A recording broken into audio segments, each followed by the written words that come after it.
Prologue, the final round. Marcus had always been a fighter, not just in the ring, but in life. Born with the heart of a champion, but a body that betrayed him, he'd learned early on that his dream of becoming a professional boxer was unattainable. A rare genetic condition had robbed him of his stamina and left him with fragile health. Still, he never let it break his spirit. Instead, he fought in smaller arenas, his kind nature earning him respect, even among his opponents. Marcus wasn't in it for glory. He took dives when he needed to, did gig work from time to time, and survived one day at a time. At 44, he was too old for the game, but he stayed in the ring, throwing punches at life itself. Love, he'd passed on that, too kind of.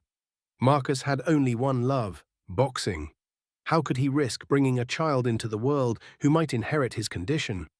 It was easier to keep his heart guarded, even if it left him lonely.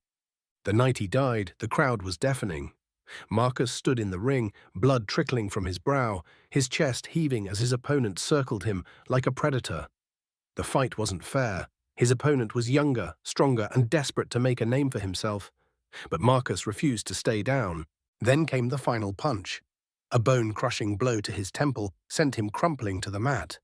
He heard the crowd roaring, muffled like he was underwater, and felt the world slipping away. As his vision blurred and darkness crept in, Marcus smiled faintly. He'd gone down fighting, and maybe that was enough. When he opened his eyes again, the roar of the crowd was gone, replaced by a vast, shimmering void. Chapter 1. Departure and Arrival. Marcus opened his eyes to a vast, shimmering void. The space felt infinite, glowing faintly with swirling colors of blues and purples. There was no ground beneath his feet, yet he stood upright, steady, and strangely calm despite his surroundings. A figure appeared before him, not with a dramatic entrance, but as if he had always been there, blending into the fabric of the void. The man looked ordinary. Unkempt black hair, a rumpled white robe, and an air of weariness. "Ah, finally awake," the figure said, stretching as though he had just rolled out of bed. "You're Marcus, right? Semi-pro boxer, cat lover, allergic to deep water mentally, and now officially dead?" Marcus blinked, taking a step back. Wait, dead? What the hell is this? Who are you? The man sighed, rubbing his temples. "Yeah, that's on me. Forgot the introductions. Name's Kalo. I'm what you'd call a god. Well, technically a god in training. I handle, let's call it soul logistics. You were supposed to go through the standard afterlife processing queue, but, He waved vaguely at the void. Administrative hiccup. You got routed here instead." Marcus frowned, his brow furrowing. A god in training? Isn't there like someone more qualified for this? And what do you mean I'm dead? This feels too real to be.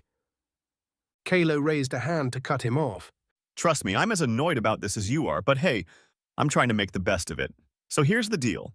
I could send you back to Earth to be reborn as a squirrel or something, but I have a better idea. A squirrel, Marcus said incredulously, before shaking his head. Wait, better idea.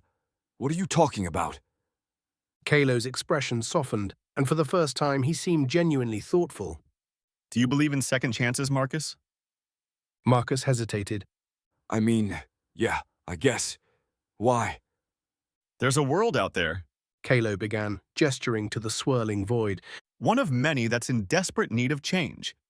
It's a place where people like you, transferred souls, we call them, are sent to shake things up. You'd start fresh, born into a world full of magic, adventure, and danger. But here's the thing. Kalo paused, looking almost pained. Most transferred souls fail. They don't adapt. They don't survive. And when they fail, the ripple effect leaves that world worse off than before. Marcus tilted his head, confusion mingling with curiosity. So, why send me? Because you're different, Kalo said simply. You're resourceful, you're a fighter. And he smiled faintly. You're not afraid to learn from your mistakes. I've read your soul, Marcus. You're the kind of person who could thrive in a world like that. And maybe, just maybe, you'll succeed where others haven't. Marcus scratched his head, trying to process everything. So, you're saying I'd get a second shot, a new life, in a magical world? Exactly. Kalo said, clapping his hands together. But there's more. If I'm going to send you there, I'm going to stack the deck in your favor. You'll still face challenges, plenty of them, but I'm going to give you a gift. A blessing, if you will. A blessing? Marcus asked, his confusion giving way to a flicker of excitement. Kalo nodded. I call it the Perma. It'll let you tap into all 3 types of magic: mana, ki, and psych. Normally, people in that world can only use one type, and even then, only within the limits of their class. But with the Perma, you'll have access to all of it. It'll make you incredibly powerful, but also a target if anyone finds out. That's why I'm also giving you this. Kalo snapped his fingers, and Marcus felt a strange warmth wash over him. A faint, glowing symbol appeared on his chest for a brief moment before fading. That's a mythic title, Kalo explained. the Unseen One. It'll shield your true abilities and stats from inspection skills. People will think you're just some average Joe unless you give them a reason to suspect otherwise. Use it wisely. Marcus stared at Kalo, a mix of awe and trepidation in his eyes. This is insane. I mean, magic, classes, a whole new world. It sounds amazing, but why are you doing all this for me? Kalo smiled faintly, his earlier weariness returning. Because I'm tired of watching people fail. Maybe this is my way of making up for the ones who didn't make it. Or maybe I just want to see someone prove it's possible. Either way, Marcus, I believe in you. Don't make me regret it. Marcus took a deep breath, his excitement bubbling to the surface. All right, Kalo, I'm in. Let's do this. Good. Kalo said, snapping his fingers again. The void around them began to ripple and distort. Remember, Marcus, survive, adapt, and keep your gift hidden. This world can be ruthless, but I think you'll find it's also beautiful. Before Marcus could respond, the void swallowed him whole, and he felt himself hurtling through space and time. His last thought before everything went dark was a mixture of fear and exhilaration. Asterisk, this is it. My second chance. When he awoke, he was lying on cold stone, the sound of distant growls echoing through the air. His new life had begun. Chapter 2. Asterisk, asterisk. The friendly orcs, asterisk, asterisk. Marcus groaned as he opened his eyes, his body aching all over. He found himself lying on cold, jagged stone in a dimly lit cavern. The air was damp, and the faint smell of mildew filled his nose. His mind raced as flashes of his conversation with Kalo resurfaced. Asterisk, second chance. Magic world. Survive and adapt. With some effort, Marcus pushed himself to his feet. He realized immediately that his body felt different, stronger, lighter, like every muscle had been finely tuned. His hands, which had been calloused from years of boxing, now looked pristine, yet felt unyieldingly powerful. Reaching high above his head, Marcus stretched his body and groaned out. Okay, where do I start? He muttered, his voice echoing faintly in the cavern. Having no clue where he was or where to go, Marcus muttered to himself, Come on, Kalo, I need a hand here. And to his surprise, a translucent screen appeared in front of him, hovering in the air. Name Marcus Elder. Race human. Class unassigned. Level 1. Abilities: The Unseen One. Mythic hidden. Blocks bearers stats from intrusive minds. Marks: Perma, universal magic affinity, unique. Marcus stared at the screen, his brows furrowing. Well, that's kind neat. He chuckled as he remembered joking about wishing he could see his stats to see what's wrong with him. Well, I can see them now. All right, magic powers, new world, mysterious stats. I guess I'll figure it out as I go. He spent a few minutes exploring the area. The cavern was massive, with jagged walls and clusters of glowing blue crystals embedded in the stone. As he walked, he noticed strange clawed footprints in the dirt, some small, others unnervingly large. Monsters, He whispered, a chill running down his spine. He clenched his fists instinctively, feeling the familiar confidence of a boxer. if it comes down to it, I'll just have to fight my way out. Just as he was considering his next move, a faint shuffling sound reached his ears. Marcus turned sharply, scanning the dim cavern. 3 figures emerged from a tunnel, carrying makeshift weapons and wearing patched leather armor. They were orcs, massive, green-skinned humanoids with tusks protruding from their lower jaws. Their expressions were cautious, but not overtly hostile. One of them, the tallest of the group, raised a hand to signal the others to stop. Who goes there? The tall orc barked, his deep voice echoing. Marcus hesitated for a moment. He knew orcs were often portrayed as hostile in fantasy stories, but these 3 looked more confused than aggressive. They weren't heavily armed, and their gear suggested they weren't exactly seasoned warriors. I'm Marcus, He said, raising his hands to show he wasn't a threat. I don't mean any harm. The orcs exchanged glances. The shortest of the 3, a female orc with braided hair, narrowed her eyes. Who and what are you supposed to be? The orc woman looked him up and down. You look like a dark elf, but not quite. Marcus blinked, caught off guard. Dark elf? No, I'm human. The tall orc frowned. Human? You're kind of far away from Astoria, aren't you? Marcus sighed. I don't know what or where Asteria is. I nids just woke up here. Marcus said hesitantly. What in a dungeon? The female orc stepped closer, inspecting him with a skeptical look. You're dark-skinned, tall, and weirdly muscular. I've never heard of a human that looks like you before. Are you sure you're not some deformed dark elf? Marcus let out a dry laugh. Pretty sure, but thanks for the vote of confidence. Inwardly, Marcus thought to himself, the hell does she mean deformed? Must be the ears.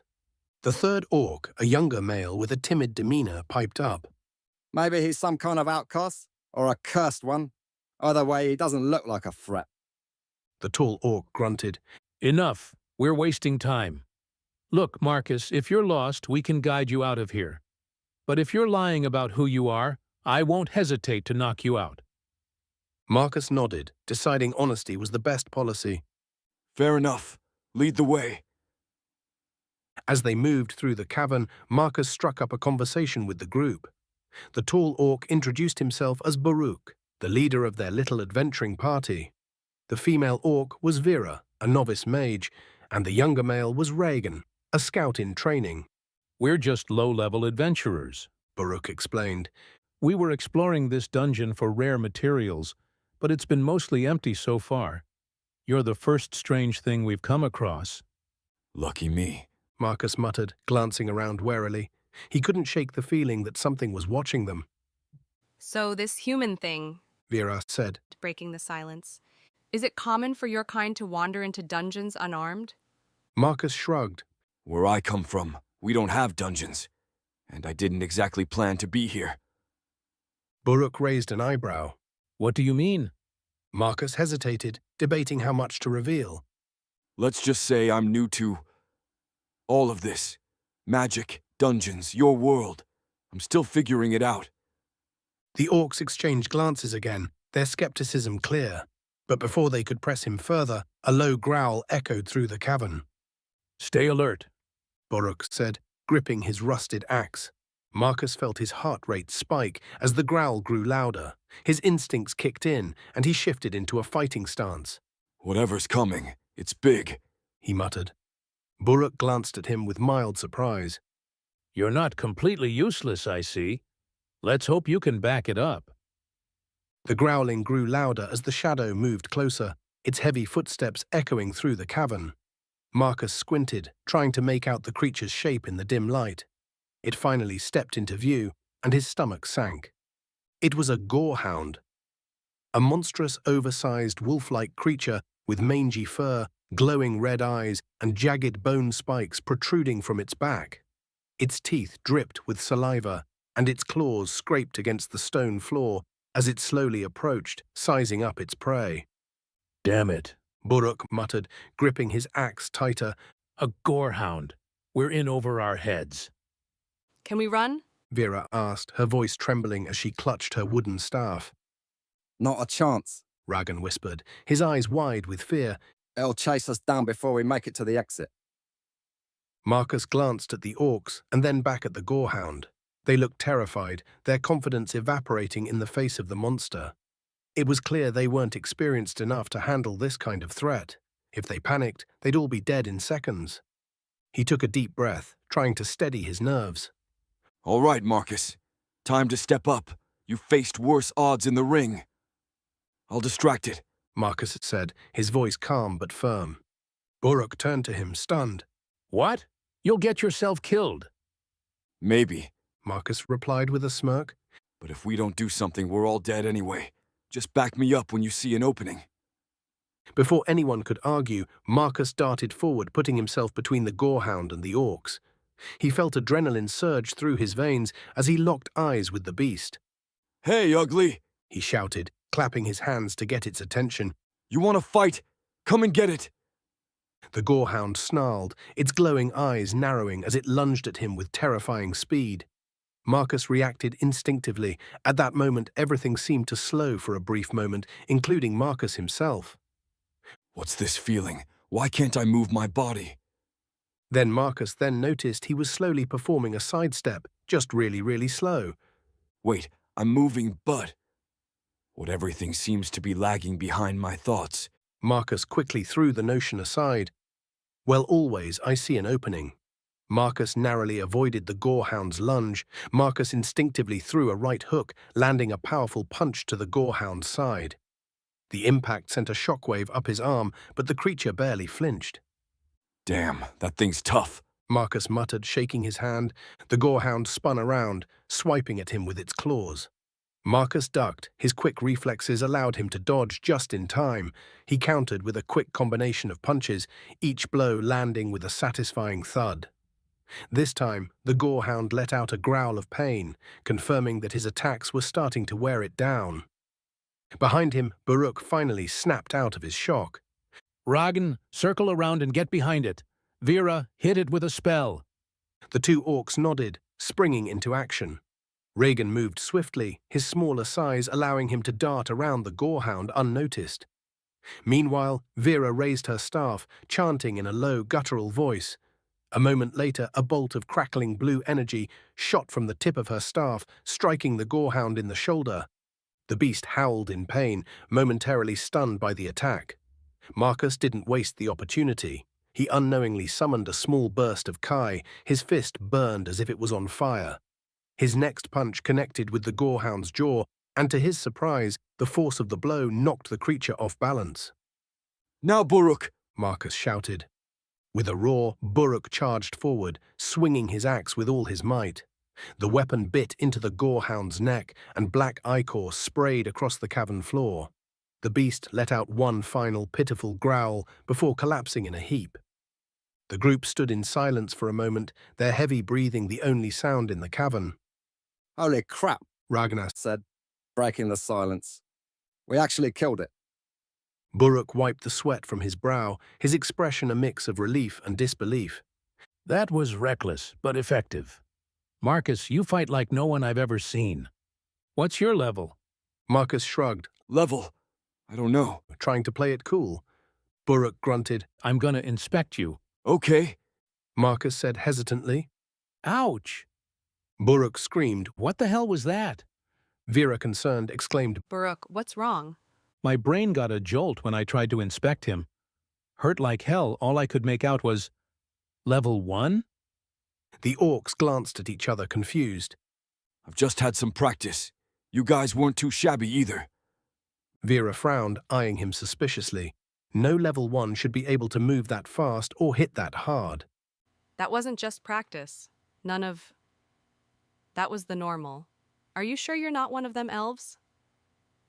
Marcus hesitated, glancing at the gorehound's corpse. He couldn't exactly explain his Kai-enhanced reflexes or the psyker energy he had used without raising more questions. I'm as human as they come. Guess I just got lucky. Buruk didn't press further, though it was clear he wasn't entirely convinced. Lucky or not, you saved our hides back there. You've earned my respect. Marcus smiled, feeling a small surge of pride. Thanks. So, what now? Buruk glanced at the gorehound's body, then back at Marcus. We collect what we can and head back to the village. With the way you fight, I'd say you've got a future in adventuring, assuming you're planning to stick around. Marcus nodded, his mind racing.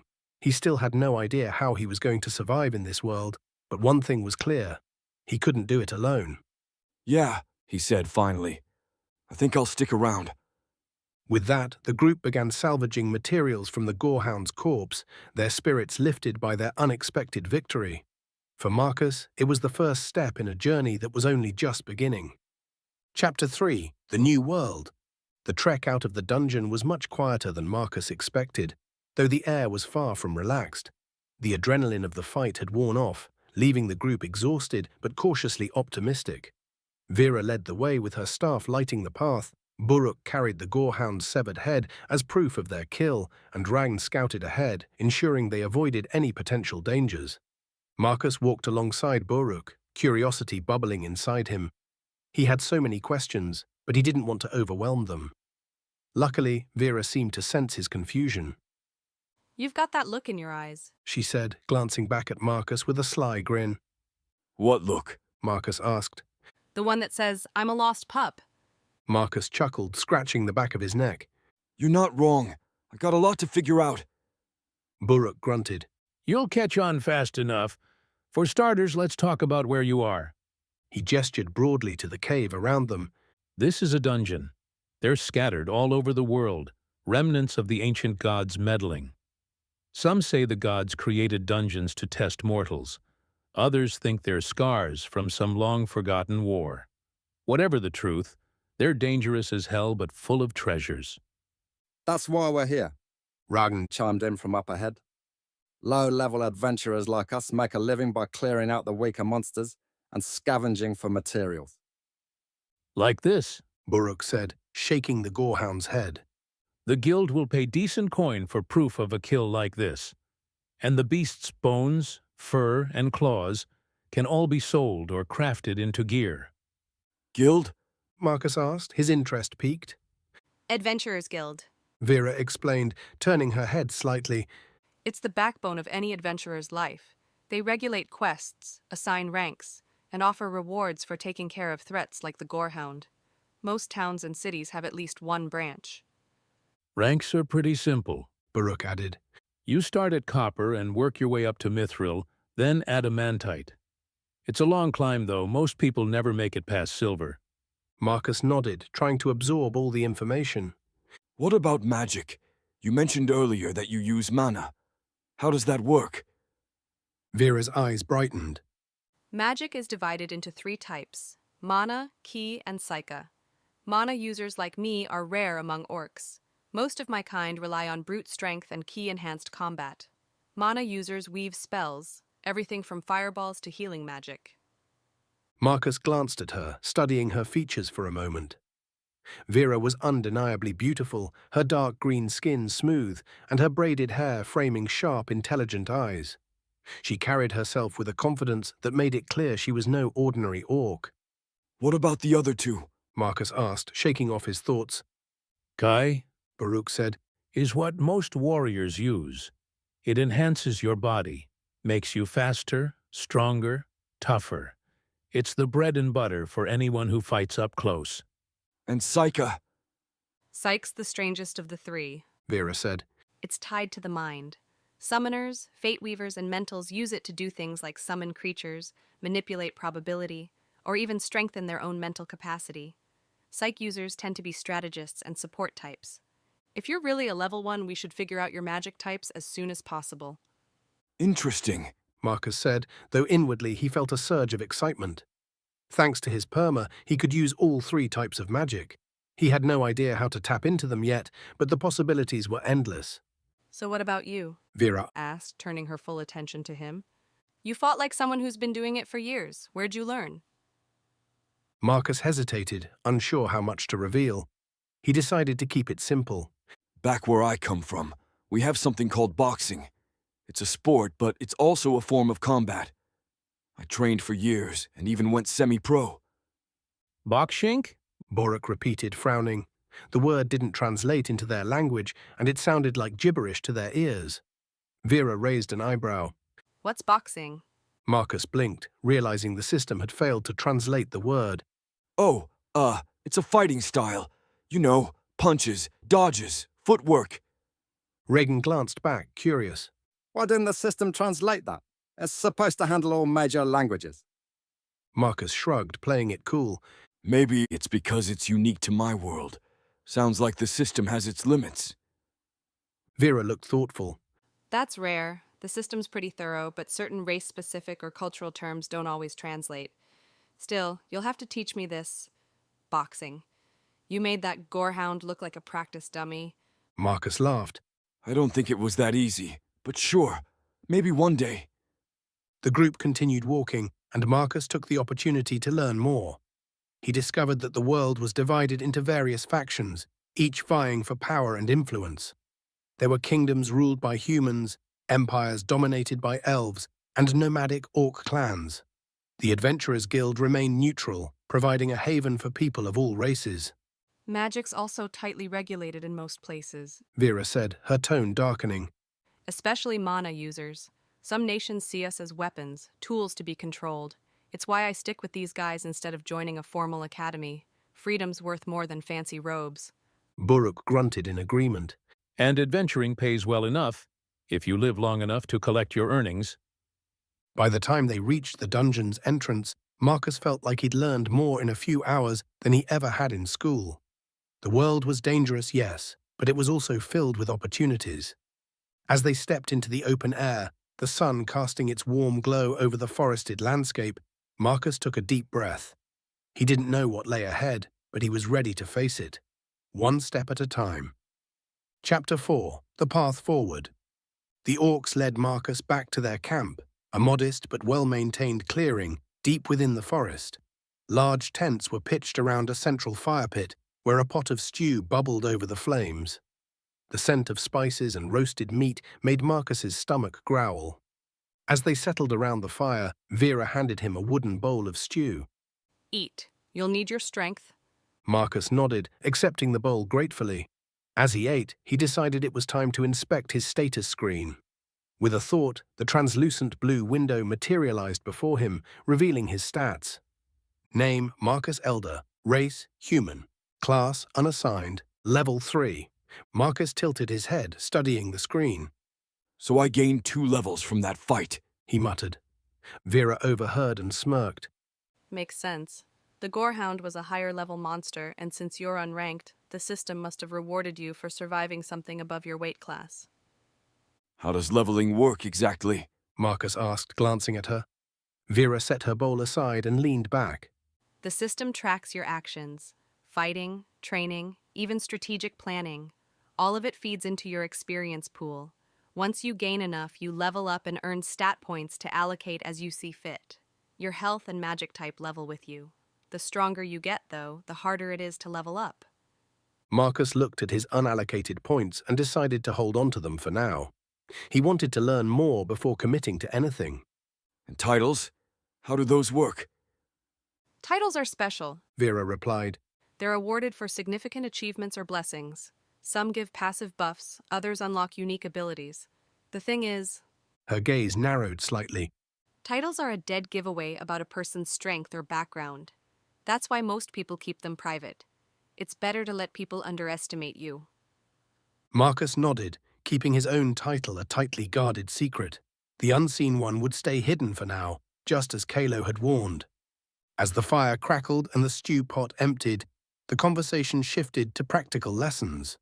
Buruk leaned forward, his rough voice cutting through the night. You need to understand that the system doesn't do everything for you.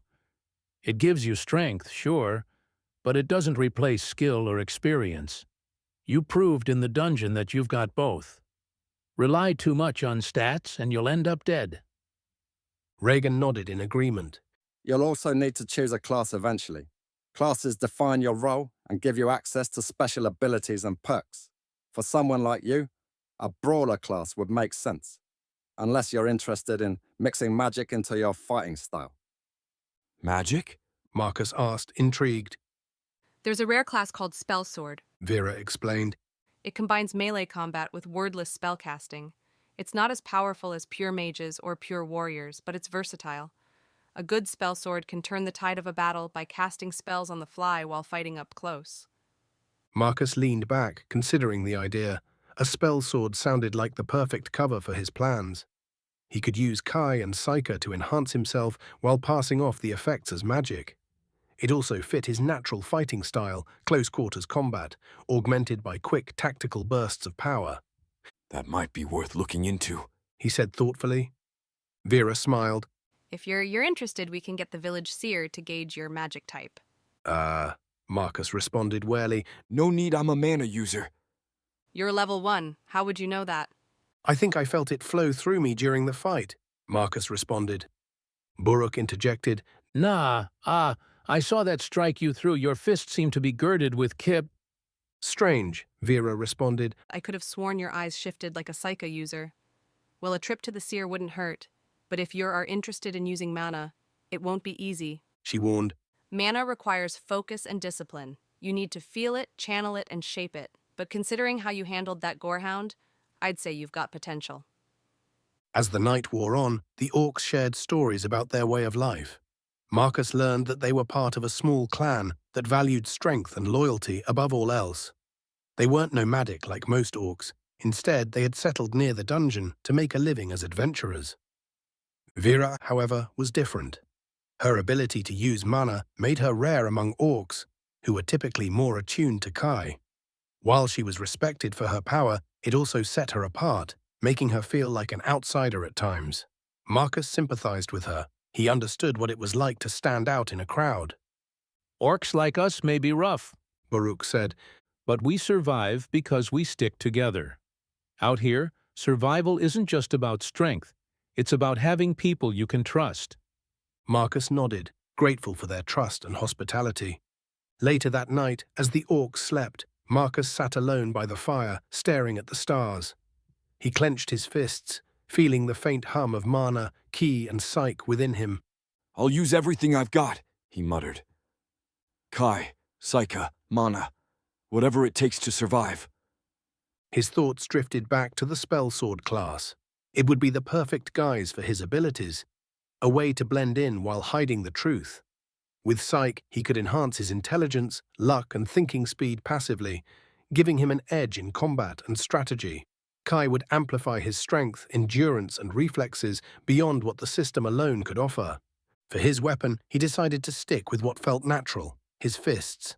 He'd have to find a weapon that blended well with his boxing skills. With quiet determination, Marcus made a promise to himself. He wouldn't just survive in this world, he'd thrive. Chapter 5: The Path of a Fighter. The next morning, Marcus woke early, his muscles aching from the previous day's training. The orcs had already risen, preparing their equipment. Vera stood near the edge of the camp, sharpening her sword, while Buruk and Ragan inspected their gear. The air was cool, and the scent of pine and damp earth filled the camp as Marcus stretched and made his way to the others. Vera approached him, a bundle of crude weapons wrapped in cloth in her arms. She tossed the bundle at his feet. Pick your weapon, she said.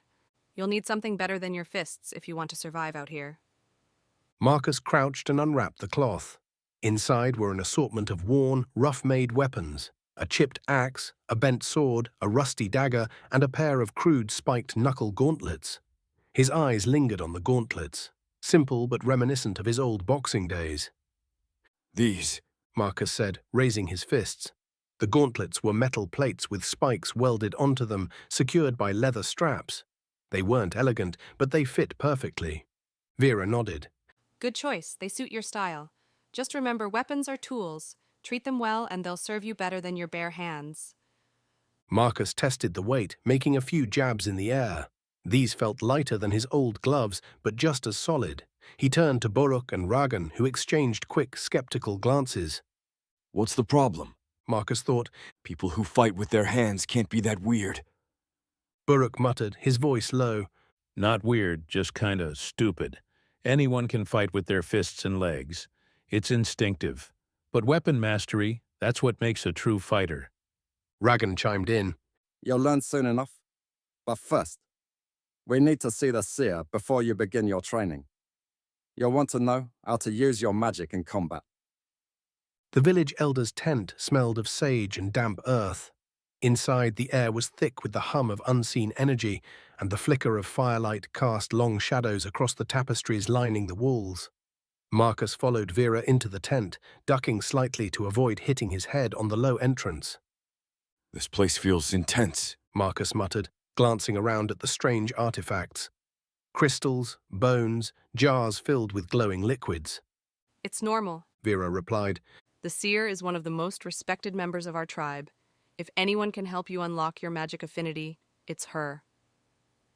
At the center of the tent sat an elderly orc woman, her skin pale green and marked with deep lines of wisdom. Her milky eyes were faintly glowing, sharp despite their clouded appearance. She wore a long robe adorned with symbols Marcus couldn't decipher. Vera, The seer rasped, her voice old but still powerful. and you've brought the outsider. She turned to Marcus, a knowing smile pulling at the corners of her mouth.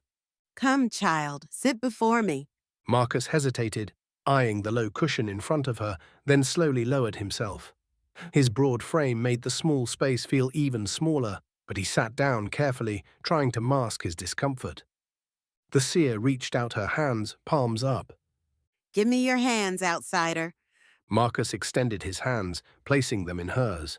The moment their skin touched, a jolt shot through him, strong like a static shock, but deeper, resonating through his core. It was like she was reaching into him, testing something. Interesting. She murmured, closing her eyes. Her lips began to move in a low, vibrating hum, a sound that seemed to echo in the air itself. Marcus could feel something unraveling deep inside of him, as if she were peeling back layers of his being. When her eyes snapped open again, they were brighter, more intense. Your affinity? She whispered, awe in her voice. It's mana, strong and untamed. Marcus blinked, his heart skipping a beat. Mana. But I can feel Kai and Psyche inside me too. This can't be right. The system's title, the Unseen One, must have hidden his true abilities. He forced himself to stay calm. That's excellent news. Vera said, her voice bright with encouragement. Mana is one of the most versatile affinities. You'll have many ways to approach combat with it. The seer released Marcus's hands and leaned back, her expression thoughtful. But there is something odd. She said, her voice trailing off. Your mana is cloaked, hidden, like something is veiling it from view. Marcus nodded, trying to appear nonchalant. Maybe it's because I'm not from here. My connection to magic is still forming.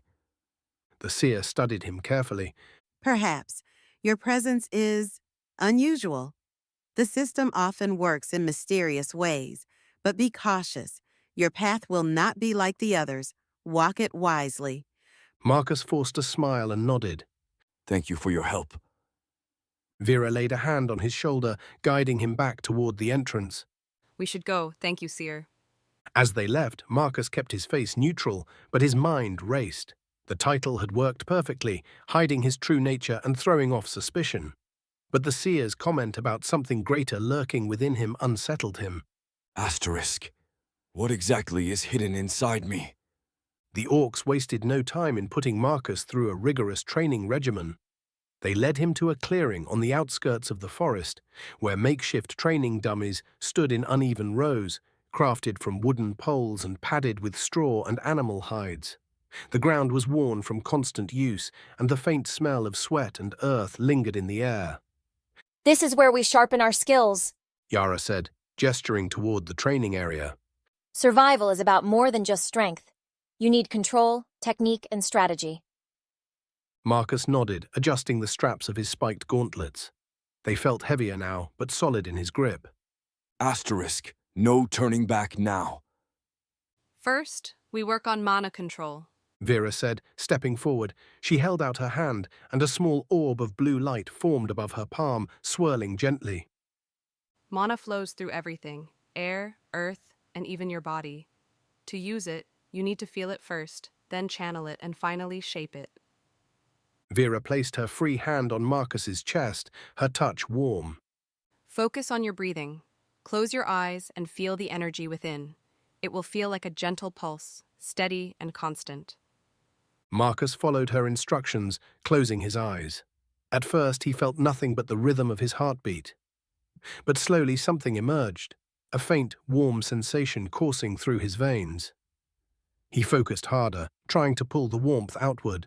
I think I feel it. Marcus said, excitement creeping into his voice. Vera smiled. Good.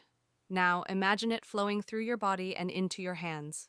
Don't force it. Let it come naturally. Marcus furrowed his brow and extended his hand. A faint flicker of light appeared above his palm, sputtering out like a dying flame. Not bad for a first try, Vera said. It'll take time, but you're on the right track. After an hour of mana training, Buruk and Ragan took over to drill Marcus in combat techniques. Your stance is solid. Buruk said, eyeing Marcus critically as he squared up against one of the training dummies. But a fight isn't a boxing match. It's chaotic. You need to be unpredictable. Use everything around you. Show me, Marcus said, raising his fists. Buruk smirked and hefted his axe. Don't say I didn't warn you. The two sparred, Buruk holding back at first to gauge Marcus's skills. Marcus bobbed and weaved, landing quick, precise strikes with his gauntlets. But Buruk was a seasoned fighter, and Marcus quickly learned that instinct wasn't enough. You've got good instincts, Buruk said after a quick exchange of blows. but you need to use the environment. Your opponent's momentum. Don't just react. Think ahead. Buruk swung his axe in a deliberate arc, and Marcus sidestepped, landing a solid punch to the orc's ribs. asterisk. That felt good. That's better. Buruk roared with approval. Now let's see how you handle a real challenge. The training continued for hours, and Marcus began to experiment with channeling Kai into his movements. It was subtle at first, just a slight increase in speed and power. But as he grew more confident, he pushed further, enhancing his strikes and footwork, making them sharper, faster, almost supernatural. The orcs noticed his progress. Your style's different. Yara observed after a sparring session. You're blending physical skill with something else. What is it? Marcus hesitated. He didn't want to reveal the full extent of his abilities just yet. Just a mix of techniques I learned back in my world, He said, avoiding her gaze. Yara didn't push further, but she was clearly intrigued. By the end of the day, Marcus was drenched in sweat, his muscles aching from exertion. But he felt stronger, more focused. Sitting by the fire that evening, he reviewed his progress on the status screen. Level 4 to 5. Experience gained, 350. Combat training and sparring. Stat points available 10. A smile crept across Marcus's face. He was getting stronger, little by little. With the orc's guidance, he was starting to understand the rules of this new world. Tomorrow, he thought, he'd push himself even harder. Here's a more tense and expanded version of the kobold fight, incorporating your suggestions for a close call and the explosive use of Marcus's abilities. The kobolds swarmed like a living tide, their guttural snarls cutting through the air as they rushed toward Marcus and the orcs. The clearing was now a battlefield, with shadows cast long by the fading light of the forest. The orcs fought valiantly, their axes and maces cleaving through the enemy ranks with brutal efficiency. But the kobolds were numerous and relentless, closing in from all sides. Marcus's breath came in ragged gasps as he tightened his grip on his spiked gauntlets. His body ached from the constant combat, his muscles burning with exhaustion, but he couldn't afford to falter, not when they were outnumbered. His heart pounded as he scanned the battlefield, trying to keep track of every enemy, every movement. Focus, he told himself. A kobold leapt at him with a savage hiss, its rusty blade aimed straight at his chest. Marcus reacted instinctively, sidestepping and catching the creature's wrist mid-strike. He twisted the arm, slamming his knee into its side, sending the kobold sprawling. But before he could capitalize on his opening, another kobold rushed at him, its spear thrusting toward his abdomen. Marcus's instinct screamed at him. He dropped low, narrowly dodging the spear, but his back foot caught on a rock, throwing him off balance. He stumbled, and the spear wielder closed in, a cruel smile on its scaled face. asterisk too slow, Marcus thought. He reached for his psyker energy, trying to sharpen his reflexes, but the pressure of the battle weighed heavily on him. Time seemed to slow as the kobold thrust again. With a burst of adrenaline, Marcus twisted sideways, feeling the air shift as the spear barely grazed his side. He felt the impact, but it wasn't enough to pierce through. The distraction was enough for him to regain his footing, But the fight was far from over. The kobolds were smarter than he thought. A group of them flanked him, encircling him with feral grins. They moved as one, coordinating their strikes in perfect unison, making it impossible for him to focus on any one target. Marcus? Vera shouted, her voice strained as she fended off another wave of kobolds nearby. Don't let them close in. But it was too late. One of the kobolds swung a jagged axe toward his head, and Marcus had to duck, his heart pounding as he barely avoided the blow. Another kobold was already on top of him, a dagger raised high. He was trapped. There was no way out. That was when something clicked deep within him. His psyche surged, his perception expanding in an instant. He saw the movements of every kobold around him with absolute clarity. Time seemed to slow, and for the first time, Marcus felt like he was in complete control. He could see every strike coming before it reached him, the momentum of each attacker laid bare.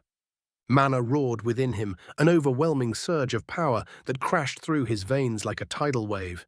With every punch, bolts of destructive energy burst from his gauntlets, shattering the air around him. A blast of fire erupted from his right fist, scorching the kobold nearest to him and sending it flying backward. His left hand crackled with raw lightning, and with a powerful punch, he sent a bolt straight through the chest of another kobold, the electric charge frying it where it stood. The key inside him roared to life, igniting his movements to superhuman speed. Every punch, every dodge became faster, sharper, as his body felt as if it were no longer bound by earthly limitations. His legs carried him in lightning-fast bursts, allowing him to close the distance between enemies with brutal efficiency. He moved like a blur, his gauntlets striking with precision, each blow enhanced by a different form of magic. His right hand unleashed a flurry of fire-fueled strikes, while his left wove through the air with destructive lightning. His movements were fluid, a perfect combination of magic and melee, blending his old boxing techniques with the devastating forces at his command. With a snap of his wrist, a mana-infused uppercut sent a kobold flying into the air, only to be met by a spinning kick that sent a shockwave of wind crashing into the next wave of attackers. His focus never wavered. His body was a weapon, honed by all three forces, psyche, mana, and kai, combining into a deadly synergy. The kobolds reeled, their coordination faltering as they were struck by the combined onslaught. One tried to charge him from behind, but Marcus sensed the attack before it even happened. He dropped to the ground, avoiding the strike and launching himself into a flurry of punches that shook the very air. His gauntlets whistled through the air, leaving trails of light as they made contact with kobold after kobold. Each punch carried the force of a storm, each strike leaving behind a crackle of magical energy that left the enemies reeling. But then the kobold leader emerged from the shadows, larger, more heavily armed than the rest, with a massive curved blade in its hands. It raised the weapon high, its eyes locked on Marcus with a fierce, determined glare. For a moment, everything else faded away. Marcus could feel the weight of the situation pressing in on him. He was tired, battered, and covered in the blood of his foes. But the kobold leader was different. It was fast, too fast for Marcus to simply overpower with brute strength. The leader's blade whistled through the air as it swung with unnatural precision, a blur of steel aimed straight at Marcus's throat. Asterisk, no time for hesitation. Marcus called upon all three forces at once. His kai pushed his body past its limits, his psyche honed his perception to razor-sharp focus, and his mana crackled in the air as he struck with everything he had. He sidestepped the leader's attack with a burst of speed and countered with an immediate strike to its exposed flank. His gauntlets struck true, sending a surge of fire directly into the kobold's side, then a blast of lightning that shot through its armor. The leader howled in pain, but it didn't fall. Not yet. The kobold leader staggered back, snarling as it gathered its strength for another strike. But Marcus was already there. He slammed his fist into the kobold's stomach with a devastating uppercut, the spikes of his gauntlet sinking deep into its flesh. The force of the blow lifted the creature off the ground. With one final devastating punch, Marcus unleashed all of his magic into the strike, a force of pure destruction that shattered the kobold leader's armor and sent it flying backward into the trees, dead before it hit the ground. The remaining kobolds hesitated, their leader fallen. They faltered for just a moment, unsure of what to do. But that moment was enough for Marcus. He unleashed one last flurry, his fists a blur of raw magic and combat expertise. The kobolds were torn apart by the combined force of his three powers. Each punch, each strike, a lethal masterpiece that left no one standing. As the last kobold fell to the ground, silence washed over the battlefield. Marcus stood, panting, sweat dripping from his brow, his fists still crackling with residual energy. His body was battered, his muscles screaming from exertion, but he had done it. A system notification appeared before his eyes. Unique class unlocked, Spell Fist, System. Note, your fighting style has been recognized as a unique hybrid of magic and melee combat. The class, Spell Fist, is tailored to your abilities. Achievement earned, Fighting Pioneer. For creating a unique combat style and forging a new path, you have earned the title of Fighting Pioneer. Stats increased by 10%. Marcus stared at the notifications, his breath coming in slow, ragged gasps. Spell Fist, he murmured, his mind still processing the achievement. Vera, panting beside him, clapped him on the shoulder. Well done. That was incredible. Marcus didn't reply, still focused on the wreckage around him, the adrenaline slowly fading.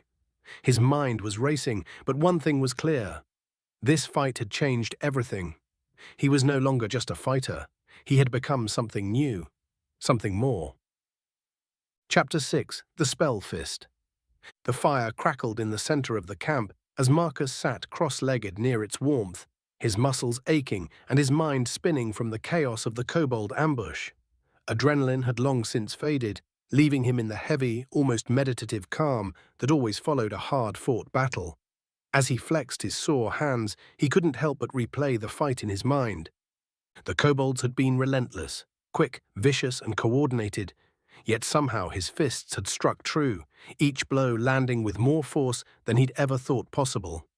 Yara approached, holding out a steaming mug of something earthy smelling. Drink. It'll help with the soreness, She said, sitting down beside him.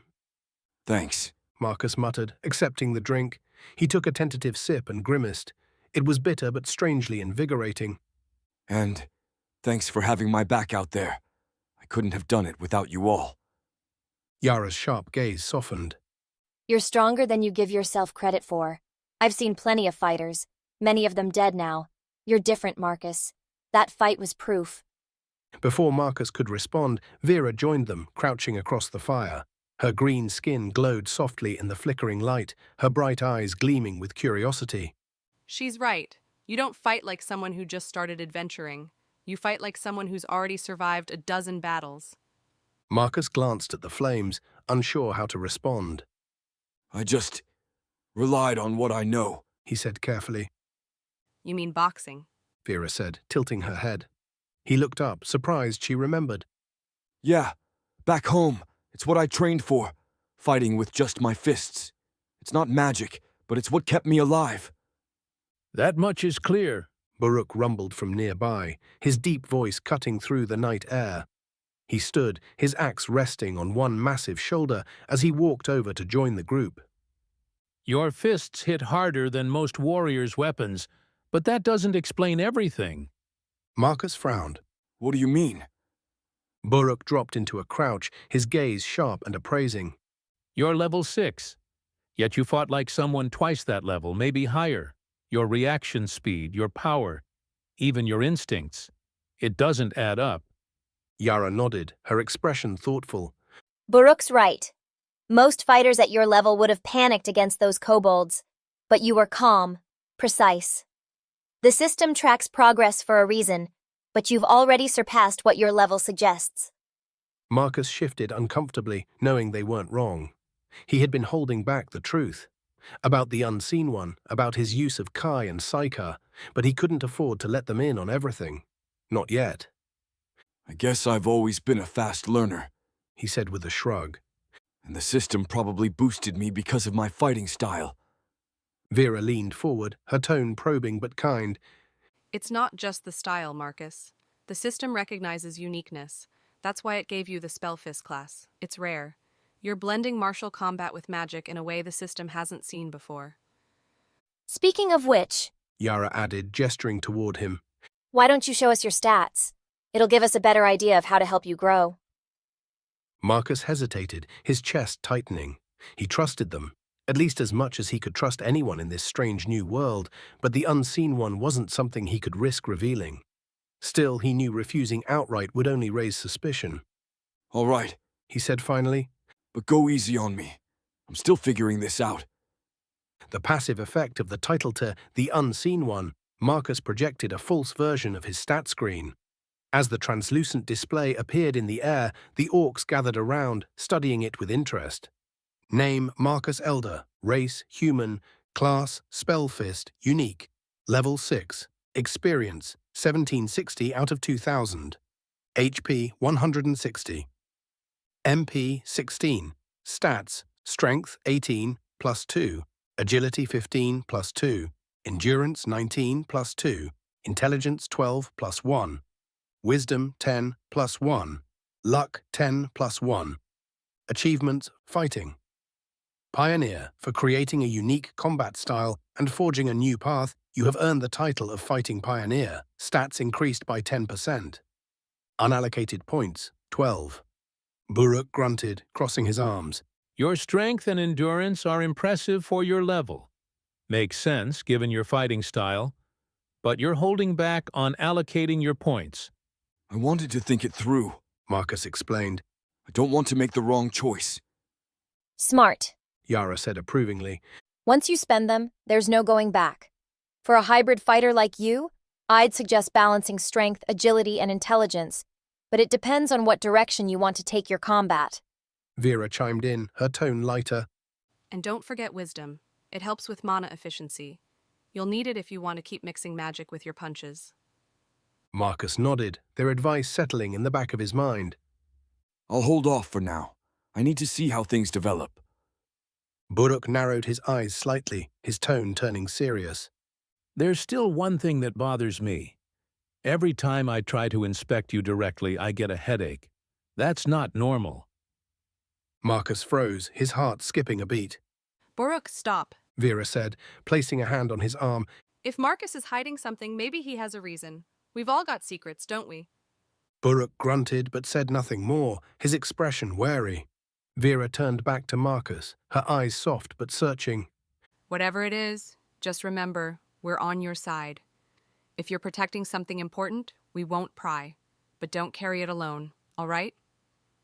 Her words struck a chord, and for a moment Marcus considered telling them everything, but the weight of his perma and his unique abilities held him back. Thanks. He said quietly. I appreciate that. As the conversation shifted, Yara took a moment to explain the significance of his Fighting Pioneer achievement. Achievements aren't just badges of honor. She said. They're the system's way of recognizing extraordinary actions. Most people never earn one, but those who do, they're remembered. Achievements can grant anything from stat boosts to unique skills, and in your case, they've already made you stronger. Marcus listened carefully, the weight of her words sinking in. So, the system gave me that achievement because I'm the first to fight this way?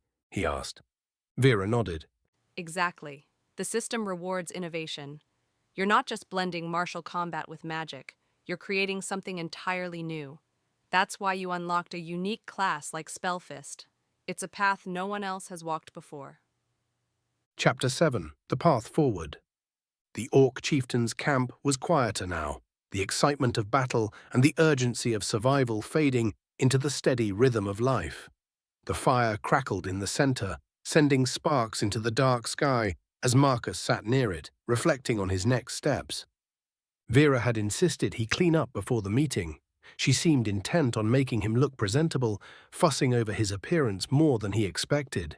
He had no idea why it mattered. He wasn't an orc, and it wasn't like the chieftain would care about his clothes or grooming. Why are you so concerned with how I look? Marcus asked, trying to keep the amusement out of his voice. Vera adjusted his tunic one last time, inspecting him as if preparing him for a grand event. You're meeting the chieftain, Marcus. First impressions matter, even with orcs? He nodded, though his mind was elsewhere. What was he really expecting from this meeting? An alliance? An offer to join the tribe? You're handsome enough. Vera said offhandedly as she straightened his collar. Her cheeks flushed immediately, realizing what she had said. I mean, you look presentable. That's what I meant. Marcus raised an eyebrow, meeting her gaze for the briefest moment. Her words lingered in the air like a half-forgotten melody, and though he played it cool, he couldn't help but feel the heat rise to his face. I'll take that as a compliment, Marcus said, a teasing edge to his voice. Vera rolled her eyes but smiled, clearly flustered. Just don't embarrass us. Marcus watched her for a moment, a thought stirring in his chest. It was hard to deny how beautiful she was, even if he didn't fully understand the feelings bubbling inside him. But he pushed it aside, focusing on the moment. A low voice rumbled from across the fire, cutting through his musings. You ready to meet the chieftain, then? It was Baruch, the massive orc warrior, his arms crossed as he observed Marcus's preparation. Yeah, let's do this, Marcus said, pushing to his feet. The group made their way to the center of the camp where the chieftain waited. He was a giant of a figure, towering and broad, with a calm, almost regal aura that defied his casual stance. His armor was a mix of worn leather and metal, adorned with tribal symbols. His long hair, streaked with grey, flowed down to his shoulders, and his tusks protruded proudly from his lower jaw. Yet his eyes, when they met Marcus's gaze, were filled with warmth and openness that was hard to ignore. It's about time you all brought him to see me. The chieftain cheerfully bellowed out. It's all the clan has been talking about. The dark human.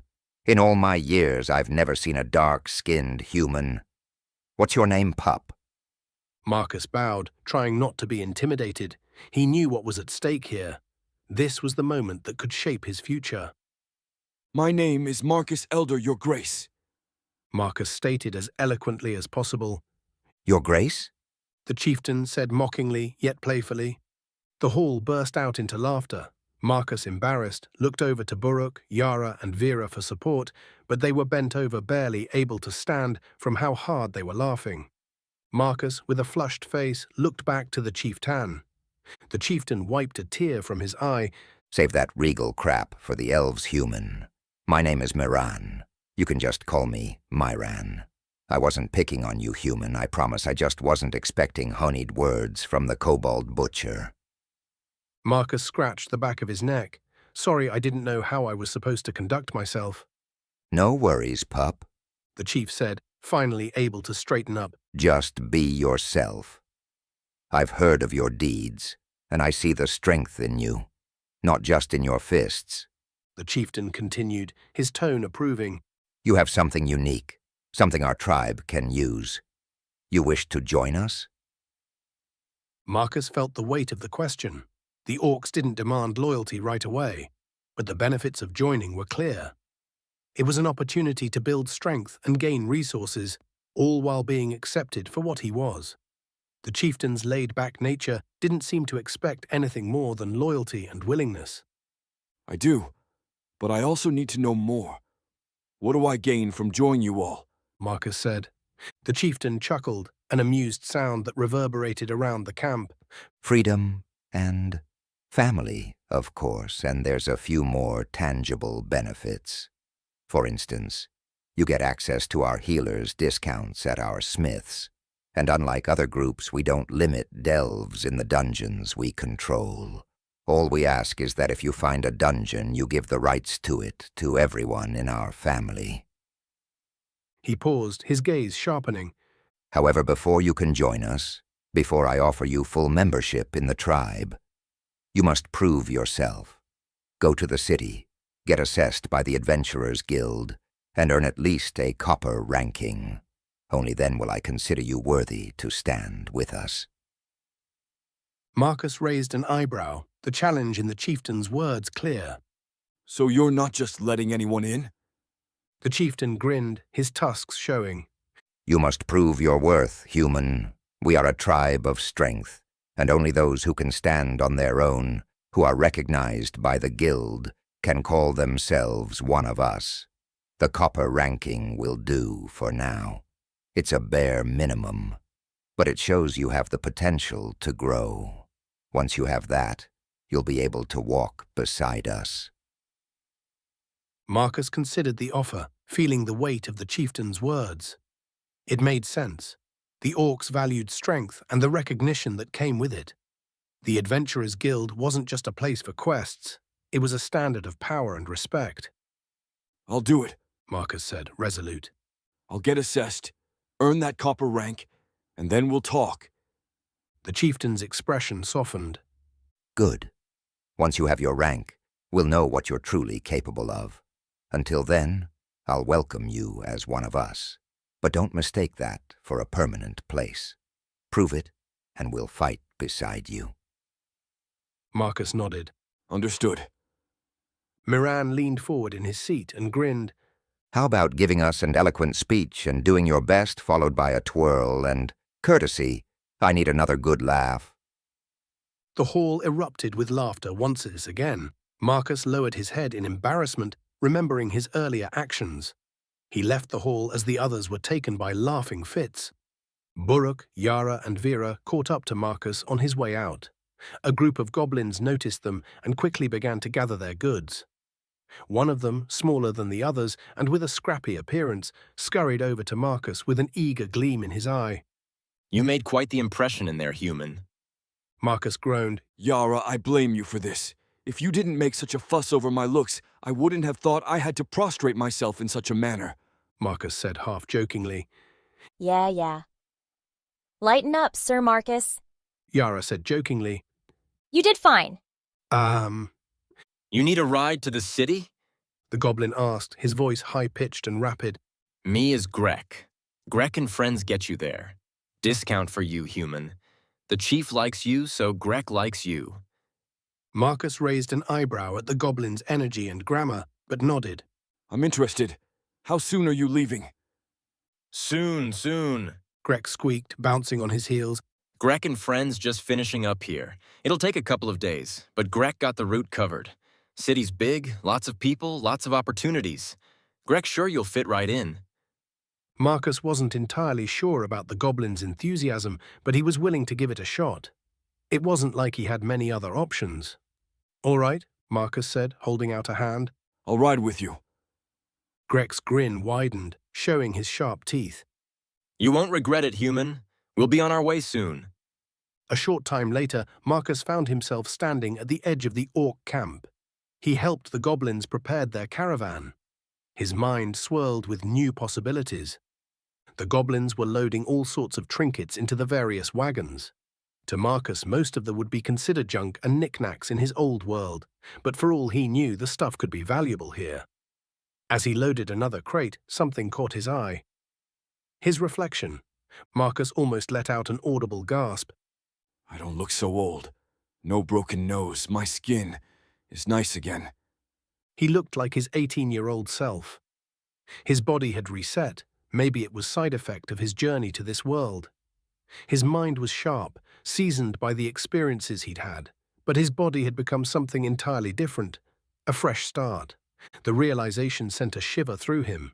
It wasn't just his power he needed to understand, it was his whole existence in this world. Ready to go, Marcus? Vera's voice snapped him from his thoughts, and he turned to find her, along with Buruk and the others, ready to follow. Yeah, Marcus said, nodding to the group. let's head to the city. As the goblins led the way, Marcus set his sights on the distant city, eager to discover what awaited him there. Chapter 8. The Journey to Xenor. The road to Xenor stretched before them, a winding trail bordered by thick forests and jagged cliffs that seemed to rise out of nowhere. The air was crisp with the scent of pine, and the distant cry of wild creatures echoed through the trees. The caravan, led by the goblins, moved at a steady pace. The sounds of creaking carts, grunting beasts, and the soft chatter of his companions filled the air. Marcus walked beside Buruk, the orc warrior, as the caravan rumbled on ahead. His thoughts, however, were far from the journey at hand. Ever since their time in the orc camp, the system screen had been lingering at the edge of his mind, calling for his attention. It was strange to think about, the detailed breakdown of stats, skills, and unallocated points that represented his growth. Yet there was a deeper question clawing at him. How much of what I've gained is truly my own strength? And how much is something else? Name Marcus Elder. Race human. Class Spellfist unique. Level 6. Abilities the unseen one. Mythic hidden. Blocks bearers stats from intrusive minds. Marks perma. Universal magic affinity. Unique. Achievements fighting. Pioneer. For creating a unique combat style and forging a new path, you have earned the title of Fighting Pioneer. Stats increased by 10%. Mythic. Unallocated points, 12. Still thinking about your stats? Buruk asked, his deep voice cutting through Marcus's thoughts. Marcus blinked, sheepishly realizing he'd been staring at the ground. He forced a casual grin. Yeah, just trying to figure out where to put the points. It feels important. Buruk smirked, giving Marcus a hearty pat on the back. A good problem to have, human. You're stronger than you realize. The comment made Marcus pause. You think so? Buruk chuckled, gesturing broadly to Marcus. Of course. You're like a mountain, solid, unyielding. And that strength isn't just raw muscle. You've been pushing your mana into every move you make, right? That gives you an edge. Marcus nodded, keeping his expression neutral. Good. They still think it's just mana infusion. He felt a pang of guilt at the deception, but he wasn't ready to reveal the full extent of his abilities. Not yet. Buruk continued, his tone growing more serious. You don't realize it yet, but the more you fight, the more that power will grow. It's tied to everything. Your body, your mind, even how you think in a fight. You'll figure it out eventually. For now, trust in your instincts. Marcus let Buruk's words sink in. He didn't fully understand how his 3 magic types intertwined with his growth. But one thing was clear. His strength wasn't entirely his own. It was amplified, boosted in ways that others couldn't see. And he wasn't sure how he felt about that.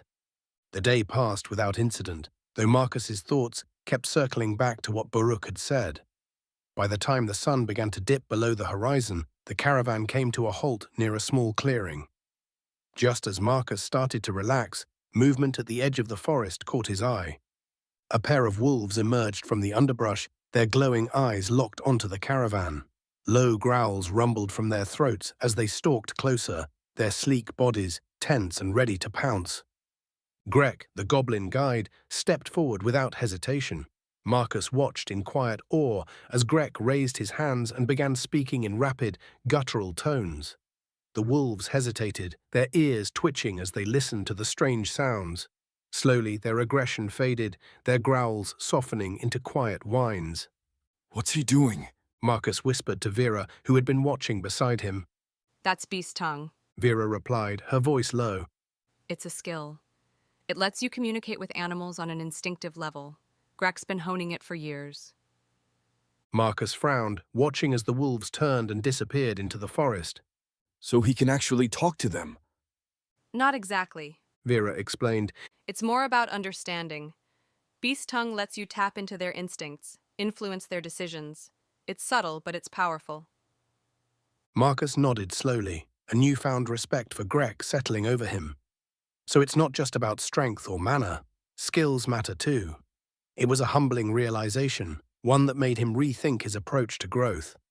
Later that evening, Marcus found himself sitting alone near the campfire, his system screen glowing faintly in his vision. The unallocated points taunted him, a reminder of the choices he had yet to make. He sighed, closing his eyes as he tried to focus. He called up on his stat screen again. Marcus frowned at the unallocated points.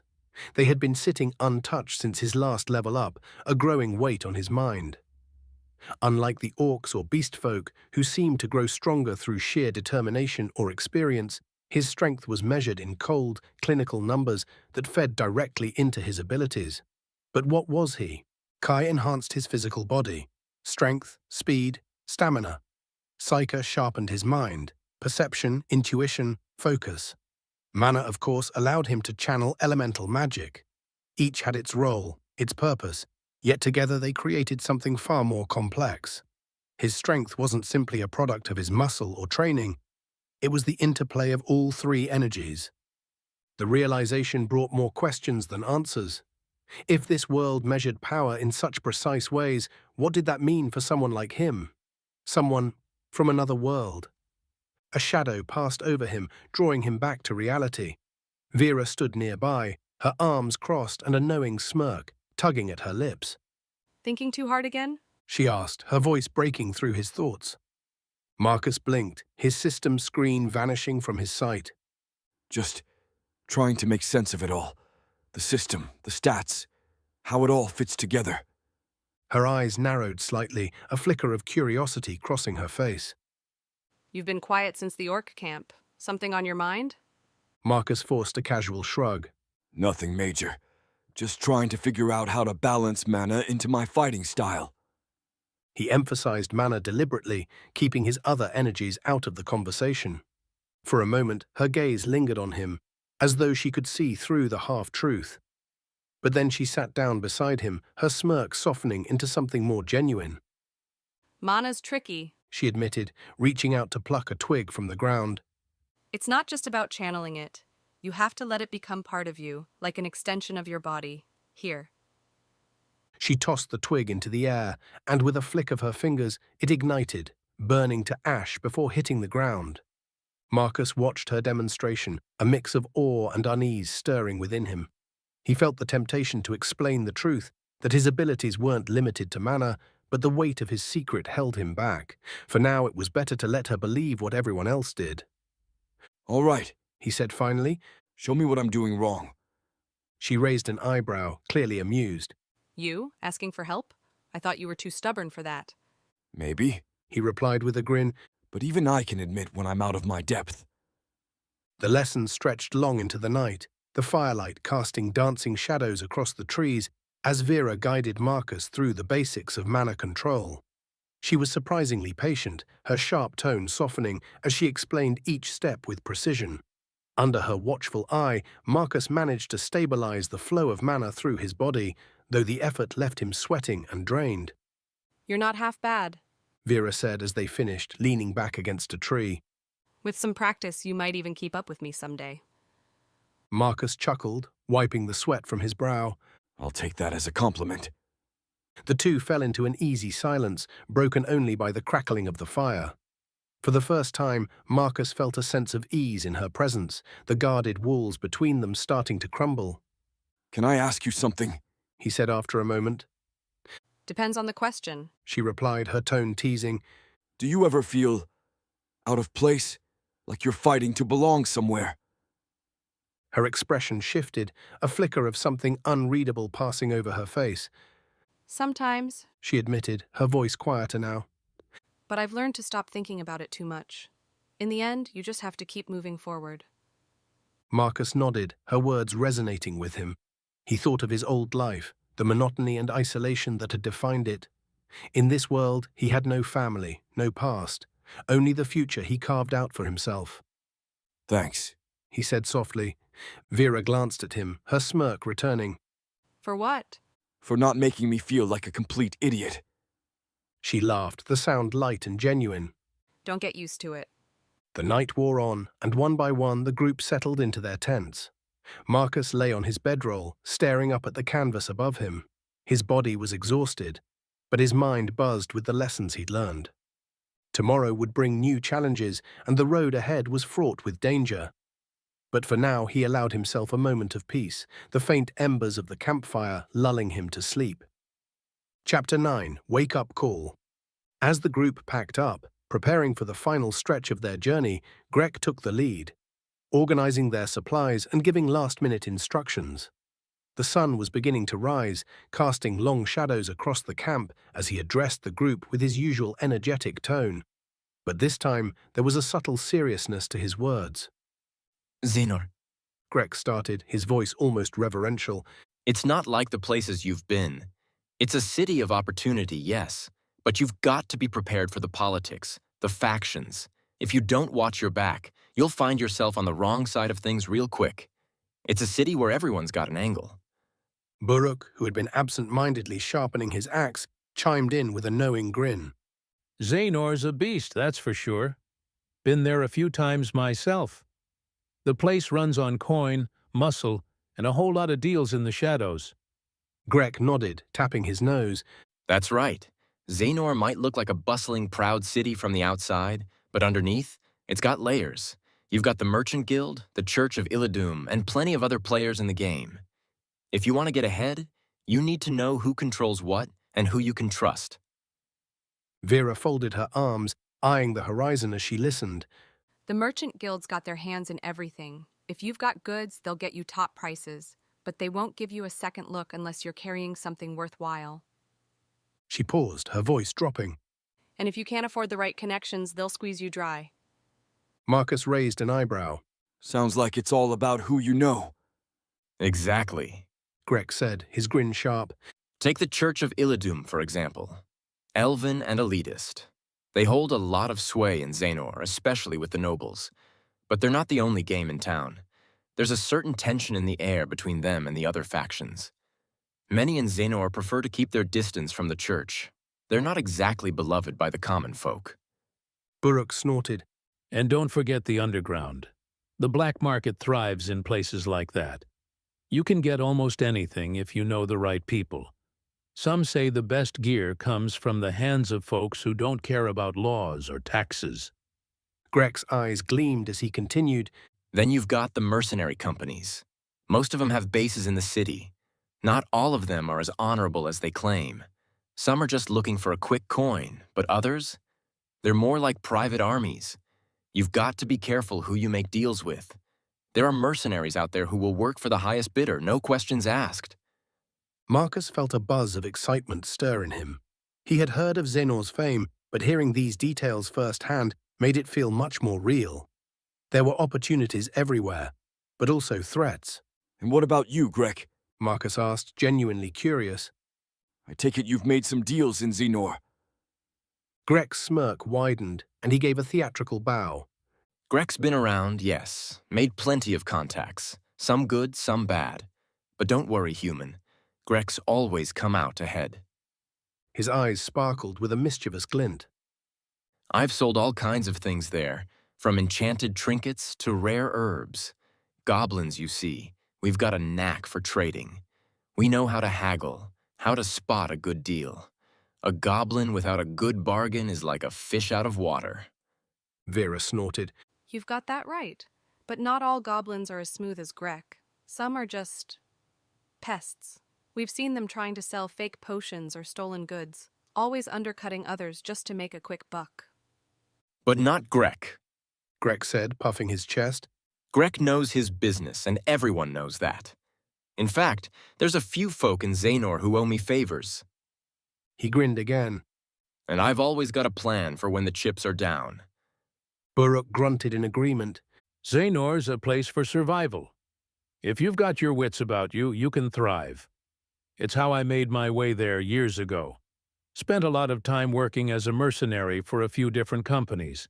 Did my share of jobs, from guard work to handling disputes between guilds. Made a lot of connections, too. Can't get far in Xanor without those.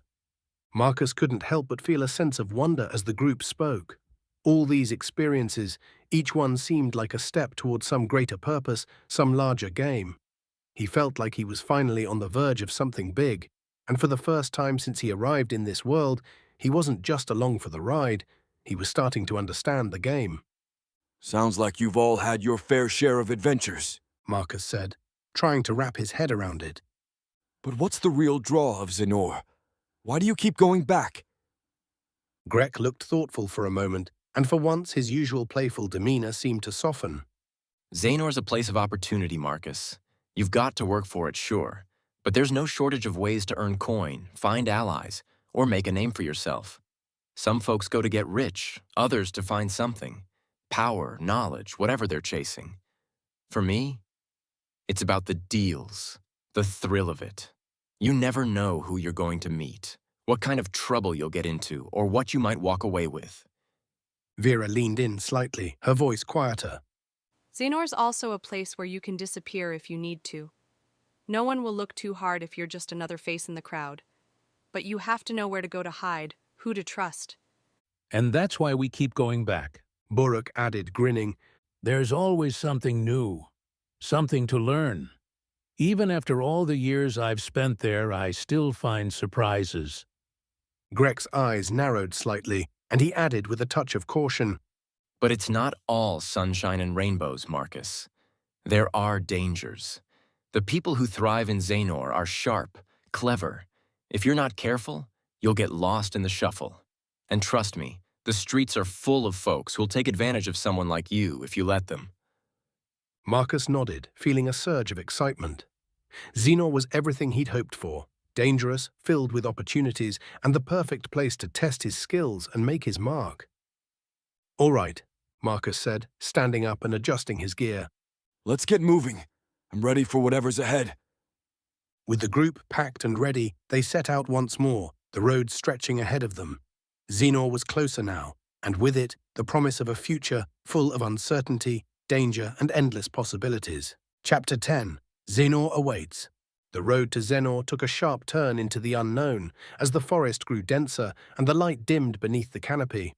The tall, gnarled trees stood like silent sentinels, their twisted branches clawing at the sky.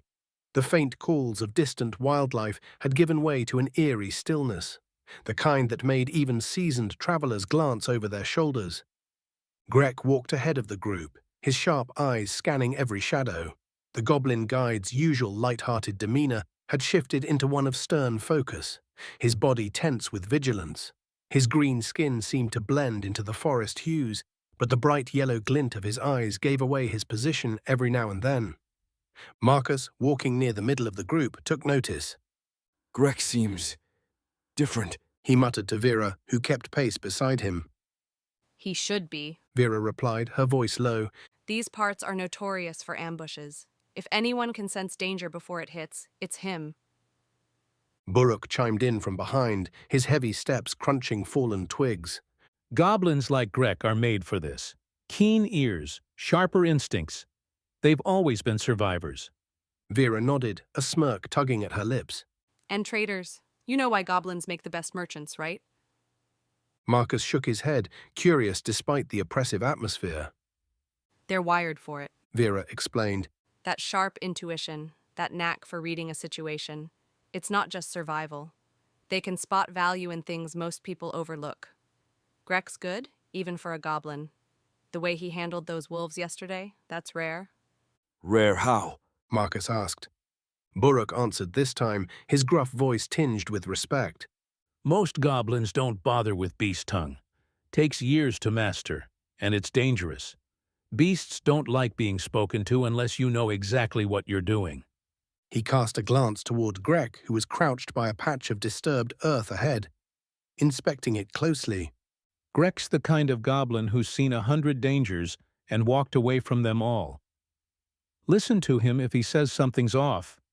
As if on cue, Greg straightened, his expression grim. He turned to the group and gestured for silence. What is it? Buruk asked, his hand already resting on the hilt of his axe. Tracks. Greg said, his voice barely above a whisper. Fresh, heavy, not normal for this area. Marcus frowned. Heavy, like big animals. Not just big, Greg said, his eyes narrowing. coordinated. Look at the spacing. He pointed to the faint imprints in the dirt, deep claw marks in a perfect line, like soldiers marching in step. They're moving together, like they're planning. Buruk stepped closer, his brow furrowing. You're sure? Greg shot him a sharp look. Greg says yes. You want to bet your life Greg's wrong? That shut everyone up. Even Marcus, who had grown accustomed to the strange and deadly creatures of this world, felt a chill run down his spine. Keep moving. Greg ordered, his tone leaving no room for argument. But stay alert and keep the noise down. If they're watching us, we don't want to give them a reason to strike. The caravan continued forward, but the mood had shifted. The easy banter from earlier was gone, replaced by a tense silence, broken only by the occasional rustle of leaves or the distant snap of a branch. Every shadow seemed alive, every sound a potential threat. Marcus felt the weight of the atmosphere pressing on him, his body instinctively tensing. He found his mind wandering back to the unallocated points sitting in his system screen. Strength? Agility? Endurance? What would he need if something truly dangerous appeared? Ahead of him, Grek stopped suddenly, raising a hand to signal the group to halt. His ears twitched, his sharp eyes scanning the treetops. What is it? Now, Buruk asked, his voice a hushed growl. Grek didn't answer immediately. Instead, he drew a curved dagger from his belt and crouched low. They're here. Before anyone could respond, a guttural snarl ripped through the air, followed by the sound of branches snapping. A pair of glowing red eyes appeared in the darkness ahead, followed by another and then another. The first beast emerged, a creature unlike anything Marcus had ever seen. Its body was sleek and feline, but its skin shimmered like dark glass, reflecting the faint light of the setting sun. Long, curved claws dug into the earth, and its mouth, filled with razor-sharp teeth, twisted into a snarl that sent a chill down his spine. More of them followed, circling the caravan with unnatural coordination. Their movements were eerily synchronized, each step measured, each growl timed. They're not normal, Buruk muttered, gripping his axe tightly. they're too aware. Grek nodded grimly. Grek says they're being guided. Something's controlling them. Marcus's heart pounded as he slipped into a fighting stance, his muscles coiled and ready. He glanced at his companions, each of them preparing for what was sure to be a brutal battle. Whatever these creatures were, they weren't just animals. Chapter 11. New Skill. The clash of claws and the sound of heavy breathing filled the air. Marcus's chest burned from the pain of his last strike, but he refused to slow. Vera was injured, and that was all that mattered now. He could feel the weight of her blood soaking into the ground where she stood. Every breath he took, every pulse in his body, was sharpened by the instinct to protect. He couldn't lose her. The beasts weren't just attacking. They were strategizing, coordinating. Their movements became more precise, more lethal with each passing second. Marcus's heart hammered as the battle raged around him, and the world seemed to narrow. His vision was focused, his body aching, but still he fought. His body ached in places he didn't know existed. He felt alive. A beast, its glowing red eyes feral with hunger, lunged directly at Marcus, claws aimed for his throat. This time he didn't dodge. His feet moved on their own, a reflex he couldn't explain. He surged forward, not backward, as though drawn by some force beyond his control. His right fist shot forward in a blur of motion, a deep, sharp asterisk, crack asterisk, as it collided with the beast's ribcage. But the strike felt wrong, too light, too off. The beast twisted and clawed at him, sending a shock of pain up his side. His blood burned with the effort of blocking and countering, but something inside him roared. He could do better. He should do better. He felt like he could end this. His gaze flickered to Vera again. Her wound was deep, her stance wavering. Buruk was pinned, struggling to fend off the snapping beast. Grek was trying his best to evade attack after attack. Asterisk. What do I do? I have to protect them. As a beast lunged for him, Marcus shook the thought away. With an adept weave, he avoided the beast's jaws, slipping past its reach with fluid grace. Marcus lowered his stance, raised his guard, chin level, and began to sway. Asterisk. I have to dig deeper. The swaying intensified. He drew on the ki in his body. As it filled his muscles, the momentum of the swaying increased until Marcus himself was just a blur. The beast was stunned. It lunged at Marcus's blurry visage, but with a step toward Buruk, Marcus was gone. A disgusting pop rang out an instant later, and the head of the beast that had originally had Buruk pinned exploded. Asterisk. I have to dig deeper. Marcus grunted out the thought, drawing up the psyche swirling in the atmosphere. It entered his mind like a torrent, and time seemed to slow.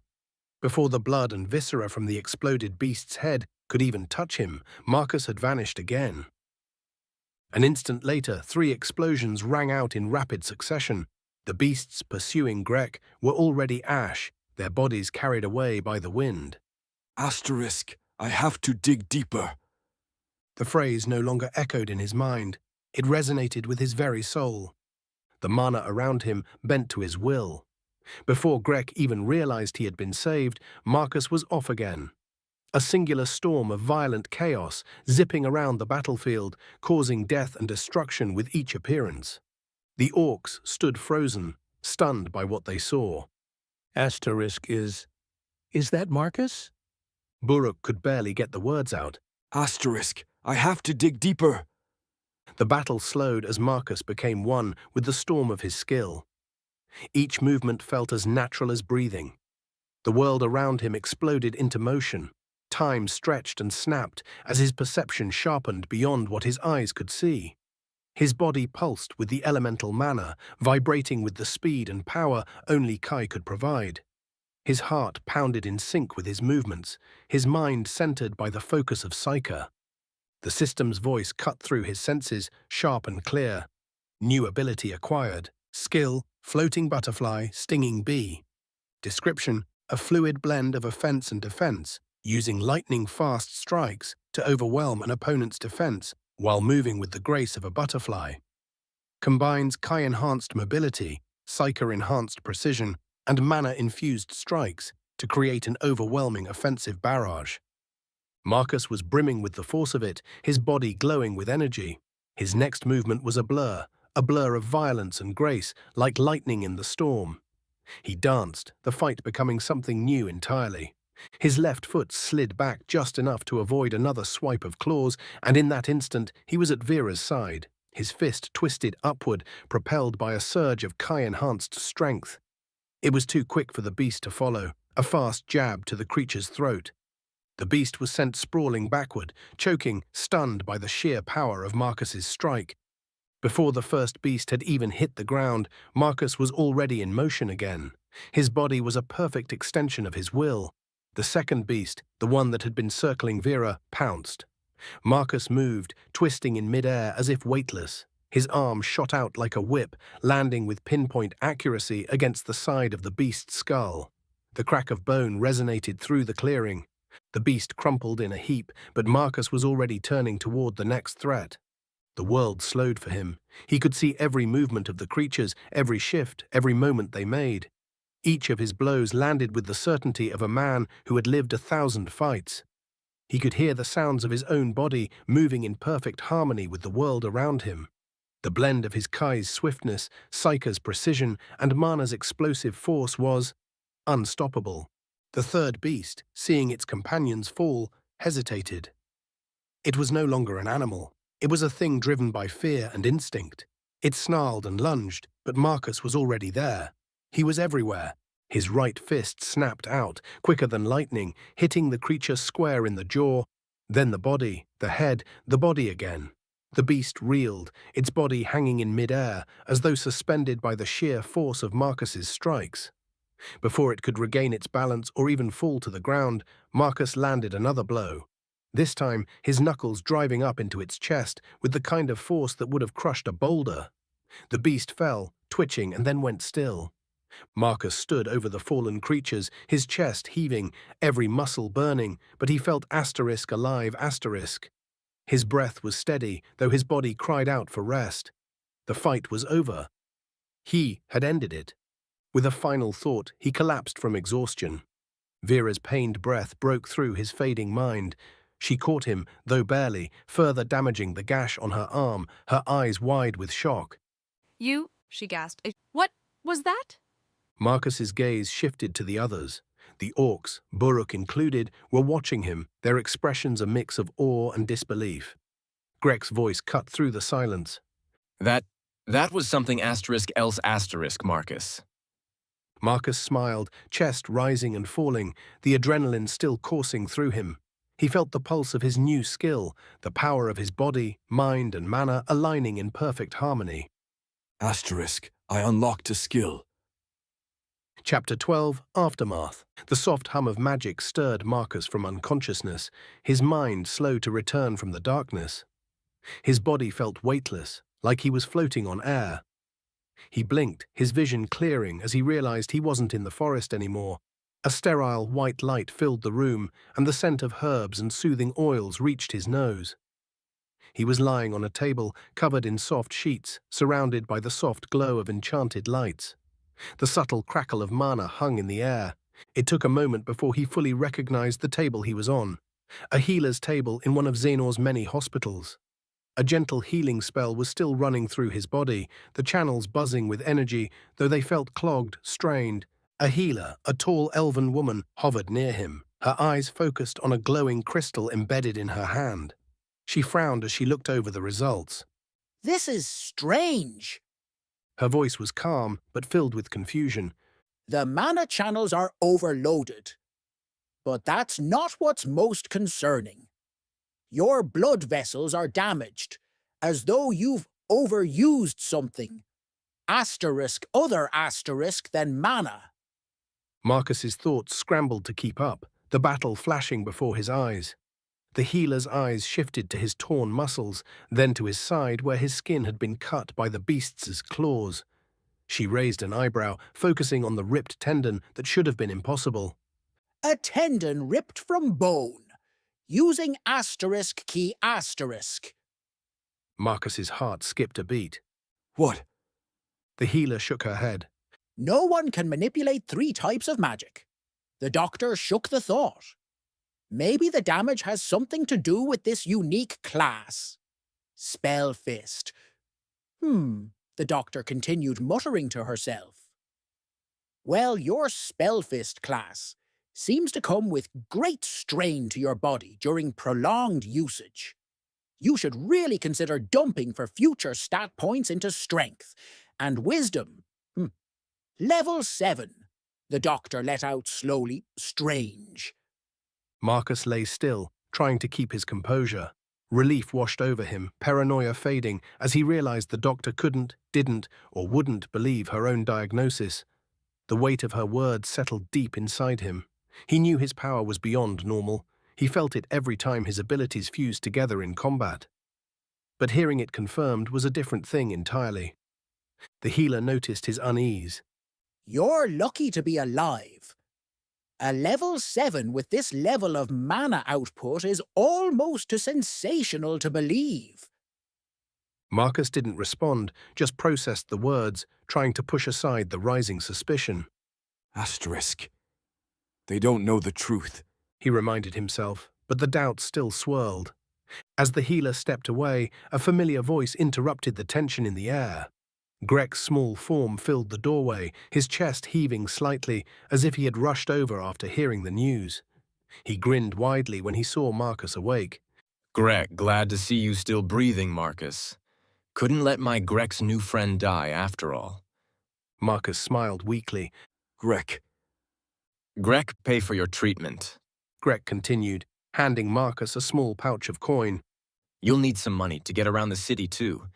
Take it. I can't.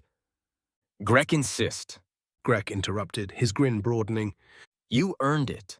Not just for the fight, but for saving Grek. Don't make Grek feel like ingrate.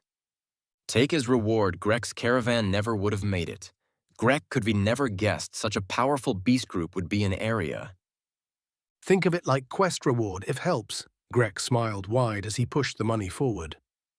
Marcus hesitated, but finally accepted the pouch, feeling a strange sense of discomfort as the heavy weight settled in his hand.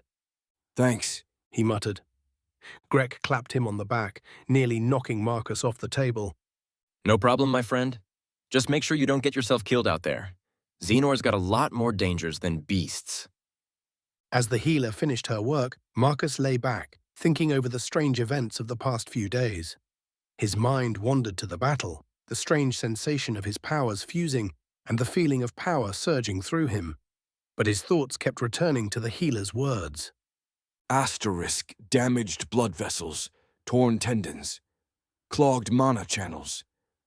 The suspicion was there, thick in the air, and Marcus knew that if he didn't keep his powers hidden, everything would unravel. For now, though, he would have to focus on the present. The orcs were his friends.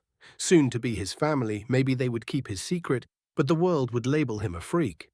Look who awake, the deadliest pup to ever walk Terra. Boruk's boisterous announcement broke Marcus from his thoughts. Arf, arf. Marcus replied playfully, the ground as the pain from his injuries resurfaced. Well, brother, don't move so much. Let the healing table do its thing. The elves are great healing magic. Rag and mutter as he gently fluffed Marcus's pillow. Of the 3 orc who entered the room, Vera was silent, eyes puffy, as if she'd been crying for hours. Hey, Vera, you okay? Vera slowly walked over to Marcus, eyes full of what looked like sorrow. Are you okay, Marcus? I'm fine. Believe me, I've been worse. Doc says I'll be back on my feet in no time. Vera smiled at Marcus, eyes a little brighter. The two gazed at each other for a brief moment. Reagan cleared his throat, snapping Vera and Marcus out of their gaze. So you're going to explain what that was? Marcus answered, I got a new skill. but Reagan cut him off before he could finish. I know you got a new skill, but it was too much. You're a mana user, but I know I felt psycho. Buruk chimed in, rubbing his beard. And I definitely felt echoes of Kai reverberate off you punches, and you don't need mana sense to see the energy you were letting off during the fight. Marcus gulped. Vera finally chimed in. Guys, remember, he's technically a spell sword. Even though using his fist, he channels mana the same way spell swords. And you know how weird spell sword mana usage is. Maybe his unique spell fist class is similar. Maybe. Reagan said. Fine. Fine. I won't press, but I'm not stupid. And the rest of the world ain't stupid. You're gonna need to allocate your stat points soon, so something like this doesn't happen again. Buruk said with a knowing look. Vera spoke again. Speaking of, I leveled during that last fight, did you? Oh yeah, Marcus said as he finally focused on the flashing system notification. He had multiple messages waiting for him. You defeated Obsidian Cat, Adolescent, X11. You defeated Obsidian Cat, Juvenile X7. You defeated Obsidian Cat, Adult X1. Congratulations, you've reached level 7. Congratulations, you've reached level 8. Congratulations, you have attained a new skill. Name, Marcus Elder. Race, human. Class, Spell Fist, unique. Level 8. HP 180. MP 18. KI 18. PSY 18. Stats, Strength 18, +2, +1. Agility 15, +2, +1. Endurance 19, +2, +1. Intelligence 12, +1, +1. Wisdom 10, +1. Luck 10, +1. Abilities, the Unseen One, Mythic Hidden. Blocks bearers stats from Intrusive Minds. Floating Butterfly, Stinging Bee. Become a Storm, Grace and Devastation on the battlefield. Time. 1 minute, cooldown 3 hours. Don't not use more than 3 times in 1 day or risk severe bodily damage. Marks, Perma, Universal Magic Affinity. Unique. Achievements, Fighting. Pioneer. For creating a unique combat style and forging a new path, you have earned the title of Fighting Pioneer. Stats increased by 10%. Mythic. Spell Fist Prodigy. Earn your first skill before ranking up your class, reaching level 10, or spending a single stat point. Additional 5% to all stats. Applied after all other boons have been accounted for. Unallocated points, 20. I gained another achievement. Marcus said, dumbfounded. What? The orcs screamed collectively. Chapter 13, The Sparring Match. The journey through the Xenor was unlike anything Marcus had imagined. The city was grand, despite not being a capital city. Its magical structures towered far higher than any building he'd ever seen in his life, which was saying a lot since Marcus was a New York native in his old life, a labyrinth of stone and wood. A cacophony of sounds filled the air, the shouts of merchants, the clatter of wagon wheels, and the rhythmic stomping of boots on cobblestone streets. The smell of fresh bread mixed with the salty tang of the sea, while colourful banners flapped in the breeze, announcing this market or that festival. Xenor, a city teeming with life, felt like a whole new world. It was vast, complex, and full of potential. Marcus wandered through the bustling streets, taking in the sights. Stalls selling fruits, vegetables, and exotic spices from distant lands lined the roads, and street performers, jugglers, dancers, and musicians kept the crowd entertained. He caught glimpses of beastfolk, elves, and even a few dwarves walking among the throngs, their eyes alight with the promise of opportunity in the great city. Hey, watch it! A grizzled merchant shouted as Marcus bumped into his cart, distracted by a display of bright fabric. He muttered an apology and hurried along, caught in the strange excitement of the city. As they made their way toward the Adventurers Guild, Marcus felt a thrill building within him. The guild was the heart of adventuring in Xenor, where those seeking fame, fortune, and glory gathered. It was here that he would be officially recognized and assessed. When they arrived, Marcus couldn't help but be impressed. The guild's Xenor branch was housed in a massive building, the exterior carved from the very stone of the city's foundation. Great wooden doors flanked by tall stone columns led into the cavernous hall. Inside, adventurers in all stages of their careers bustled around, gathering supplies, discussing quests, or enjoying the camaraderie of their fellow fighters. Let's go inside. Vera said, guiding Marcus past the crowds. We've got an interesting show to watch before the assessments begin. They made their way to a raised platform near the center of the hall. Below, an arena had been set up, and Marcus could see a few familiar faces among the crowd. A mix of orcs, humans, and others, all watching eagerly. At the far end of the arena stood a lone figure, a tall man dressed in gleaming silver armor, his face hidden behind a black veil. That's Ralkar. Yara said quietly, her voice full of reverence. Gold-level adventurer, psyker user, and the one who'll be handling your assessment. Marcus raised an eyebrow. Gold level? What's that mean? Buruk, standing next to him, explained. Gold-level adventurers start out at around level 30. They're the elites, the ones who take on the most dangerous quests, who are often sent to tackle threats no one else can handle. Marcus's mind raced. If Ralkar was a gold-level adventurer, then what did that make him? A copper-level adventurer at best. Maybe lower. Psyker users are rare, Buruk continued. and not just any psyker user. Ralkar is one of the few fighters who specializes in it. Most psyker users are support types, healers, strategists, but Ralkar uses it to control probability, manipulate the odds of things happening. Marcus frowned, confused. Control probability. How does that even work? Before Buruk could answer, the fight began. Ralkar stepped forward, facing off against 3 silver-level key users. The 3 adventurers, each a towering figure with an aura of raw power, cracked their knuckles and set their stances. They were clearly confident, too confident, Marcus thought. They were in for a rude awakening. The match began with a series of quick movements. The 3 Kai users charged at Ralkar with incredible speed, their bodies radiating power. But Ralkar stood still, calm, almost lazy in his posture. Then the strange happened. One of the key users, a massive orc, swung a broad strike aimed at Ralkar's head. It was a move that should have easily landed, a blow that would have sent most people flying. But as the orc's fist descended, it suddenly veered off course, missing Ralkar by a wide margin. The crowd gasped. Ralkar didn't flinch. He didn't even move. Instead, he simply raised a hand, fingers extended as if beckoning the strike to miss. Marcus could see a faint shimmering distortion in the air, a ripple that seemed to tug at the very fabric of reality itself. The orc, confused, staggered forward, his strike completely off target. Ralkar then launched a counterattack, a simple, almost casual punch to the orc's side. But what should have been a harmless strike sent the orc crashing to the ground with a resounding thud, his body twitching in pain. That's insane, Marcus muttered, his eyes wide. He barely touched him, and the guy is out cold. Yara smirked. That's Psyka. Ralkar doesn't need to land powerful blows to win. He just shifts the odds in his favor. His punches don't need to be strong if he can make them land where they matter. The power is in the probability. Marcus watched in awe as Ralkar moved with unsettling grace. He seemed to control not just the outcome of each exchange, but the very fabric of the fight. The next Kai user came at him with a flurry of strikes, fast and powerful.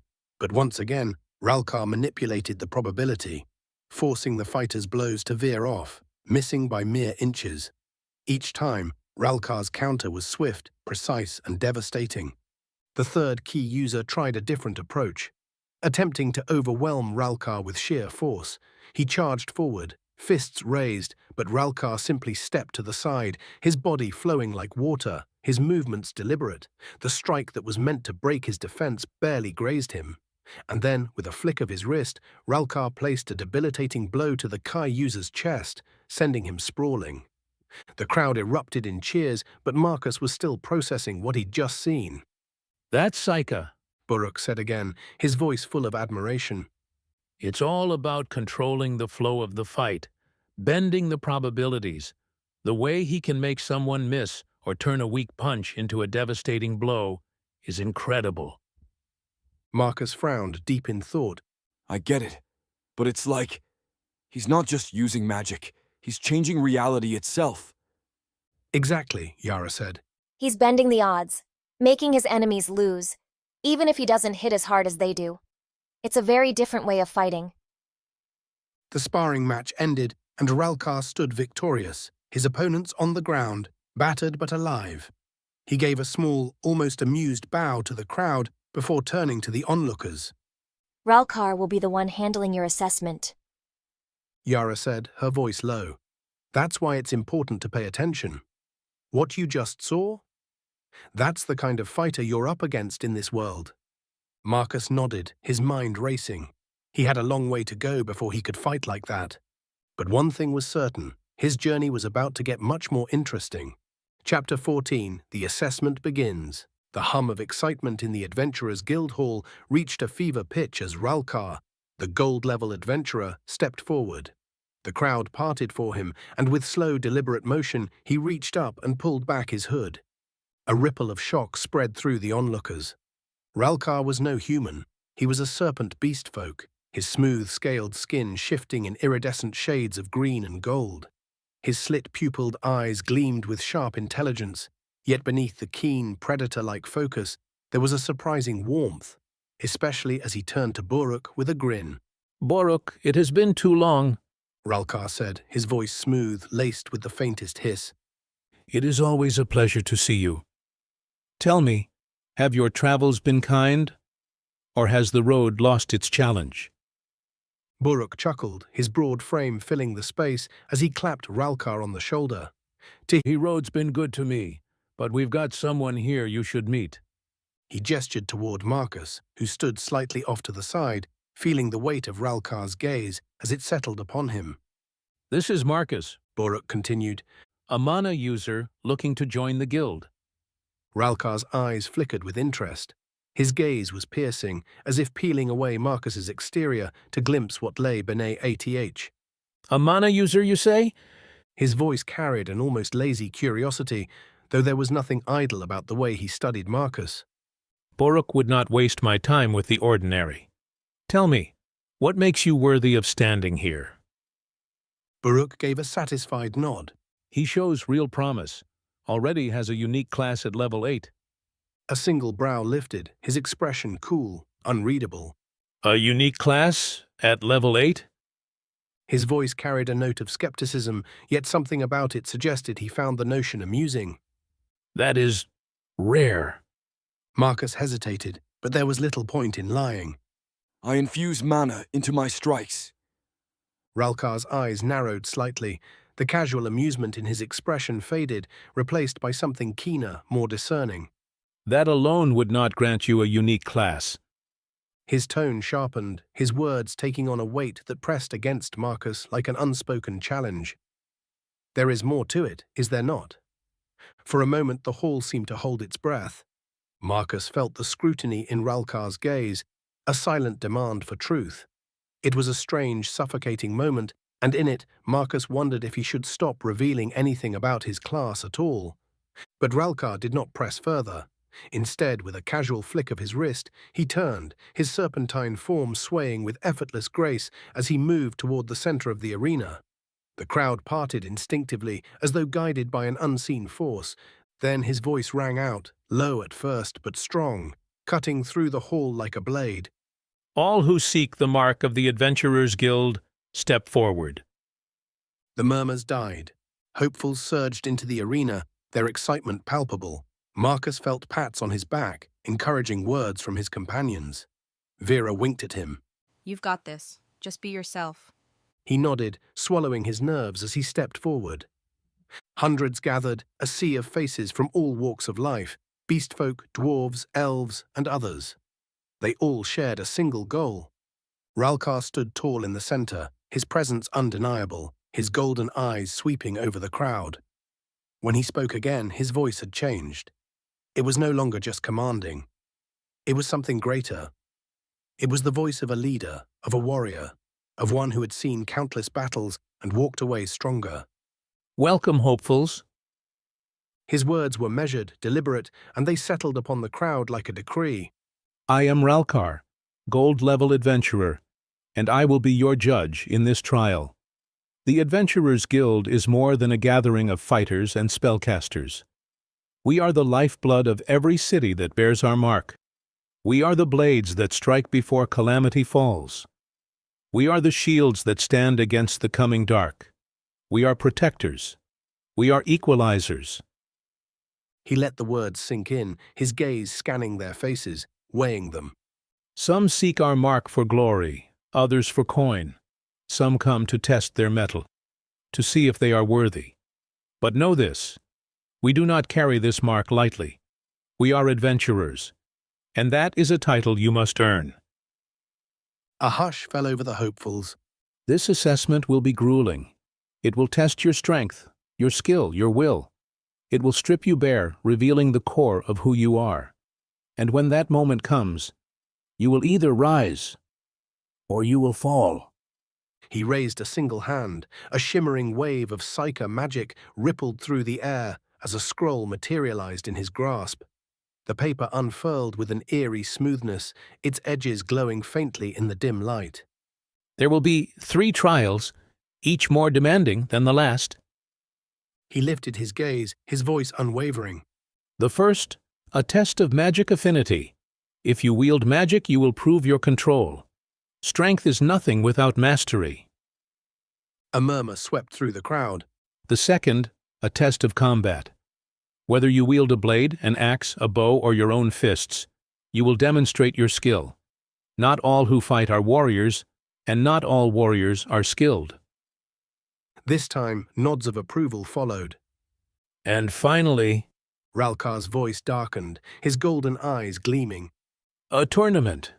A battle to separate the worthy from the weak. Only the strongest will earn the right to join the guild. 10 will rise. The rest will walk away empty-handed. The weight of his words settled over them. The hope, the excitement, all of it sharpened into something else. Determination. He gestured towards 2 figures standing at the far end of the arena. They stepped forward, tall, imposing, their presence nearly rivaling his own.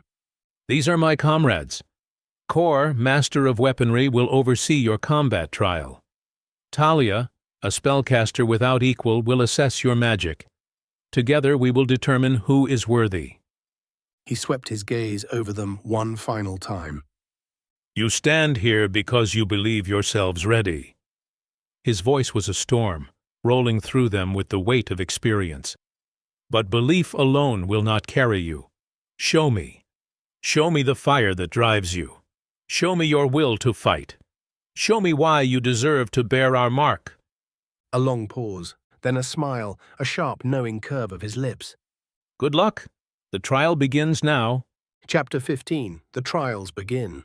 The energy in the arena was electric. Dozens of hopeful adventurers had already stepped forward to take their turn in the first trial, the Magic Affinity Showcase. Some had impressed, while others had failed spectacularly.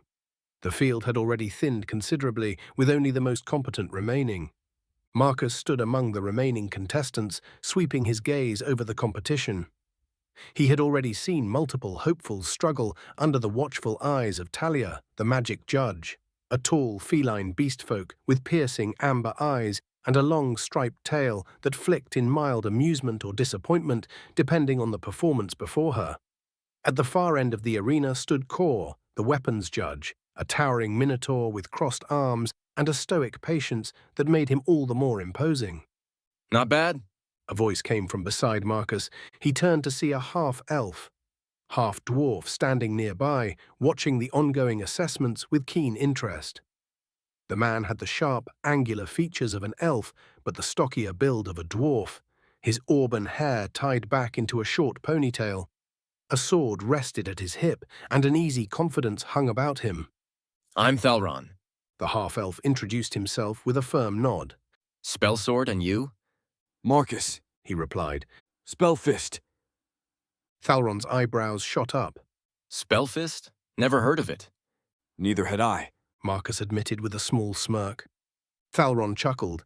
That makes two of us. Guess we'll see what you're made of soon enough. Before Marcus could reply, Talia's voice rang out. Next, Marcus. A murmur passed through the crowd as he stepped forward. He felt the weight of his friends' eyes, Vera, Boruk, and Grek, watching from the sidelines. Talia's feline gaze roamed over him, her tail flicking lazily. Spellfist, huh? A pause. That's not a recognized class. She mused, tilting her head. Marcus shrugged. Does it matter? A faint smirk tugged at her lips. Not really. You'll be tested the same way as a spell sword. The challenge is simple. Destroy as many targets as possible, each with a different elemental affinity. The test ends when you repeat an element or fail to destroy a target. Understood? Understood. With a wave of her hand, a row of targets appeared in the air, hovering at various distances. Begin. Marcus exhaled and focused. He thrust his first punch forward, fire bursting around his fist as he struck the first target, shattering it. Without hesitation, he moved to the next, this time channeling a surge of ice along his knuckles. The target froze and cracked apart. He continued calling upon lightning, wind, earth, water, and more, each strike obliterating a target. The murmurs in the crowd grew louder with each successive blow. 9, 10, 11, someone whispered. Marcus pushed on, maintaining his focus. 12. Then, at the 13th target, he hesitated. He had used nearly every element he was familiar with. Thinking fast, he reached deeper, channeling a faint pulse of shadow, his fist trailing inky wisps as he struck. The target shattered. A beat of silence, then someone in the audience gasped. 13. Marcus exhaled, stepping back. The test was over. Talia's feline eyes lingered on him, intrigued. 13 targets. That's uncommon. From the sidelines, Vera and Grek grinned, while Boruk nodded in satisfaction. But before Marcus could enjoy the moment, Thalron stepped forward. Thalron, spell sword? He announced. Talia gestured for him to begin. The test started, and Thalron moved with fluid precision, his blade slicing through targets while radiating different elements. He switched seamlessly between fire, lightning, water, wind, and more, his control impeccable. Marcus watched intently as Thalron reached 13, then with a final burst of radiant light shattered a 14th target. The crowd erupted in cheers. Thalron turned to Marcus with a grin. Looks like I've got the edge on you. Marcus chuckled. We'll see about that. The magic affinity trial had thinned the hopefuls even further. Now those who remained stood before Kor, the Minotaur judge, as he announced the second test. You will spar against the judge of your choice. The goal is simple: survive for 1 full minute without being eliminated. Murmurs rippled through the crowd. Many contestants had already failed spectacularly. Some barely lasted 10 seconds before being overwhelmed. Thalron stepped forward before Marcus, selecting Talia as his opponent. Their battle was fierce, Thalron barely managing to hold out against Talia's relentless magical attacks. With only seconds left, he pulled off a last-second maneuver, dodging a devastating spell and surviving to the end. Panting, he staggered back. Victorious, he shot Marcus a look. Your turn, Spellfist. Marcus stepped forward, locking eyes with Ralkar. I choose Ralkar. The crowd froze. A hush fell over the arena. He picked Ralkar, someone whispered. That's suicide. Ralkar tilted his head, then grinned. Interesting choice. Let's see what you can do. The match began. Ralkar moved fast, striking with a fluidity that made it clear he was used to overwhelming opponents. His attacks lacked technical refinement, but he made up for it with sheer force and speed, adjusting his Psyker-enhanced strikes on the fly. After being hit yet again, something clicked for Marcus. Is this the probability control aspect of Psyker? He's not just improving his strikes. No, it's not that simple. Another strike rapidly approached Marcus, and he positioned himself to roll with the incoming blow, but he paid careful attention to its trajectory. Although Marcus had readied himself for the blow, what should have been a glancing strike landed square in his sternum. Marcus was pushed back, but he wasn't discouraged. He'd learned something about the nature of Psyche. Moments before the blow reached him, Marcus drew upon his own Psyche, supercharging his brain and causing everything to seemingly slow to a crawl for the briefest of moments. That was all he needed. As the blow made its way to him at a snail's pace, he saw it. The moment Ralkar's Psyche manipulation deleted the space between Ralkar's fist and his sternum. Marcus analyzed the flaw in Ralkar's technique instantly. He wasn't a true striker. He simply relied on his mastery of Psyche to enhance what Marcus's old coach would have called an amateur punch. Marcus smirked. That was something he could exploit. He slipped into the Philly shell stance, raising his lead shoulder while keeping his rear hand near his chin. The first punch came. Marcus rolled with the blow, letting it glance off his guard. Another strike, then another. He weaved, ducked, and pivoted, making Ralkar look increasingly frustrated. Gasps rippled through the audience. He's dodging everything, without magic. Ralkar adjusted his power, increasing his speed, but Marcus remained calm, bobbing and weaving with precision. He didn't need to overpower Ralkar, just outlast him. The final seconds ticked down. As the match ended, Marcus stood untouched, his breath steady. A stunned silence filled the arena, then whispers. He didn't use any magic. He dodged everything. Ralkar's serpentine eyes narrowed, studying Marcus closely. Then, unexpectedly, he grinned. Interesting. With the weapons trial over, only a fraction of hopefuls remained. Kor stepped forward, his voice booming across the arena. Congratulations to those who passed. The final test, the tournament, will take place at dawn. The list of competitors will now be announced. The air seemed to grow thicker with tension as each of the remaining adventurers awaited the final list. The crowd held its breath. Marcus and Thalron exchanged a look. This was just the beginning. The real test was about to begin. Chapter 16, The Calm Before the Storm. The evening sky over Xenor had a soft orange hue, the last rays of sunlight fading as the city began to settle into night. The air was thick with anticipation, and even the bustling marketplace seemed quieter, as if holding its breath for the tournament the following day. Marcus stood at the edge of the training grounds, taking in the view of the arena where tomorrow's battles would unfold.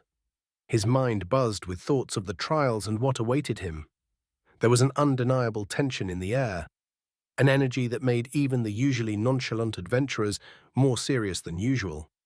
Thalron, the half-elf, half-dwarf, who had become his unexpected rival, was nearby, adjusting his armor and preparing himself for the battles ahead. Marcus couldn't help but notice how focused the man was. Something about him seemed to be constantly calculating, a sharpness to his every move. So, how are you holding up? Thalron asked, his eyes glinting with the same competitive fire Marcus felt. Good, Marcus replied, his eyes narrowing slightly as he looked around. Tomorrow's going to be interesting. Interesting, huh? I like that word. I was thinking unavoidable. Thalron said, a sly grin forming on his face. I'll be honest, though, I didn't expect the spell fist to make it this far. I've heard of spell swords, but a spell fist is new to me. Marcus chuckled. Yeah, well, it's been an interesting ride so far. The words hung between them for a moment, a silent acknowledgement of the strange and unpredictable path that had brought them both to this point. As they spoke, more competitors began to filter into the area. Marcus couldn't help but notice the diversity in the crowd, each person a representation of a different culture, race, and background. There was something about the gathering that made the tournament feel even more monumental. Then, as if on cue, one participant caught his eye. She was tall, with long, flowing hair and a striking presence. Her body was lean and strong, but what stood out to Marcus wasn't just her imposing stature.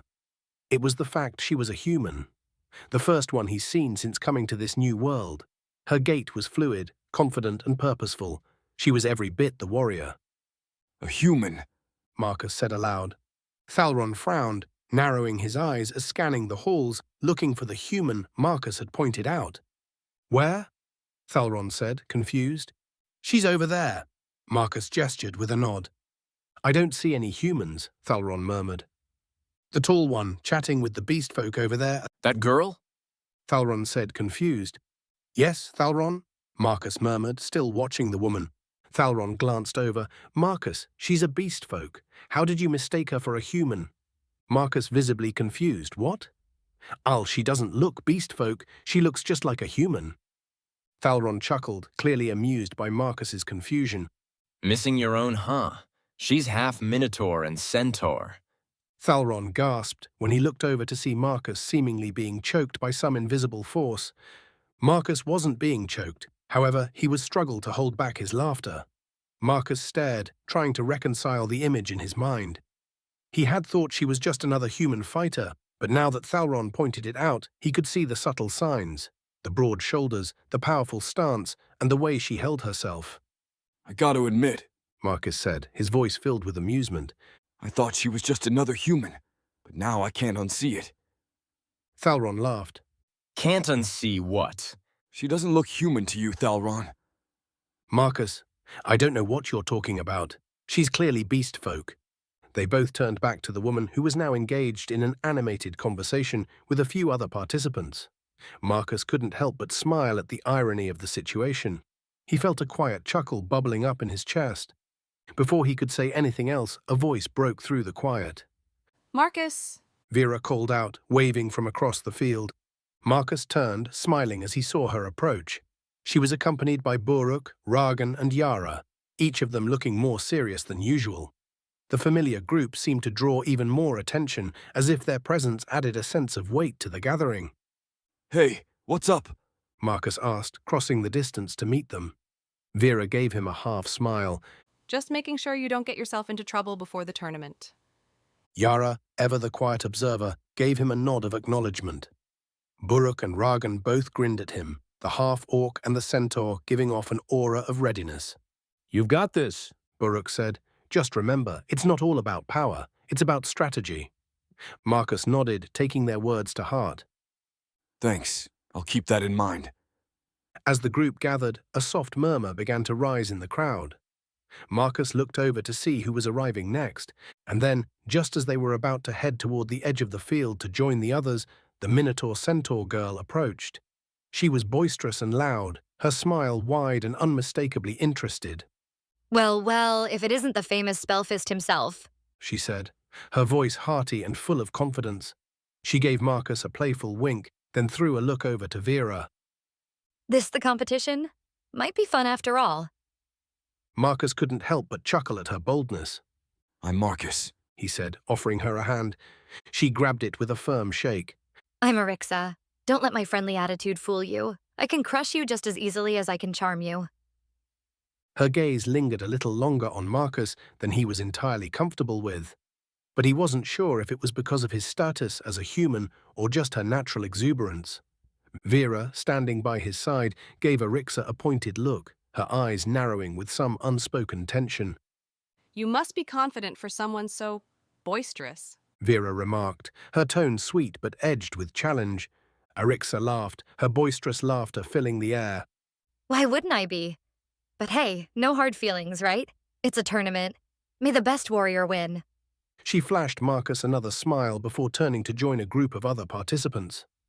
Marcus watched her leave, still processing the interaction.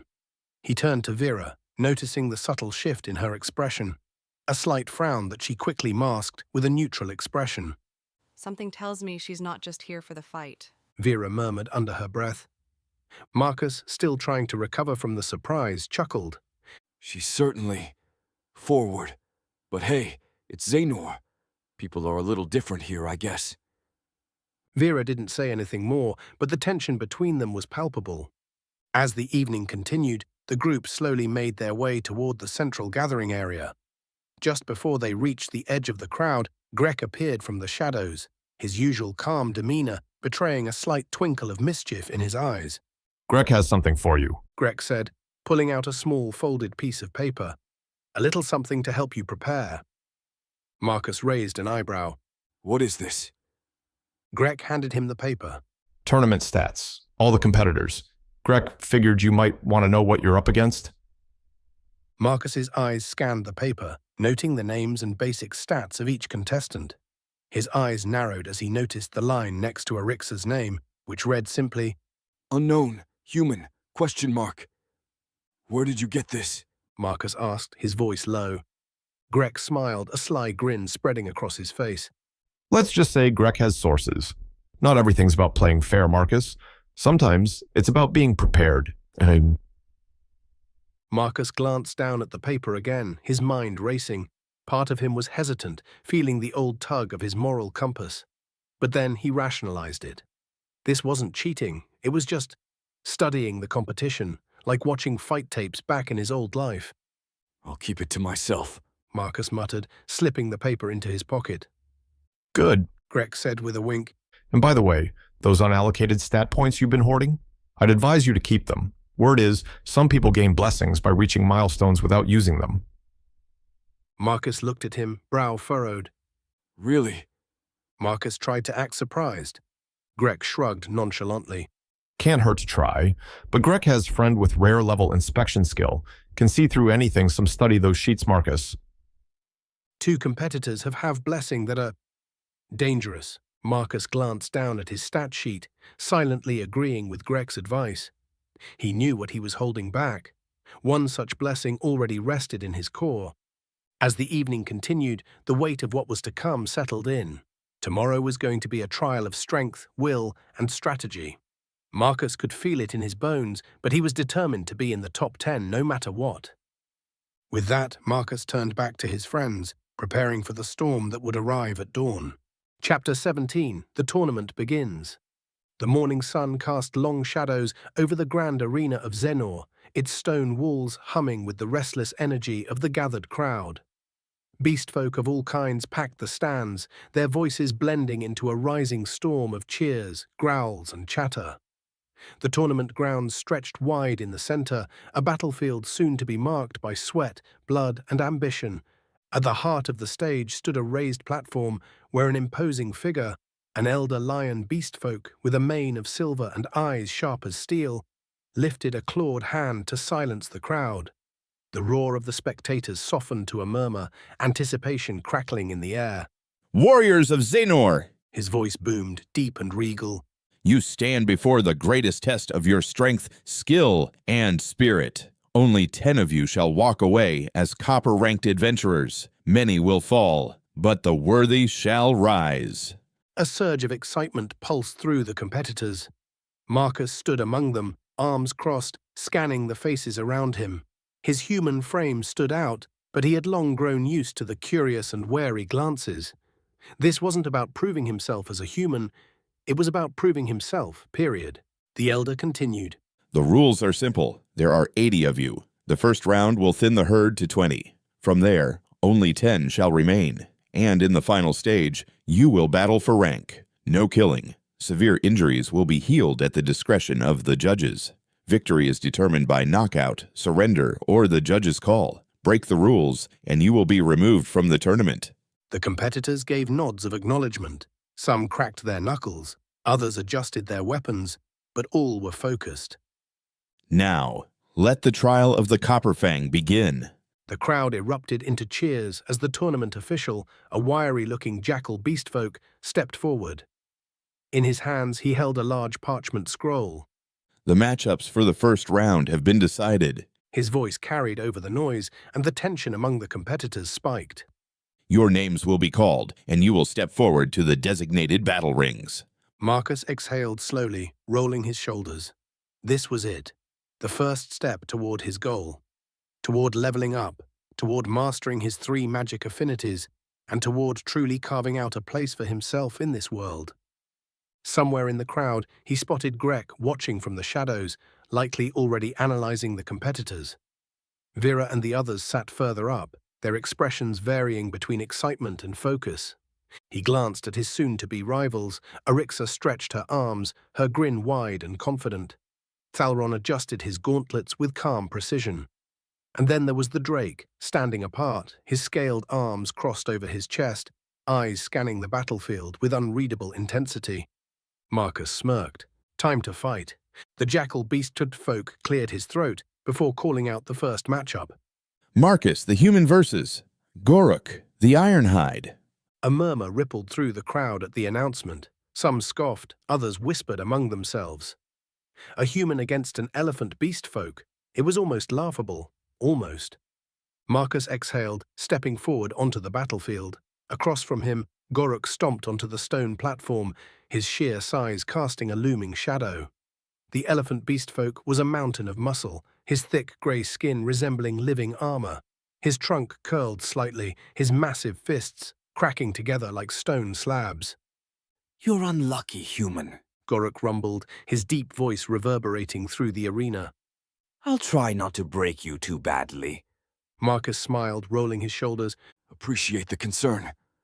The referee, a fox beastfolk, raised his hand. Begin! Goruk charged. For a being of his size, he was deceptively fast. The stone floor trembled as he closed the distance, his right fist rocketing forward like a battering ram. Marcus sidestepped, narrowly avoiding the crushing blow. The moment Goruk's fist crashed into the ground, Marcus countered. A sharp jab to the ribs, followed by another and another.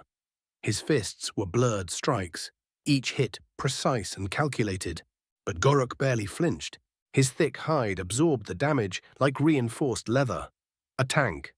Marcus had fought tough opponents before, but this was different. His punches weren't connecting deep enough. The elephant grinned. That tickles. Without warning, his massive trunk whipped forward, aiming to ensnare Marcus. He ducked, but Goruk's knee shot up like a cannon, clipping Marcus's shoulder and sending him skidding back.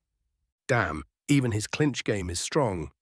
Goruk stomped forward, fists raised in a boxer's stance. The sight was almost comical, an elephant using Marcus's own style against him. But his form wasn't sloppy. If anything, it was refined, his stance balanced, his footwork efficient. You're not the only one who studies human, Goruk taunted. Marcus wiped a bit of sweat from his brow, eyes gleaming. Good. This would actually be a fight. Goruk took control of the fight, using his superior weight and reach to keep Marcus on the defensive. His jabs were like sledgehammers. His hooks sent shockwaves through the air. Marcus dodged, weaving in and out, but the ring was only so big. His shoulders ached. His breath came faster. Goruk wasn't just tanking damage, he was wearing Marcus down. Marcus had two choices, try to outlast him or break through his defenses. He cracked his neck. No choice, really. Shifting his stance, he planted his feet.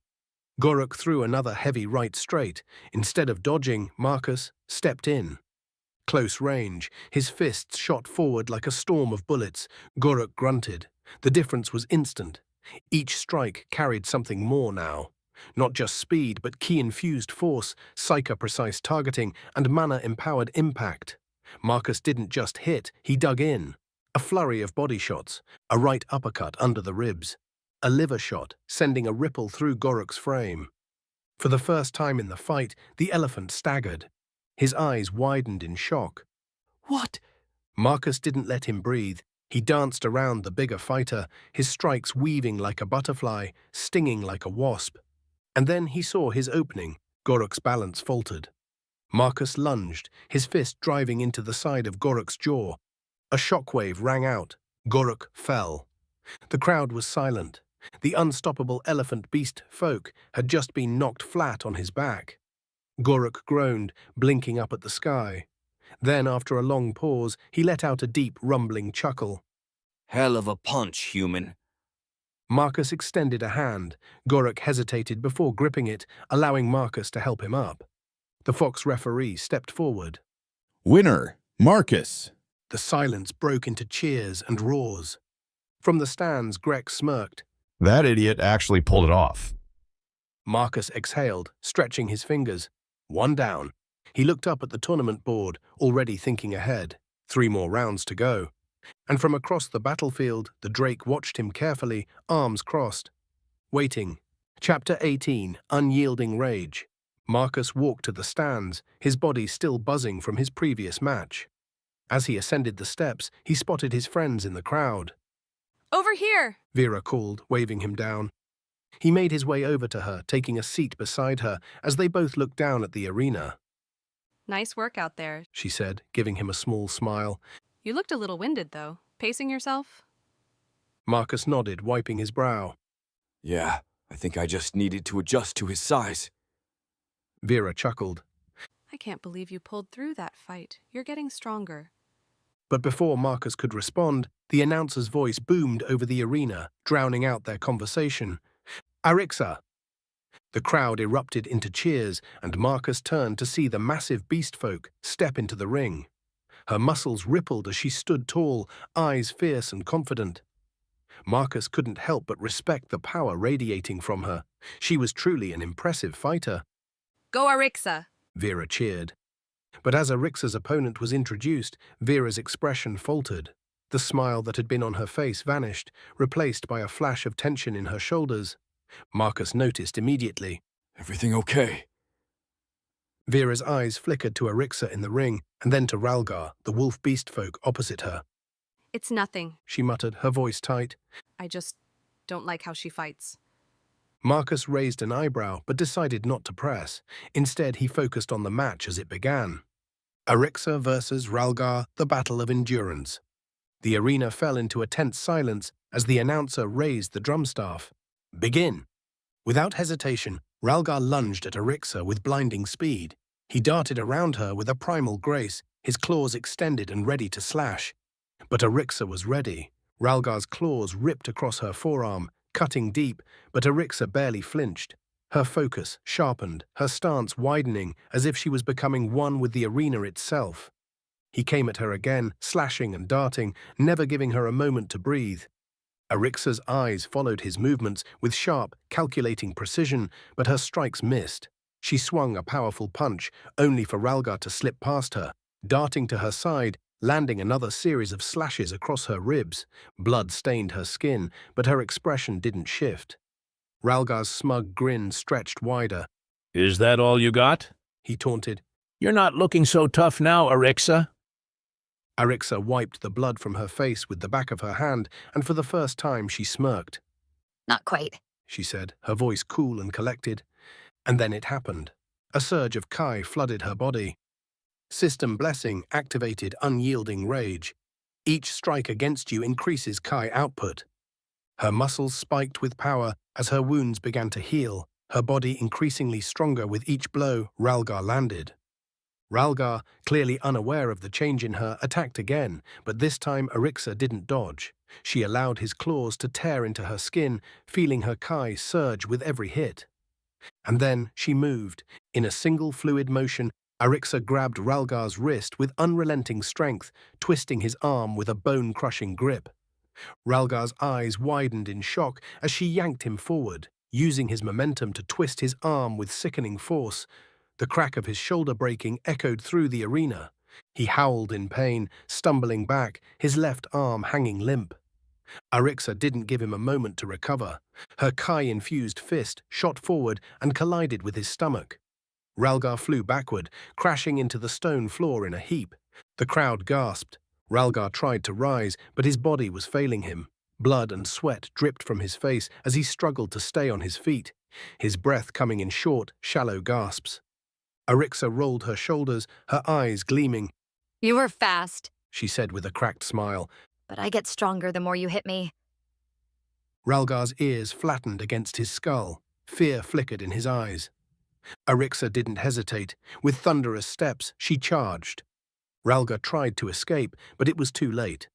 Arixa's fist collided with his jaw in a devastating blow.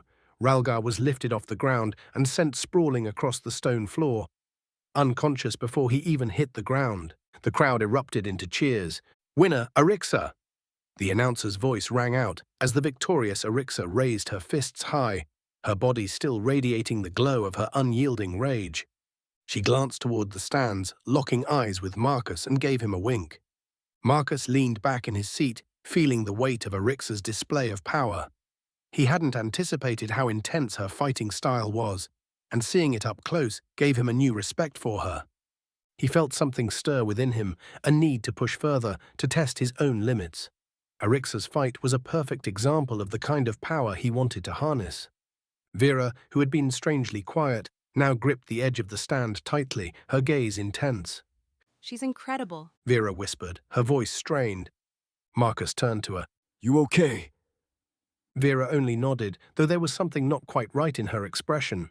Chapter 19, Elegance. The tension in the arena was palpable. Marcus stood beside his friends, his gaze shifting from one contestant to the next, taking in the array of beastfolk with growing awareness. It was becoming increasingly clear to him that the crowd was biased, cheering enthusiastically for those of beastfolk descent, while the rest were treated with a noticeable coolness. Looks like we're the outsiders here. Vera muttered, crossing her arms and scanning the arena. Marcus couldn't help but feel a pang of discomfort.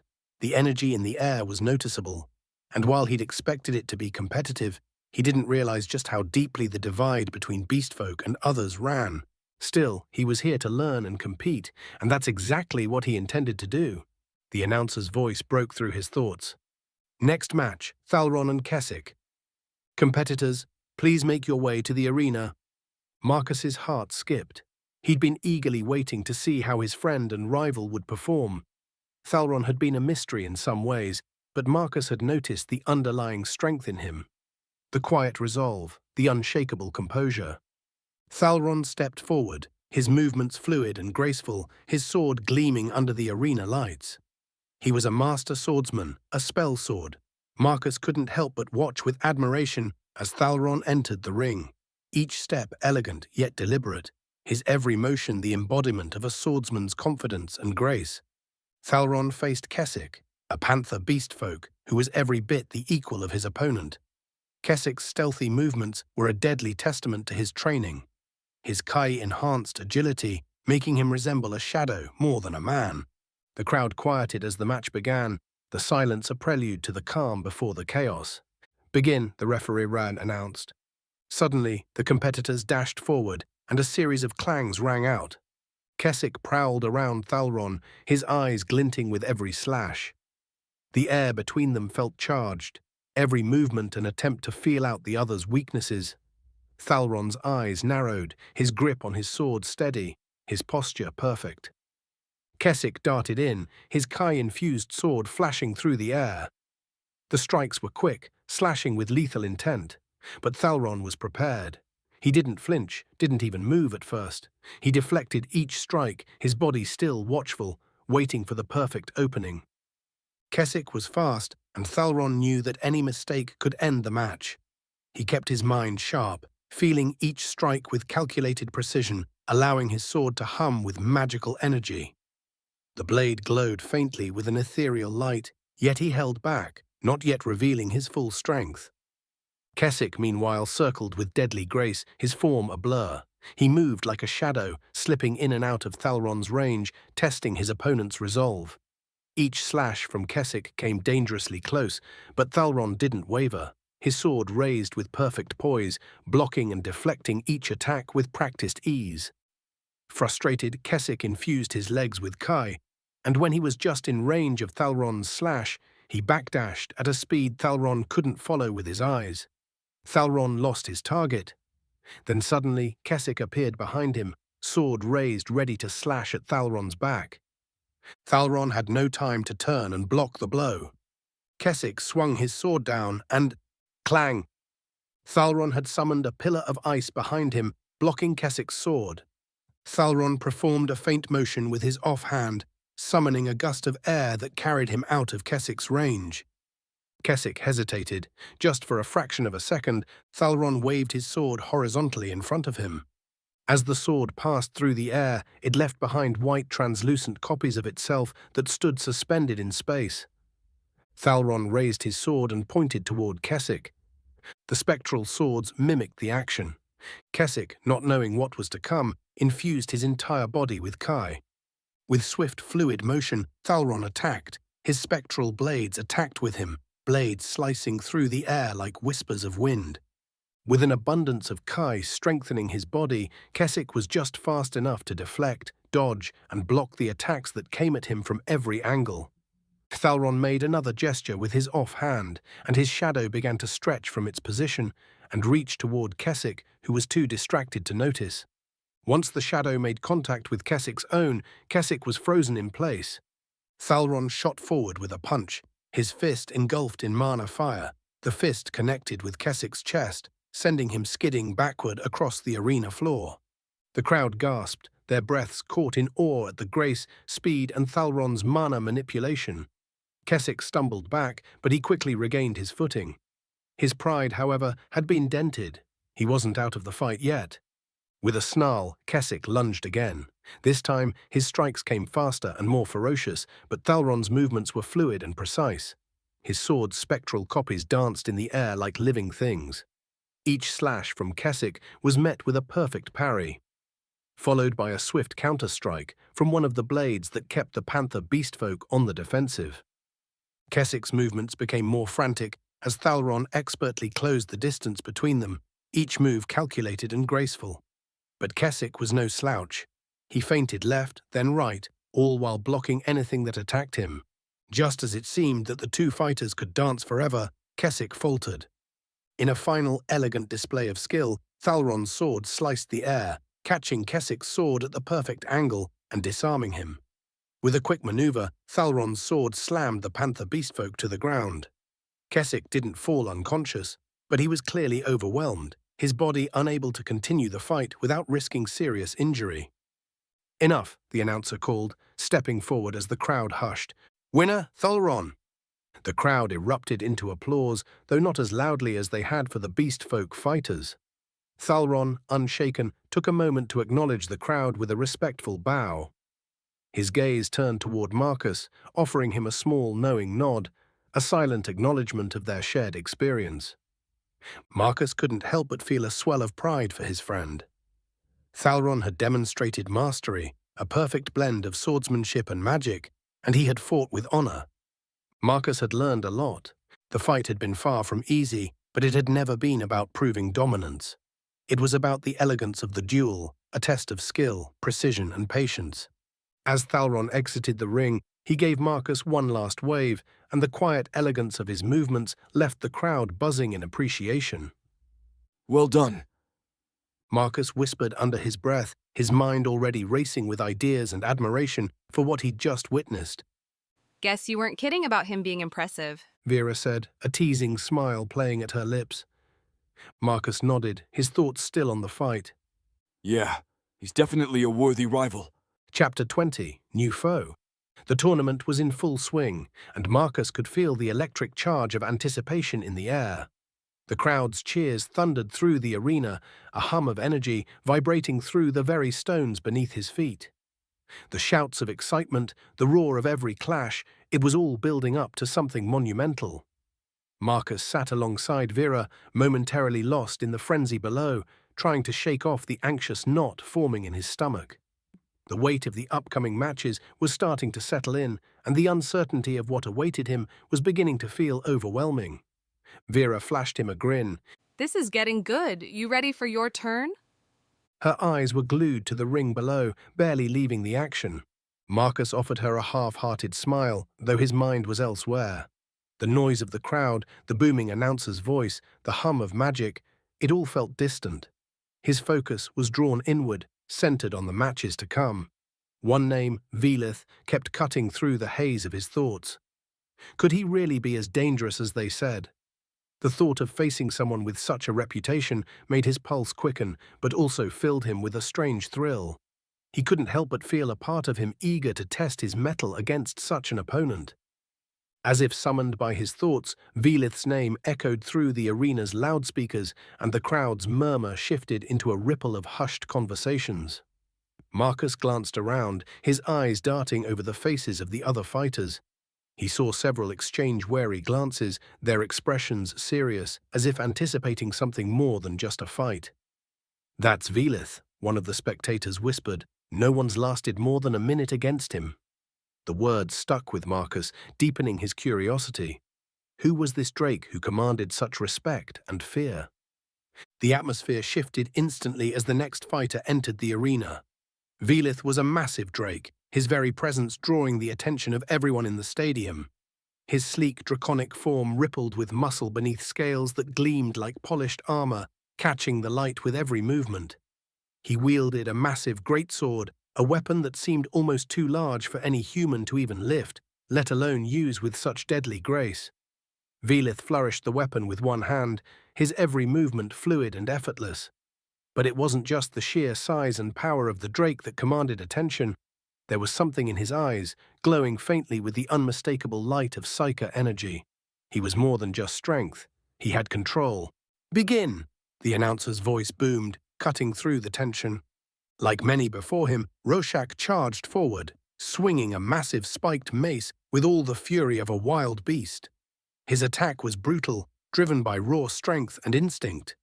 Yet Velith did not step aside or attempt to block the blow. Instead, he flowed, his body shifting with an elegance that was almost unnatural. It was like watching water move, seamless and effortless, his feet barely disturbing the ground as Rorschach's mace swung harmlessly through the air. This wasn't just dodging. It felt as though Velith was controlling the very space around him, bending the arena's energy to his will. Marcus could barely believe his eyes. Rorschach, momentarily thrown off by the missed strike, recovered quickly, roaring in frustration as he charged again. His mace rose high, the weight of the weapon threatening to crush anything in its path. The crowd erupted, a wave of excitement washing over them as they anticipated the blow. Rorschach's massive weapon came crashing down toward Velith with bone-crushing force. But once again, Velith remained perfectly still, his demeanor calm and unreadable, like a predator waiting for its prey to make the wrong move. Then everything seemed to change in the air. Velith's eyes flared with psyche, and Marcus felt a shift, an almost tangible pressure in the air. It was as though the weight of the arena itself was warping. There was a pulse that rippled outward, and suddenly Rorschach's overwhelming presence didn't feel so overpowering anymore. Balanced scales activated. Marcus's eyes narrowed, watching with growing fascination. Balanced scales wasn't just an equalizer, it was a reweaving of power itself. Velith's psyche didn't simply negate Rorschach's strength, it redistributed it. Strength, speed, endurance, everything about their physical attributes was now being shared between them. It was as though the entire fight had been reshaped from the ground up, balancing the scales in real time. Rorschach swung again, but something was off. His movement had slowed, not because he'd lost strength, but because his power had been diluted. It was no longer concentrated in his strikes, instead it was spread thin across his entire body. Velith, on the other hand, had gained a portion of Rorschach's power, and it showed. His natural speed and agility were enhanced, giving him an even sharper edge. The Drake moved with an impossible precision, faster, sharper, more fluid than before. That's insane, Marcus muttered under his breath. Vera, beside him, was equally entranced by the display. She nodded, eyes wide with awe. He's not just controlling power, he's changing how the fight is fought. Velith didn't waste a moment. With a practiced, fluid motion, he redirected Rorschach's energy. He grabbed the larger fighter's wrist and twisted it with a speed that defied logic. For a creature of his size, Velith's movements were impossibly fast. His psyche flowed like an extension of his will, guiding his every move with near-perfect precision. Rorschach's eyes widened as his balance faltered, his wrist contorted in a way it wasn't meant to. His massive body, usually an unstoppable force, seemed to lose coordination, as though the very strength he relied on had been ripped away. Velith pressed a hand to Rorschach's chest, reinforcing the equilibrium he had created with his psyche. For a heartbeat, everything seemed still, the arena holding its breath. Rorschach, enraged, tried to force his way out of the hold, using the full weight of his strength to overpower the Drake. But it was futile. The strength he had once relied on was now shared between them, an even balanced force that didn't allow for dominance. Velith had control, and Rorschach's strength became a limitation. With a final, almost effortless twist, Velith forced Rorschach to his knees. The bearman crumpled under the weight of his own redistributed power, the crowd gasping in stunned silence. Rorschach's body, so accustomed to overwhelming force, couldn't handle the redistribution of his abilities. In a smooth, practiced motion, Velith released Rorschach and stepped back, his tail flicking with casual elegance. Rorschach collapsed forward, panting, utterly spent. He struggled, trying to rise, but it was hopeless. His power was no longer his to command. Winner iye dad ikiki. Velith! The announcer's voice rang out, breaking the silence that had fallen over the crowd. The fight had ended almost as soon as it began, with Velith exerting barely any effort. His mastery over balanced scales and his control over Psyche had rendered Rorschach's brute strength irrelevant, turning the tide of the fight before Rorschach even had a chance to land a blow. Marcus clenched his fists, his mind racing. This wasn't just power, it was understanding. Velith didn't need to overpower his opponents. He made them fight by his rules, bending them to his will, reshaping the very essence of combat. Vera leaned over, her eyes gleaming with admiration. That's impressive, She whispered. Marcus, still trying to process what he had just witnessed, felt a weight settle in his chest. He had always thought he understood Psyche, but this was something else entirely. Could he ever match that kind of control? Could he fight against someone who wielded their abilities with such precision? As Velith passed by, his gaze met Marcus's. The eye contact was brief, but it was enough. A challenge, unspoken but clear. Marcus held his breath. He knew it now. Velith was watching him, and Marcus could feel it. He was next. Chapter 21, Second Wind. Marcus was rested and brimming with excitement for his next match. Once the announcer called his name, he joked with Vera, "Kiss me for good luck." She blushed and pushed him toward the arena. He stepped onto the battlefield, only to be met with a fierce grin. Arixa stood there, bouncing lightly on the balls of her feet. Her muscular frame tensed with anticipation, and in her hands she gripped a massive warhammer. The weapon's head was nearly as wide as Marcus's torso. Glad you made it. She said, cracking her knuckles. I've been looking forward to a fight with you, handsome. Marcus smirked. You're not going to hold back, are you? Hells no. Marcus joked to himself. She may have inherited the human halves of her parents, but she definitely had a minotaur's temper. The referee raised his hand. Begin. The crowd fell silent as Marcus and Arixa circled each other. Arixa's breathing was controlled, but there was a wildness in her stance. Her muscles bulged with barely restrained power, and her kai surged, threatening to explode. Her hammer hung loosely in her grip, ready to strike. Marcus exhaled slowly, focusing. He could already feel the strain from his first fight, but there was no time for weakness. He had to be ready. Arixa launched forward, a blur of motion, her hammer crashing toward him. The fight, a struggle against unyielding rage. Marcus dodged the first few strikes, his footwork light and quick, just barely staying out of reach. Arixa's hammer whipped through the air with terrifying force. But with each time Marcus struck her, she grew faster, stronger. Her blessing was terrifying. Arixa's first hit landed, a solid hammer blow to his abs. Pain exploded through Marcus's torso. He gritted his teeth and retaliated with a sharp counter, a Psyche-enhanced jab to her shoulder. Arixa barely flinched. She grinned.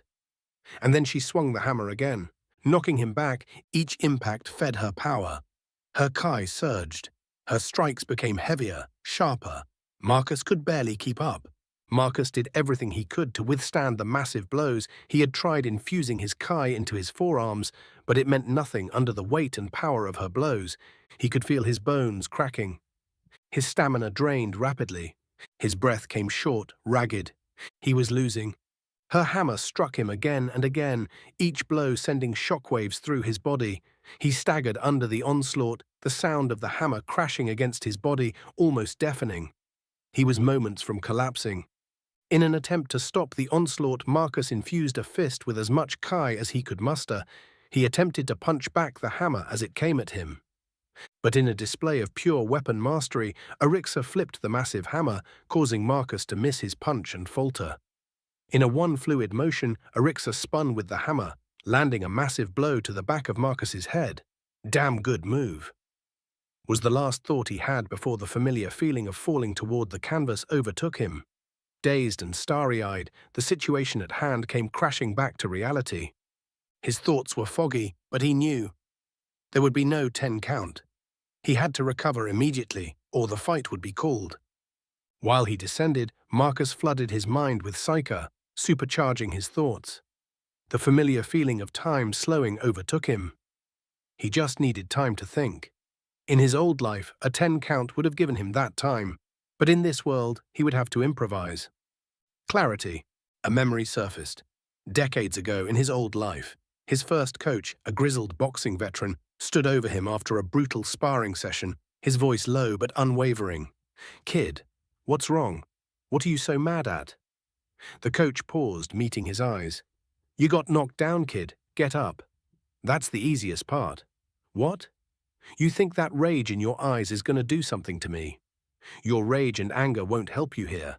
You don't win by being the fastest, the strongest, or the angriest. You win by finding your center, controlling your emotions and actions. When everything's crashing down around you, when the pressure's suffocating and your lungs are screaming for air, you've got to let it all go. Don't tighten up. Don't hold your breath. Don't get mad. Just get up. Let all them emotions wash over you. Now get up and find your second wind." The system notification rang out in his head, pulling him back from his old world and into his body. New skill acquired. Second wind. Inches from hitting the ground, Marcus stomped hard on the arena floor, using the force to push himself upright. He inhaled deeply, and what felt like life itself surged into his lungs. His body adjusted. The exhaustion, the burning in his lungs, vanished. His mind cleared, his heart slowed. His body felt weightless. Arixa came in for the finishing blow, her hammer raised high above her head, ready to crush him. Marcus slipped past her strike effortlessly, dodging with newfound speed. His turn. With renewed energy, Marcus exploited her openings. A psyche-infused feint forced Arixa to react. She overextended, her movement leaving her vulnerable. Marcus took advantage of the opening, landing a Kai-powered counter-strike that sent her stumbling. He dodged the next flurry of attacks with graceful precision, his movements a blur. The crowd roared in approval. Arixa wasn't slowing down, but Marcus was now in control. Her blessing was still active, but her power was starting to falter under the weight of her unchecked Kai. Marcus kept pushing, landing strike after strike, the speed and force of his blows overwhelming her. Marcus pummeled her relentlessly with a barrage of rapid punches, but just as she looked like she might crumble, her Kai surged to such an overwhelming extent that its red aura could be seen by the naked eye. A moment later, a gut-wrenching cry filled the arena. I yield! Arixa's voice was strained, her breath ragged. Marcus stepped back, panicked as he gazed upon the sight before him. Arixa sat there, on her knees, her head down. She was a crumpled mess. Her body was battered, bruised, and bleeding. Her hammer now lay beside her. Her blessing had turned into a curse at the fists of Marcus. The endless surge of Kai she had relied on had overtaxed her muscles, leaving her paralyzed. Every muscle in her body had been torn asunder, her busted body a testament to the strain of Ki overuse. As the healers rushed into the arena, Arixa smiled weakly at Marcus. "That was so hot," she said as she fell over. The referee raised his hand. "Winner, Marcus." Marcus whispered under his breath. "Thanks, coach." Chapter 22, Sword Falls. Marcus stepped off the arena floor, his breath steady despite the intensity of his last match. His body ached from the exertion, but his mind was already a few steps ahead, analyzing the fight and preparing for whatever came next. The adrenaline from the fight was still coursing through him, but he'd learned to control it, to use it to sharpen his senses rather than let it cloud his judgment. The roar of the crowd followed him as he walked toward the rest of his team, their voices mingling in a cacophony of excitement and praise. Yet Marcus was lost in thought, his focus elsewhere. The arena, the crowd, it all faded into the background as he assessed what had just happened, what he had just learned about his own abilities. Vera was the first to greet him, her arms crossed and a smirk on her lips. "You really don't do things halfway, do you?" Marcus gave a half shrug, rolling his shoulders to ease the tension. She pushed me. I had to push back. Greg, who had been leaning against the stone walls, let out a low whistle and shook his head. Had to? Marcus, you damn near broke her. Marcus smiled faintly, but there was no pride in it. I didn't break her. I just made sure she knew who she was fighting. Buruk, who had been silent until now, spoke up, his gravelly voice full of quiet intensity. It's not the strength that's frightening, Marcus. It's the control. His sharp eyes locked onto Marcus's. No wasted movements, no hesitation. That's what makes you dangerous. Marcus met his gaze evenly, a spark of defiance in his eyes. I just do what I need to. Vera stepped closer to him, her expression softening as she lowered her voice. Marcus, what happened toward the end there? Marcus hesitated for a moment, the gravity of what had occurred still settling in his chest. I acquired a new skill. A collective gasp came from the group. Grek's eyes widened. Buruk raised an eyebrow. Vera's lips parted in surprise, and even Ragan looked up, clearly stunned. What? Grek, Buruk, Vera, and Ragan all shouted in unison. Marcus blinked, momentarily taken aback by their reaction. Why are you all so shocked? I've unlocked abilities before. Grek stepped forward, his voice dropping to a low tone. The system knows. Knows what? Marcus asked, puzzled. He had never heard of the system knowing anything, let alone anything that would prompt such a reaction. Buruk scratched his temple thoughtfully, trying to find the right words. How do I put this? The system's fair, normally. It grants EXP levels, titles, buffs, debuffs, everything. But during events like tournaments, it stays impartial. You don't gain anything even when you win. Marcus frowned, the thought not sitting right with him. But I've been fighting non-stop. Buruk continued, the weight of his words hanging heavily in the air. Exactly. No levels, no rewards. But sometimes the system shows favoritism. Marcus's eyes widened. Favoritism? Buruk nodded slowly, his gaze steady. If you truly unlocked a skill here, you're probably one of those people. The chosen. Chosen? Marcus repeated, his voice tinged with disbelief. Chosen for what? I'm not some kind of hero.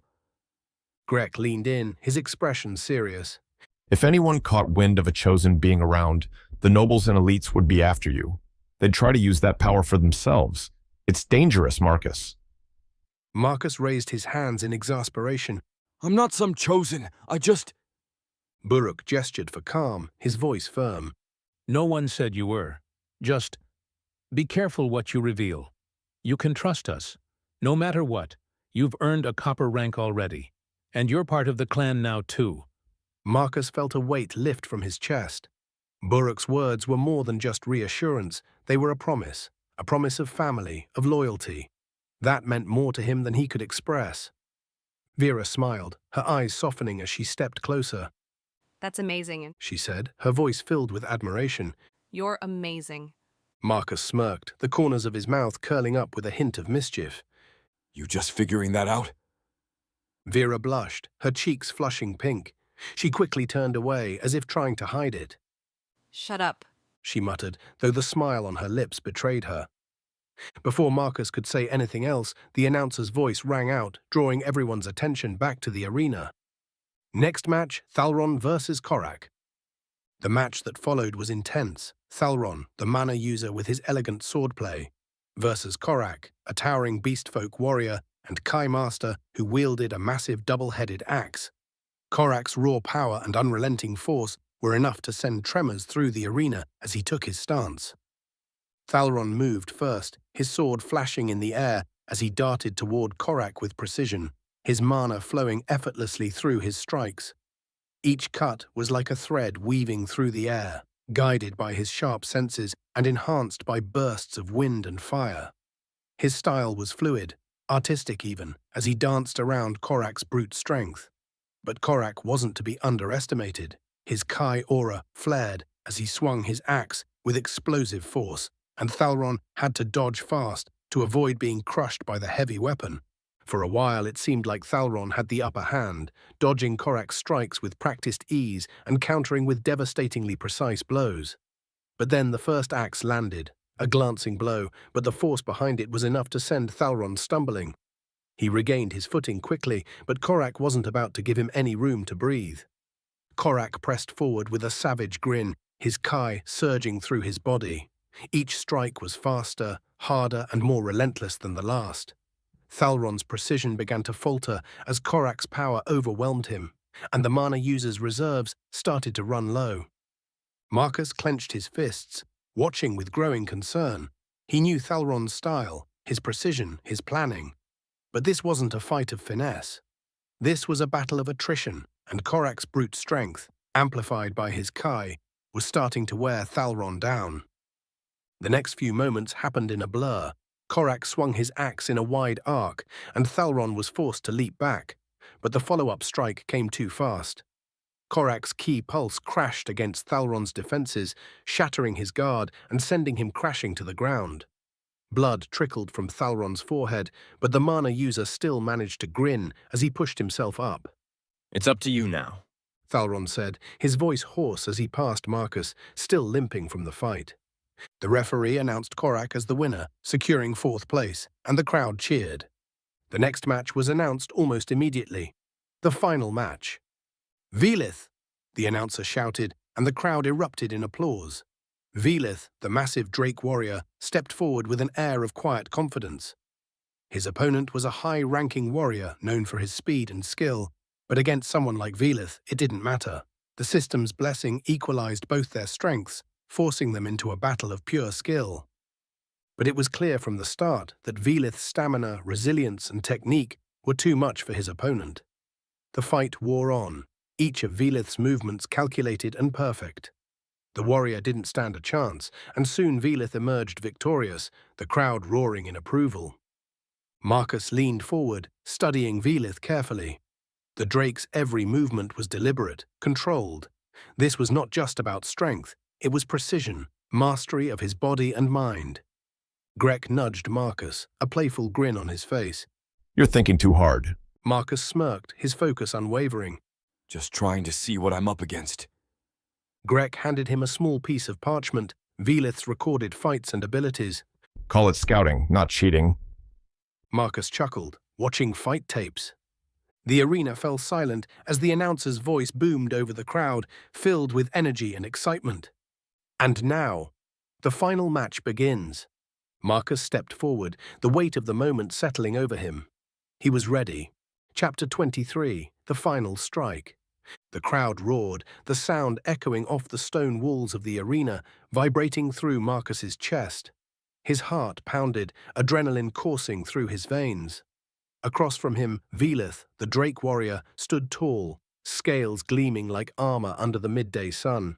His golden eyes were sharp, calculating, and his every movement precise, a testament to years of experience. The referee raised a hand. Begin! Velith lunged forward like a cannonball, claws extended. Marcus reacted on instinct, sidestepping at the last second. The wind howled as the Drake's claws slashed through empty air, where he had stood a heartbeat ago. Not bad, Marcus muttered, wiping the sweat from his brow. Velith smirked, his teeth gleaming. You're quick. Let's see how you handle this. With a twist of his massive frame, Velith's tail swept in a low arc. Marcus barely managed to leap over it, using Kai to reinforce his legs. The moment his feet hit the ground, he turned, fists raised, but Velith was already in motion. His heavy fists came crashing down like falling boulders, forcing Marcus to block. The impact rattled his bones, forcing him back a step. I've fought against all manner of opponents, but you're different, Velith said, circling. His golden eyes gleamed with intrigue. You don't fight like any human I've faced before. What are you? Marcus grinned, blood dripping from his lip. That's for me to know. He snapped forward, throwing a lightning-fast punch at Velith's chest. The Drake grunted but barely moved, his scaled muscles absorbing the blow with ease. Then the air shifted. Velith's aura flared, psychic energy rippling from his body in golden waves. His muscles expanded, veins pulsing with raw power. Marcus felt it immediately. The weight of balanced scales latched onto him like invisible chains, his energy fluxing as Velith's blessing activated. Their stats were evening out. Velith grinned. Let's see if you can keep up now. Marcus tilted his head, rolling his shoulders as he assessed the change. His smirk never faded. You really shouldn't have done that. Velith charged, his increased power sending cracks through the stone beneath his feet. He was faster now, stronger. To anyone watching, it looked like Marcus was doomed. Then Marcus began to move. His guard lowered, his body loosened, and suddenly, he was dancing. His footwork became fluid, each step gliding across the arena floor like a shadow. Velith's fists swung like war hammers, but Marcus slipped through them effortlessly. Jab, weave, step, pivot. It was beautiful. You don't get it, do you? Marcus taunted between dodges. You think this blessing makes us equals, but you made a fatal mistake. Velith growled, his tail snapping forward, but Marcus was already gone, a blur of motion. A sharp crack echoed through the arena as Marcus's fist struck Velith's jaw, staggering him. You're slower than before, Marcus noted, eyes gleaming. Velith snarled, pushing himself harder, but his strikes became more desperate, less precise. His raw power meant nothing if he couldn't land a hit. Marcus could see it, Velith's frustration growing. He had fought many battles where balanced scales gave him the edge, allowing him to match his opponents in raw stats. But Velith had never faced someone like Marcus, someone who didn't need stats. You know, Marcus said, dodging another wild punch, your blessing is only beneficial when your opponent is stronger than you. It equalizes strength, endurance, speed, agility, all of it. Velith hesitated. Marcus smirked. But what happens when you fight someone who's never spent a single stat point? Velith's expression twisted. What did you just say? Marcus locked eyes with him. I haven't spent a single stat point. For the first time in the fight, Velith froze. His golden eyes widened in shock. Impossible. You've been fighting me like this, without any stat boosts. Marcus's grin turned predatory. And you just made the worst mistake of your life. You made us equal. But in a fight where everything is balanced, only skill matters. He surged forward, fists moving faster than Velith could react. A jab, lightning fast, cracked against Velith's head. Another, then a hook, a cross, a brutal uppercut, each one finding its mark with ruthless precision. Velith's head snapped back, his body faltering. 3 Mach-speed jabs slammed into his skull. A right hook, a left, a right again. Velith's body lurched from side to side like a rag doll. Then came the final blow. Marcus drove his fist downward in a brutal overhand punch. His knuckles connected with Velith's head like a sledgehammer, sending the Drake's body crashing into the stone floor. Before Velith could even react, Marcus launched forward, his fist glowing with raw power. Boom! The last punch struck with the force of a battering ram. Velith's massive body soared through the air, crashing through the arena wall. For a moment, everything was silent. Dust settled. Velith's body lay motionless amid the rubble. The referee hesitated, staring at the destruction in disbelief. Then finally, he raised his hand. The winner, Marcus Elder.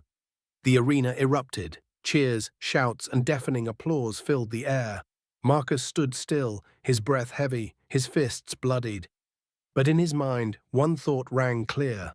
I did this. Not with stats, not with system tricks, with skill. Chapter 24, The Weight of Victory.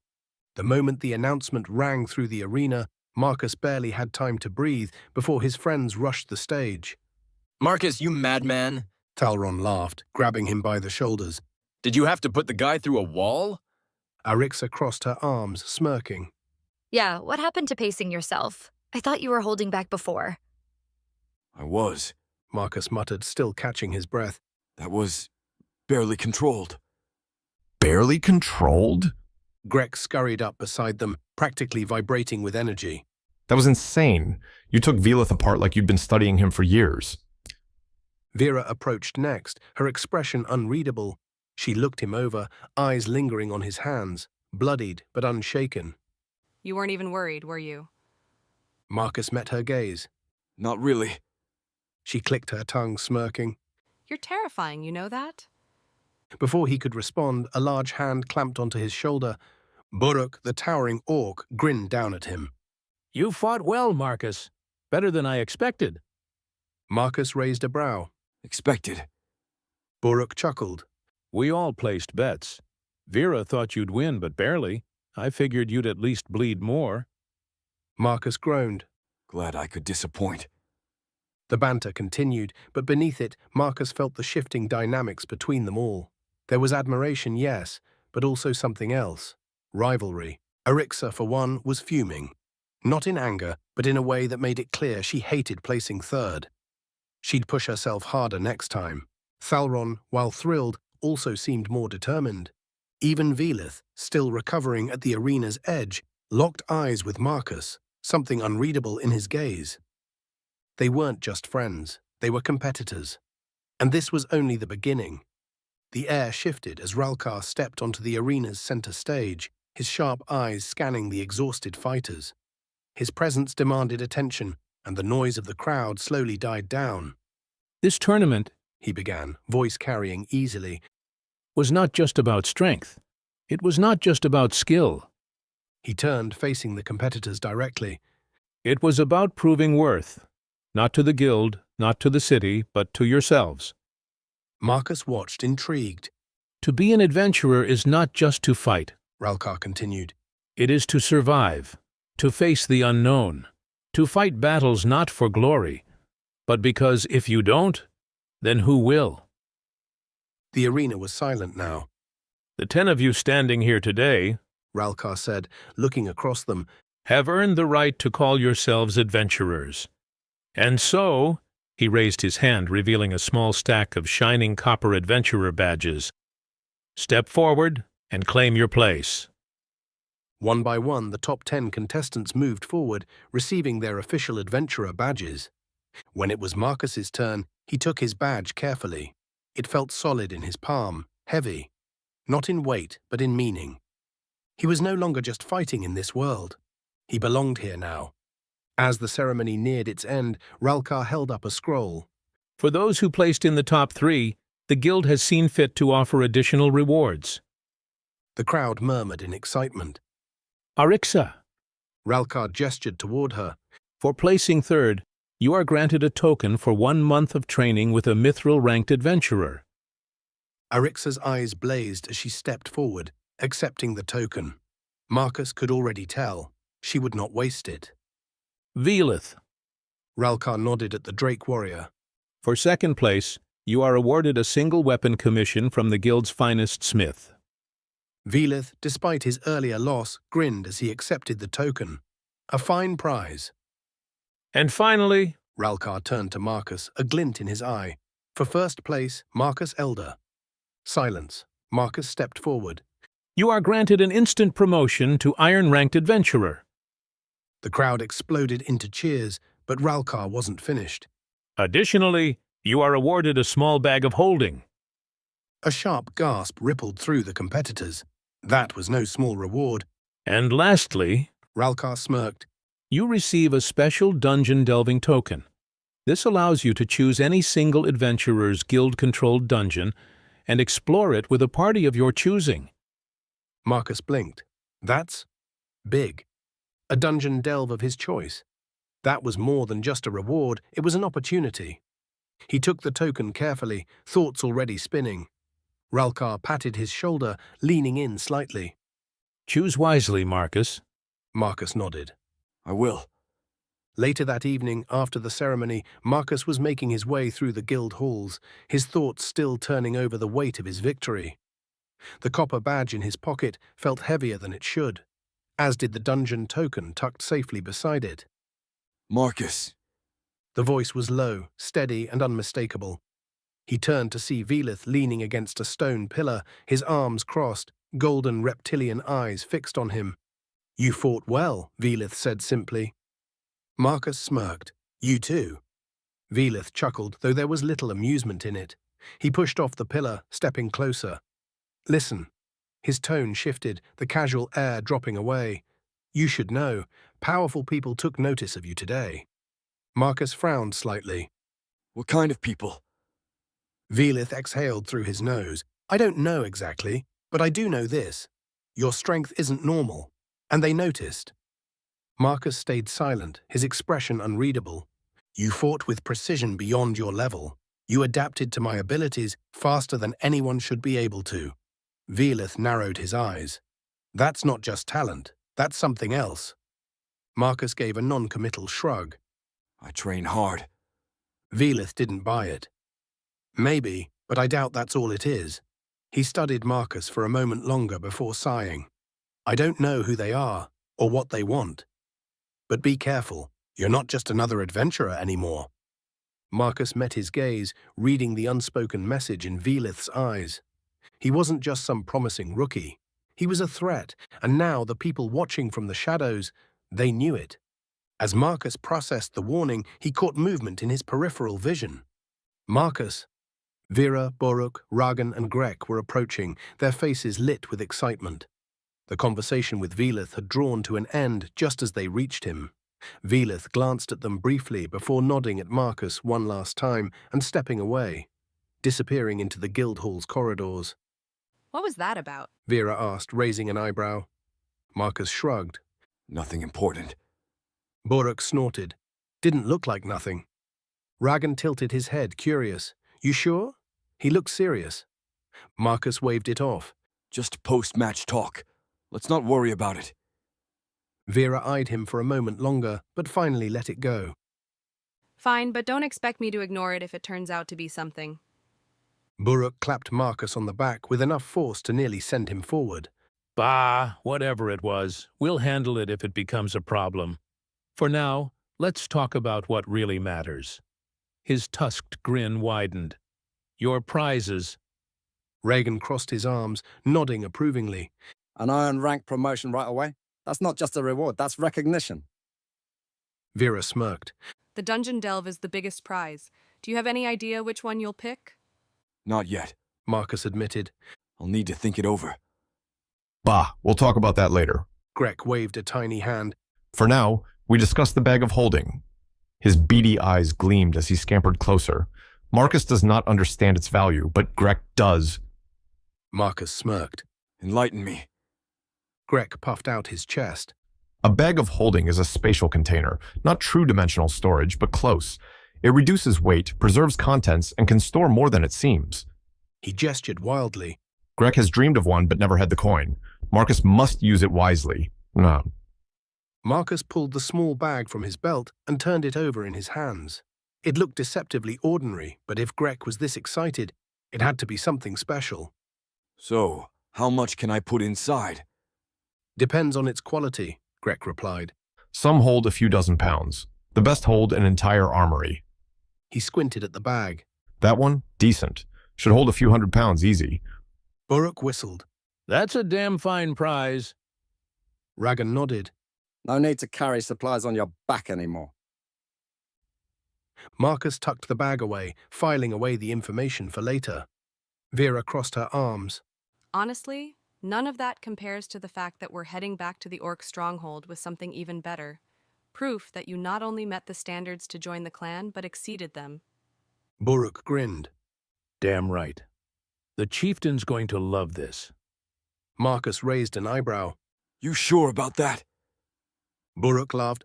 Oh, he'll pretend to be unimpressed at first. But trust me, this is big.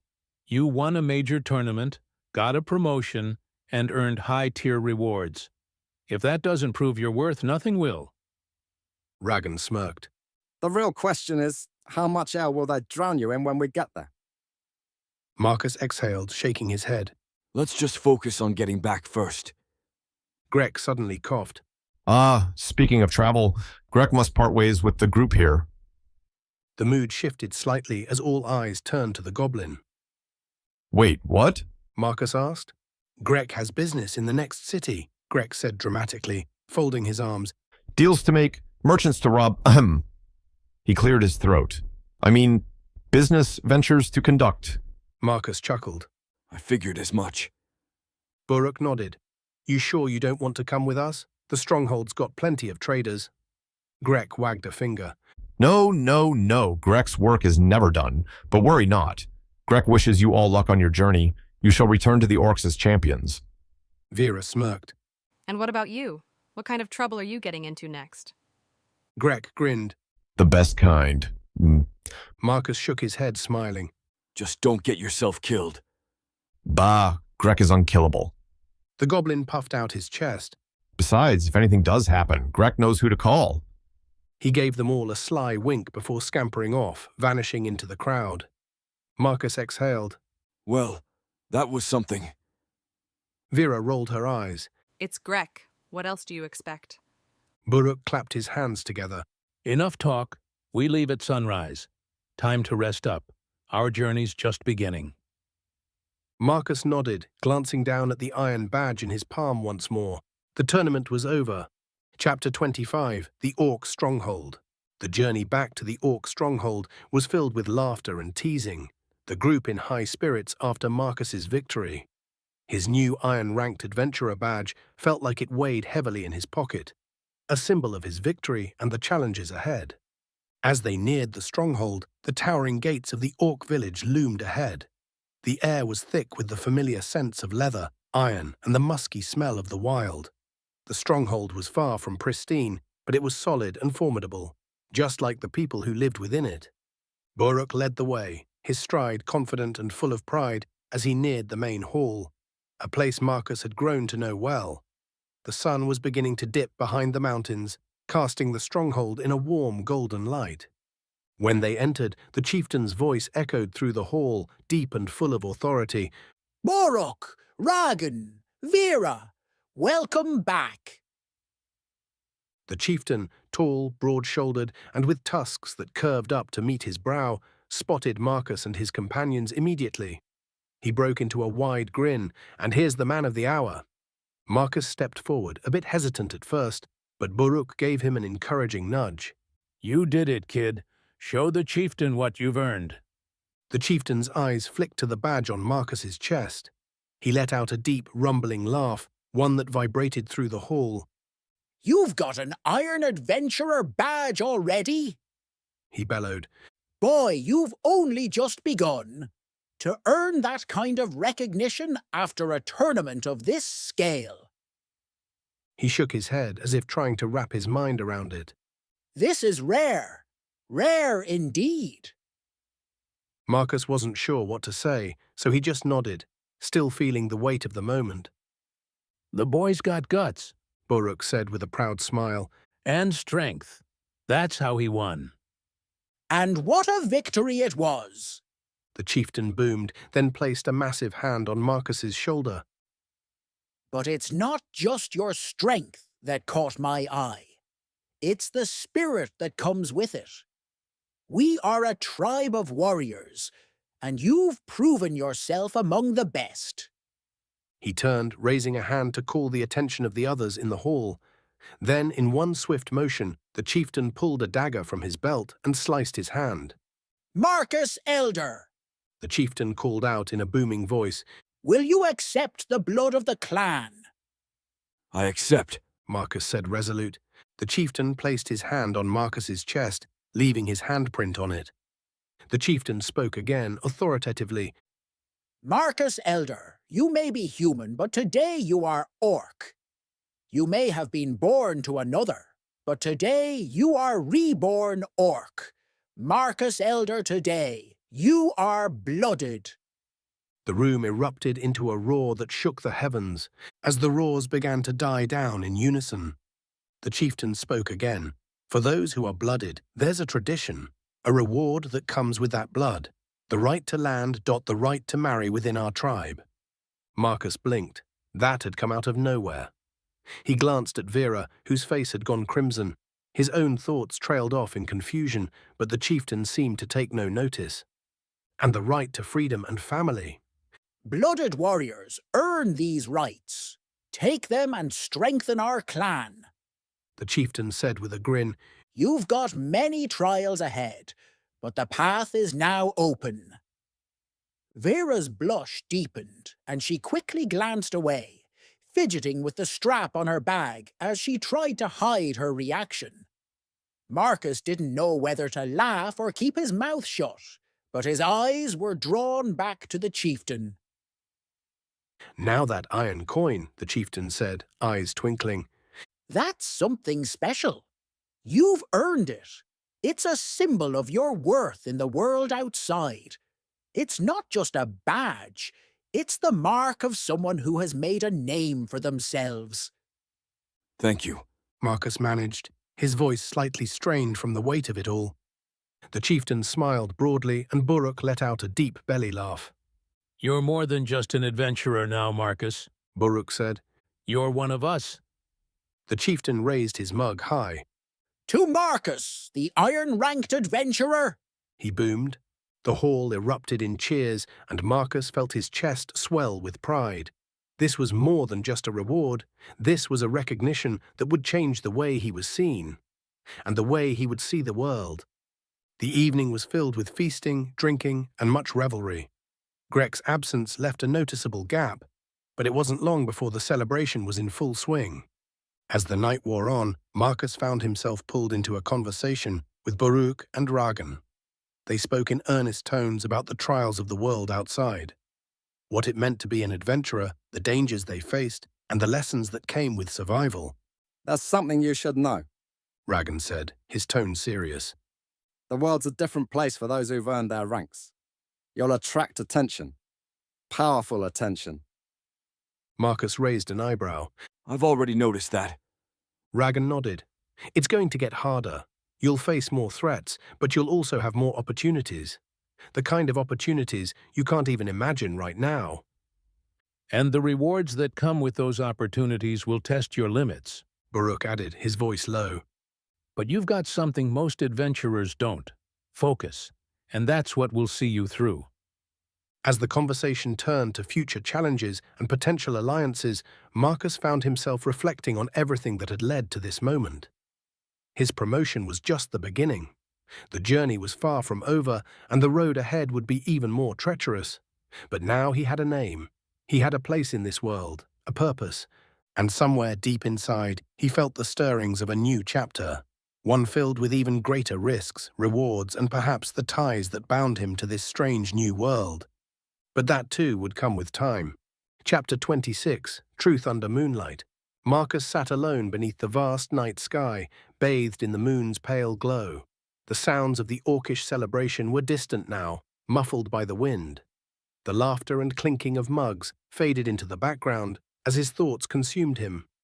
His mind buzzed with 1,000 questions, questions he had always pushed aside, fearing the answers. But now, as the weight of his new rank settled on his shoulders, he couldn't ignore them any longer. The stats flickered before his eyes, shimmering like a digital haze. Strength, agility, endurance. All absurdly high for his level, far beyond the norm, but they didn't make sense. His strength far exceeded what the numbers should indicate. He was capable of feats that were impossible for someone at his level. Why didn't his stats reflect the true scale of his power? It didn't add up. It never had. His thoughts drifted to the people who had become his family. The orcs had taken him in, adopted him as one of their own. He hadn't had a family in his old world, but here, maybe he did. He couldn't afford ignorance. He had to protect them. Unallocated stat points, perma, his abilities, devastating in their power. It felt like he was destined for something greater, but with that destiny came a heavy price. Malefactors, power-hungry individuals would be drawn to him. They would come for his power, for the secrets he had kept hidden. He couldn't ignore the system anymore. He had to understand it. Everything. I need to talk to someone about this, he muttered to himself. But how? Revealing his power meant revealing everything, his past, his secrets, the truth about how he had ended up in this world. He had guarded those secrets fiercely since the moment he woke up here, but now, with the stakes so much higher, keeping it to himself didn't feel like an option anymore. A soft shuffle of footsteps pulled him from his thoughts. He turned to see Vera approaching, her features softened by the moonlight, a warm glow that seemed to add an ethereal quality to her presence. You left your party early, she said, folding her arms across her chest, her voice light yet tinged with concern. Early? Marcus blinked, caught off guard. We've been at it for hours. Vera snorted, the corners of her mouth lifting into a playful grin. You know what they say. Give an orc an ale, never mind. You've barely missed anything. She stepped closer, her golden eyes studying him, her sharp gaze seeing more than he would have liked to admit. Something's on your mind. Marcus hesitated. His heart pounded, a knot of tension tightening in his chest. Vera, if you had a dangerous secret, one that could change everything, what would you do? She tilted her head slightly, considering the question. I'd tell my family, she answered simply. The word family struck him like a chord. It resonated in his chest.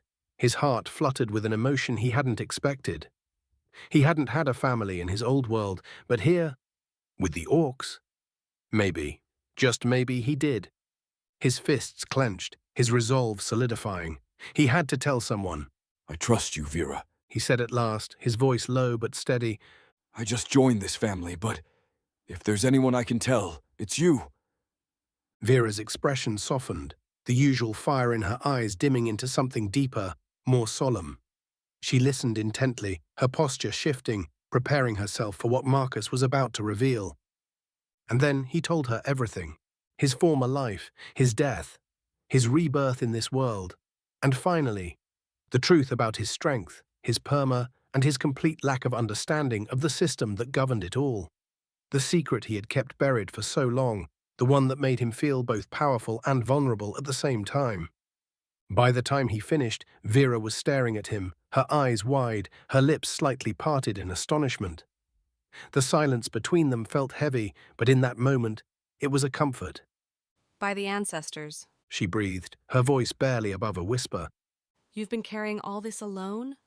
Marcus nodded, unable to find the words to express the weight of it all. Before he could say more, Vera suddenly raised her hand, her fingers weaving intricate motions through the air. Mana flared to life around her, golden tendrils forming symbols in the space between them. Vera, what are you doing? Marcus asked warily, a hint of concern creeping into his voice. Her gaze locked onto his, her golden eyes burning with determination. Swearing on my future levels to keep your secret, She said, her tone resolute. A system notification pinged in Marcus's vision. Contract formed. Vera has sworn on her future growth to uphold her vow. Marcus's breath caught in his throat. You didn't have to do that. Vera smiled gently. You shouldn't have to carry this alone anymore. Now, let's figure out your power together. Vera began explaining, breaking down the fundamentals of the system in a way Marcus had never had the luxury of learning. It all clicked into place as she spoke. Mana is tied to wisdom and endurance. She explained, her voice steady. Channeling it allows for the manipulation of natural elements. Fire, wind, earth, water. It also boosts the associated stats in proportion to your level. The more mana you use, the stronger you become in those areas. She paused, letting Marcus absorb the information before continuing. Kai is tied to strength and agility. When activated, it multiplies your base strength and agility. The more stat points you invest in it, the stronger the multiplier. Marcus nodded along, the pieces falling into place, but Vera wasn't done yet. Psyche is tied to intelligence and luck. It supercharges thought processes, increasing the probability of good outcomes and decreasing the bad. It also allows for summoning, though Psyche summoners are rare and often feared. Marcus absorbed the information like a sponge, his mind racing with the implications, and then realization dawned. The reason I'm so strong, I have all three affinities. he muttered to himself, his voice low with awe. Mana, Ki, Psyche. Each one passively boosted the stats tied to it, which meant every one of his 6 stats was being augmented beyond what his level suggested. No wonder his strength seemed out of proportion. Vera stared at him in quiet amazement. Marcus, your potential is unreal. The weight of her words settled between them, the gravity of his situation finally starting to sink in. But something else shifted too, something in the air between them. Marcus noticed her then, truly noticed her. The moonlight caught the soft angles of her face, the way her golden eyes gleamed with a quiet intensity, the subtle curve of her lips. She wasn't just strong, she wasn't just kind, she was beautiful. More beautiful than anyone he had ever known. Vera, catching his gaze, blushed under the intensity of his stare, turning away slightly in a vain attempt to hide the color in her cheeks. But Marcus reached out, gently tilting her chin back toward him, his fingers grazing her skin. Their eyes met, flickers of something unspoken passing between them. The space between them shrank, their breaths mingling. They leaned in, only for a drunken Buruk and the orc chieftain to crash through the foliage, startling them both. There they are. Buruk slurred loudly, a wide grin plastered on his face. I knew we'd find you two together. The chieftain added with a chuckle. Vera and Marcus were immediately pulled apart, caught in the act like guilty teenagers. Vera's face flushed bright red as she turned away, trying to hide her embarrassment. Buruk, barely able to stand, stumbled forward, wagging a drunken finger at them. Too young, both of you, too young. The chieftain, crossing his arms, gave Marcus a knowing look. We're not mad, Marcus, just concerned. Marcus blinked, utterly confused. Concerned. Buruk hiccuped loudly, his face going solemn. Orc women. Dangerous when aroused. Marcus raised an eyebrow, trying to process what he'd just heard. What? The chieftain nodded sagely, his expression serious. Aroused orc women are relentless, unstoppable, like a force of nature. Marcus hesitated, then slowly turned to look at Vera. Her golden eyes had gone sharp, predatory even. A very different kind of energy radiated from her now, her entire being focused solely on him. Marcus gulped. Buruk gulped. The chieftain gulped. Run! Buruk yelled, grabbing Marcus by the arm and dragging him away. Vera, now fully in pursuit, shouted after them, her voice fierce and full of intent. Give me back my human. The chase was on. The chieftain sighed, following after them at a much slower pace. Kids? Chapter 27. Velith's Rebellion. Far away from the Orc stronghold, far away from the city of Xenor, beyond the Acronian Sea, there was a place where the wind never reached, where even the light of the stars seemed dimmer. In this void, a hooded figure knelt before a tribunal of cloaked spectral beings. The air was thick with the scent of magic, and the atmosphere itself seemed charged with an ominous power. The Drake raised his head slowly, his golden eyes gleaming beneath the shadow of his hood. His scales shimmered faintly in the darkness, a stark contrast to the dark cloaks surrounding him. His voice, though soft, rang with undeniable conviction. I thank you for the power you've granted me, but I refuse to be your acolyte. The figures before him remained silent, their hoods obscuring their faces. Their forms flickered, as if they were not entirely of this world. Their eyes, if they had any, seemed to burn with an otherworldly light. I cannot bring myself to do your bidding, Velith continued, his voice unwavering. I am a drake. I will not be controlled. The spectral figures remained still for a moment before one of them spoke in a voice like wind, rustling through dry leaves. Do you truly understand the weight of your decision, Velith? You turn your back on our power, on our generosity. And for what? The hubris of pride. Another voice, low and cold, echoed through the chamber. You betray us, and the 7 kingdoms will fall for it. The calamity will come, and when it does, you will regret this choice. Velith's heart clenched. The mention of the calamity sent a shiver through him, but he stood firm. This was his decision. I will not be a pawn, Velith muttered. I've seen someone gain power without your corruption, someone who doesn't rely on your dark designs. The words hung in the air, like a delicate thread woven into the silence. He didn't need to say the name. It was enough for the spectral beings to understand. The cloaked figures hissed, the air around them thickening with dark energy. A fool's choice, one whispered. You will not survive the coming storm. The black horizon is rising, and all who defy it will be swallowed by its wrath. The name the Black Horizon reverberated in Velith's mind. He had heard whispers about it, an impending darkness that would consume everything, a force beyond comprehension. But the Drake didn't falter. He had seen Marcus rise from nothing. That was a kind of strength Velith could never ignore. The Black Horizon is inevitable, Velith. One of the figures spoke again, as if tasting the words. And when it reaches the kingdoms, you will regret not joining us. You will wish you had been part of the true order. But Velith only clenched his fists, staring at the dark, swirling energy of the figures. I have no place in your order. I choose my own path. Without another word, the spectral beings began to dissolve, their forms disintegrating into dark runes that drifted into the void. The atmosphere seemed to thicken as they faded, leaving behind only silence. Velith stood slowly, his movements deliberate, his chest tightened, not from fear, but from the weight of his defiance. He had made his choice, and now there was no turning back. With a sharp motion, Velith tore the dark, sigil-covered cloak from his body. As he did, the air shifted. The soldiers of the mysterious faction, concealed in the shadows, emerged from every corner of the room, their eyes gleaming with malice. They had been waiting for this moment. The fight began in an instant. Velith's psyche flared to life around him, his senses sharpening. He didn't manipulate the elements. No, he could not. But he had something more subtle. Luck. The energy of psyche let him influence chance itself, twisting fate to his advantage. The first soldier swung a blade at his neck, and Velith, with a flash of concentration, altered the course of the strike just enough so that it passed mere inches from his skin.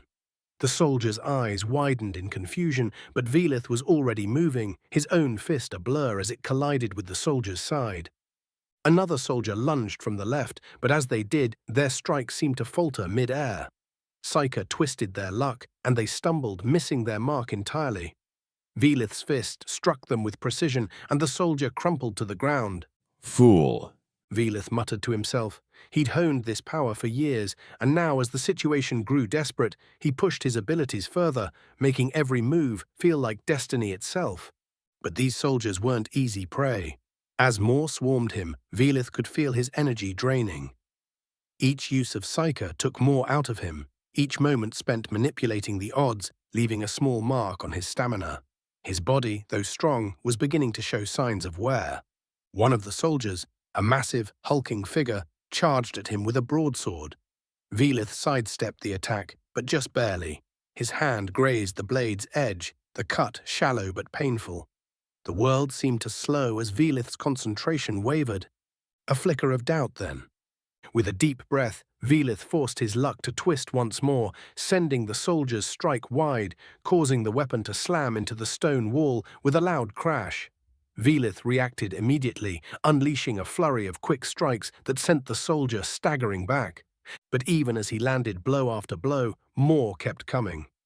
And Velith could feel his energy draining, his psyche powers flickering with each use. A voice shouted from behind him, he must not escape.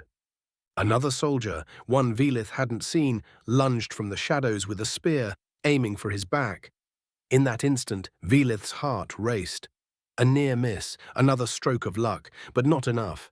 He was this close to being overwhelmed. He needed to escape. With a final surge of effort, he manipulated his luck one last time, pulling a nearby stone pillar into the soldier's path.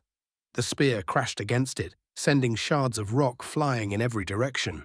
Velith seized the moment, dodging out of the way and darting for the nearest exit. As he fled, the sounds of pursuit echoed in the distance. His chest heaved with exertion, but he didn't dare slow down. Behind him the soldiers regrouped, but Velith was already gone, vanishing into the darkness, leaving his would-be captors in his wake. The last thing he heard before disappearing into the shadows was the soft murmur of one of the spectral figure's warnings. The black horizon is coming, and nothing will stop it. And as he disappeared into the night, Velith muttered to himself, the words barely a whisper but full of iron resolve. We will be ready. Chapter 28, The Right Path. The crackling flames of the campfire cast long shadows over the gathered warriors, illuminating their hardened expressions. The night air was thick with tension, but not from fear. This was the weight of decision, the fork in the road that would shape their future. Marcus, Vera, Boruk, and Ragan sat around the fire, the map of their known territories stretched out before them, its inked lines tracing the boundaries of opportunity and danger alike. This wasn't just about where they would hunt next. This was about how they would grow. Marcus exhaled, stretching his arms across his knees. We need to level up as fast and efficiently as possible, he said, his voice carrying the same steel as his resolve. Boruk grunted, arms crossed over his broad chest. Then we best not waste time with small hunts. The beasts near the stronghold won't cut it anymore. Vera, ever the tactician, frowned. They may be weak, but we know them. We know their patterns, their territory, and their weaknesses. Staying in familiar ground would minimize risk. But at what cost? Ragan countered, tapping a finger on the map. We'd stagnate. You don't become strong by repeating the same fight over and over. Marcus nodded. I see both sides. He ran his fingers along the edge of the map, considering the various locations marked for known threats. So, We have a few options. We keep hunting in orc-controlled lands, we find a new dungeon, or we go further and risk an adventurer-controlled territory. Vera leaned forward, pointing to a cluster of marks near their stronghold. If we stay within orc lands, we control the pace of our growth. We can retreat if necessary. Buruk scoffed. Retreat? His tusks glinted in the firelight as he shook his head. We're adventurers, Vera, not farmers. Marcus raised an eyebrow. Controlled progression isn't the worst idea. I need to grow, but I need to survive while doing it. Ragan smirked.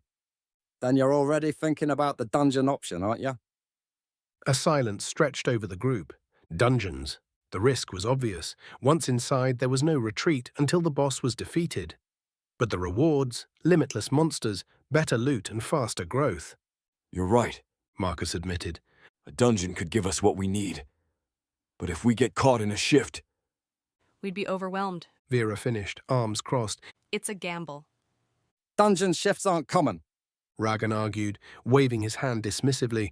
Most of the time, they don't happen at all. We control the risk by picking the right dungeon. Buruk ran a hand through his beard, deep in thought. If we're doing a dungeon, we better not go back to the one we found Marcus in. Marcus frowned. Why not? It's familiar. Buruk's expression darkened. Familiar, yeah, but too weak. The monsters there are a joke now, and the respawn rate is slow. Not to mention, shifts happen more often there. Vera's gaze flicked to Marcus. You remember the Gorehound? Marcus clenched his fists, recalling the fight. The beast had nearly torn them apart, and that was just one of them. Buruk grunted. Gorehounds don't hunt alone, Marcus. That one was a scout. If there had been more, we wouldn't have made it out. We got lucky. Marcus exhaled through his nose, absorbing the warning. Buruk was right. No gambling on luck. All right, Marcus said. If not the orc dungeon, then where? Ragan slapped the map, his finger landing near the Acronian Sea. Here. There's an adventurer-controlled dungeon that's slightly above your level, Marcus. But with Buruk and me, it's doable. Vera leaned in, eyes narrowing. That's a long trek. It is, Ragan admitted. but it's worth it. Marcus studied the marked location. What makes it better? Vera answered before Ragan could. Elemental cores. Her voice carried weight. Marcus blinked. Elemental cores. They're pure, refined mana, Vera explained. Even a low-tier core can power a settlement's water supply for a year. Ragan grinned. If we're lucky, we could pull a rare one. Not just for us, but for the Orc's stronghold. That changed everything. It wasn't just about leveling now. It was about gaining something that mattered. Marcus leaned back, rubbing his jaw. He thought about Miran, the Orc warriors, the growing stronghold that had taken him in.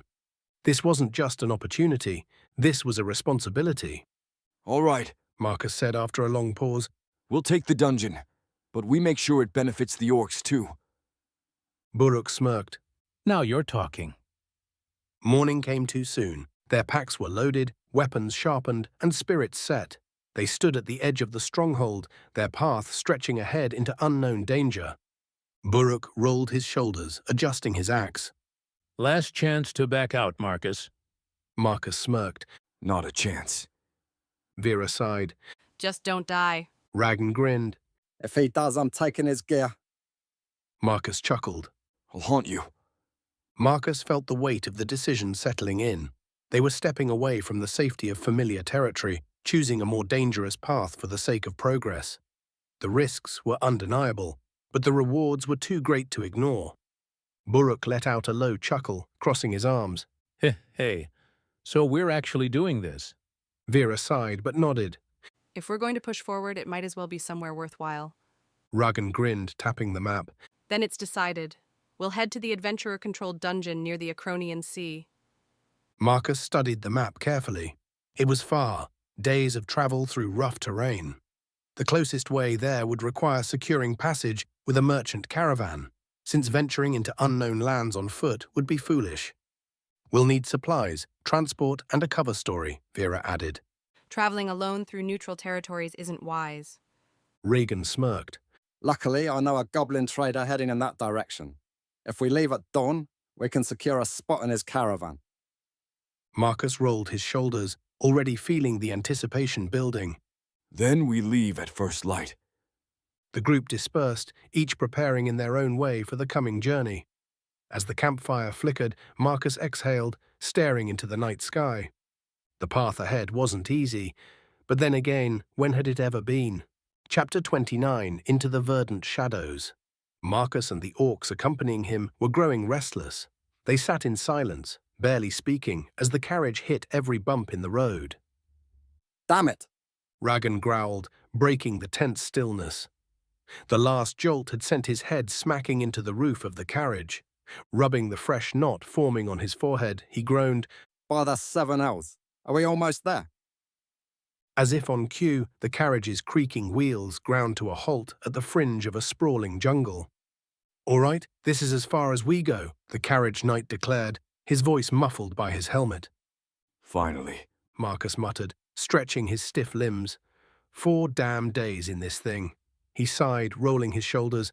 Aren't these magical worlds supposed to have some kind of instant transport? One day, when he was strong enough, he'd learn to teleport like Yara.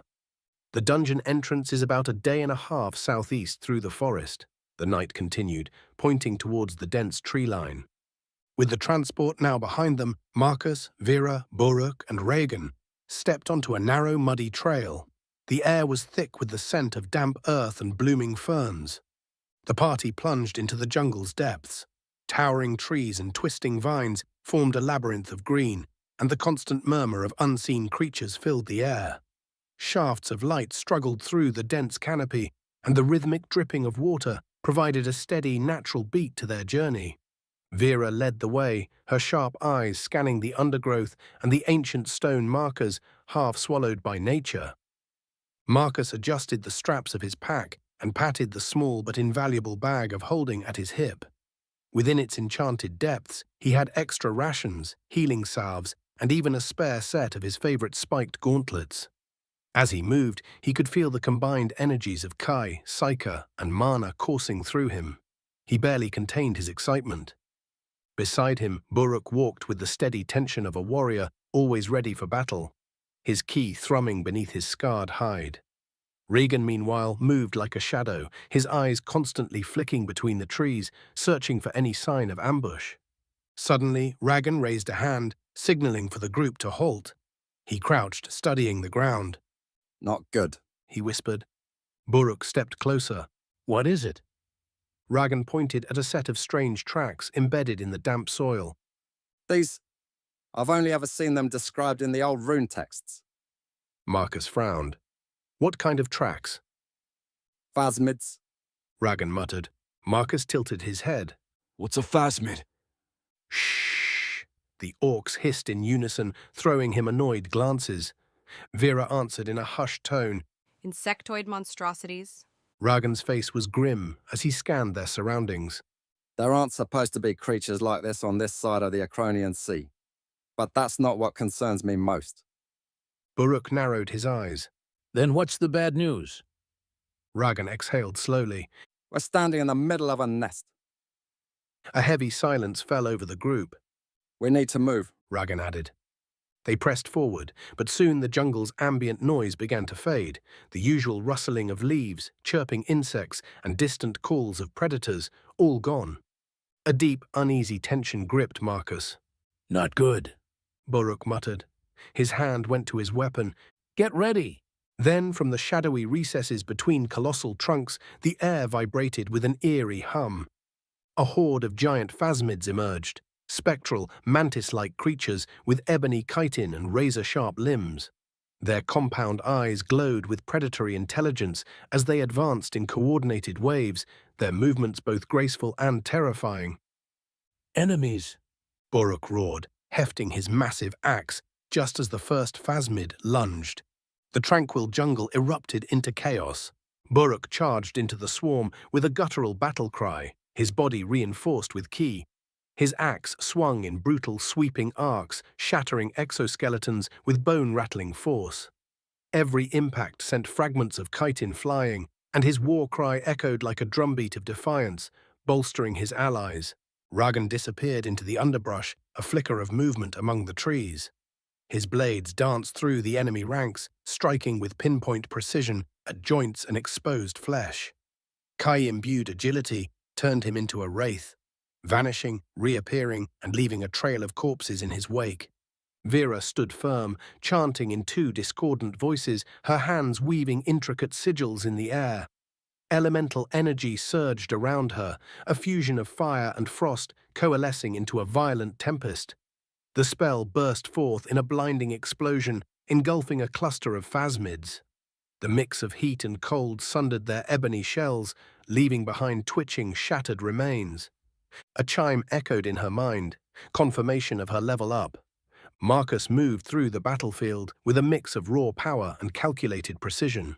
His fists blurred as he infused them with Kai, each strike augmented by the destructive force of mana and the razor-sharp focus of Psyche. A particularly large phasmid lunged at him. He met it with an uppercut laced with void energy. The impact didn't just break its exoskeleton, it liquefied its insides. Supercharging his mind with Psyche, Marcus moved faster than thought. He flashed from target to target, void-imbued blows turning each enemy's insides to mush. Each kill fueled his momentum, and a familiar notification appeared in his vision. Congratulations, you have reached level 9. When the final giant phasmid collapsed, the jungle fell silent once more. The clearing was strewn with shattered chitin, severed limbs, and dark pools of ichor glistening in the dim light. For a long moment, the group stood still, their breaths heavy, adrenaline still coursing through their veins. Marcus met Vera's gaze across the battlefield, a silent exchange of satisfaction and mutual respect. Buruk grunted, wiping blood and sweat from his face. Ragan inspected his blades, a wry smile playing on his lips. Marcus, eager to see his progress, pulled up his system notifications. You defeated Phasmid, Juvenile X5. You defeated Giant Phasmid, Adult X1. Congratulations, you've reached level 9. Name, Marcus Elder. Race, Human. Class, Spell Fist, Unique. Level 9. Experience, 81 7,500ths. HP, 190, 190ths. MP, 19. KI, 19. PSY, 19. Stats, Strength, 18, +2, +1. Agility, 15, +2, +1. Endurance, 19, +2, +1. Intelligence, 12, +1, +1. Wisdom, 10, +1. Luck, 10, +1. Abilities, the Unseen One, Mythic Hidden. Blocks bearers stats from intrusive minds. Floating Butterfly, Stinging Bee. Become a storm of grace and devastation on the battlefield time. Skill duration 1 minute. Skill cooldown 3 hours. Note, do not activate skill more than 3 times in one 24-hour period or risk severe bodily damage. Unique. Second Wind, once per day fully restores stamina. Unique. Marks, Perma, Universal Magic Affinity. Unique. Achievements, Fighting Pioneer. For creating a unique combat style and forging a new path, you have earned the title Fighting Pioneer. Stats increased by 10%. Mythic. Spellfist. Prodigy, earn your first skill before ranking up your class, reaching level 10 and spending a single stat point. Additional 5% to all stats, applied after all other boons have been accounted for. Legendary. Unallocated points, 22. And he said, He was pleased. Vera ran over to him, excitement written all over her face. I reached level 14, she exclaimed. Congratulations. Buruk grunted. You're almost at 15. You'll be hitting a threshold soon. Hell, you might even reach it in this delve. Threshold? Marcus asked. Vera nodded. When you hit a threshold, your magic affinity increases by 10 points. You're about to reach one as well. She paused, then grinned. You leveled up in that last fight too, didn't you? Yeah, I did, Marcus said proudly. You'll hit your first threshold at level 10. Vera continued. And when you do, you'll also be able to level up your class. The next threshold comes at level 15. What happens when I level up my class? Marcus asked, curiosity piqued. Buruk interjected. Depends. Most of the time, the system improves how easily you can use your natural magic affinity. Remember that kid, Thalron? He was probably a level 2 spell sword. That's why he beat your score so easily during the Magic Affinity Showcase. He was likely holding back. Class level ups let you use your abilities in more diverse ways. Marcus absorbed the information. And in other cases? Buruk rubbed his chin. In some extremely rare cases, the system offers a completely different path. Reagan nodded in agreement. It's just a theory, but they say that if your fighting style and magic affinity differ too much from the standard system classes, you're almost guaranteed a unique class evolution. Marcus smirked. Well, I guess it's not just a theory anymore. Vera chuckled. Yeah, in your case, it's pretty much guaranteed. All right. Enough of that, Buruk said, rolling his shoulders. Let's get moving.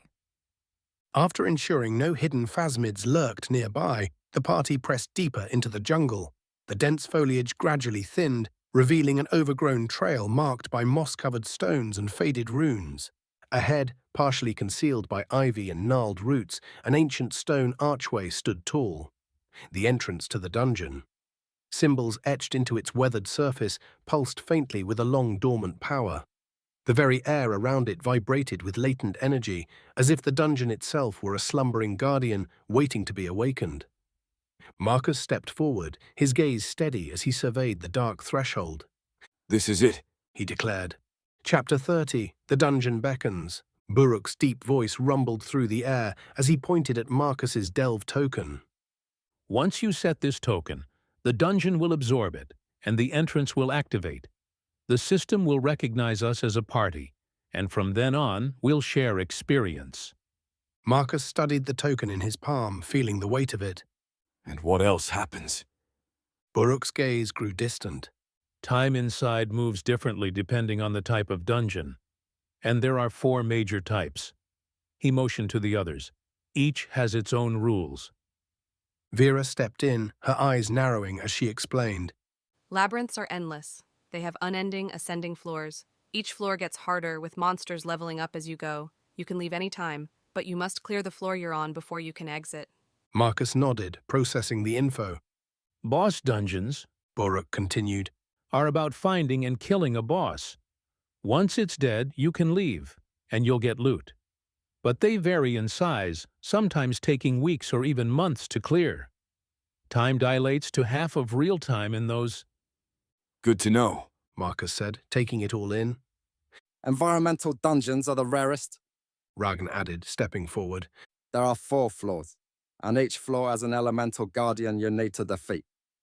But if you don't finish in the set time limit, you're ejected with nothing to show for your effort.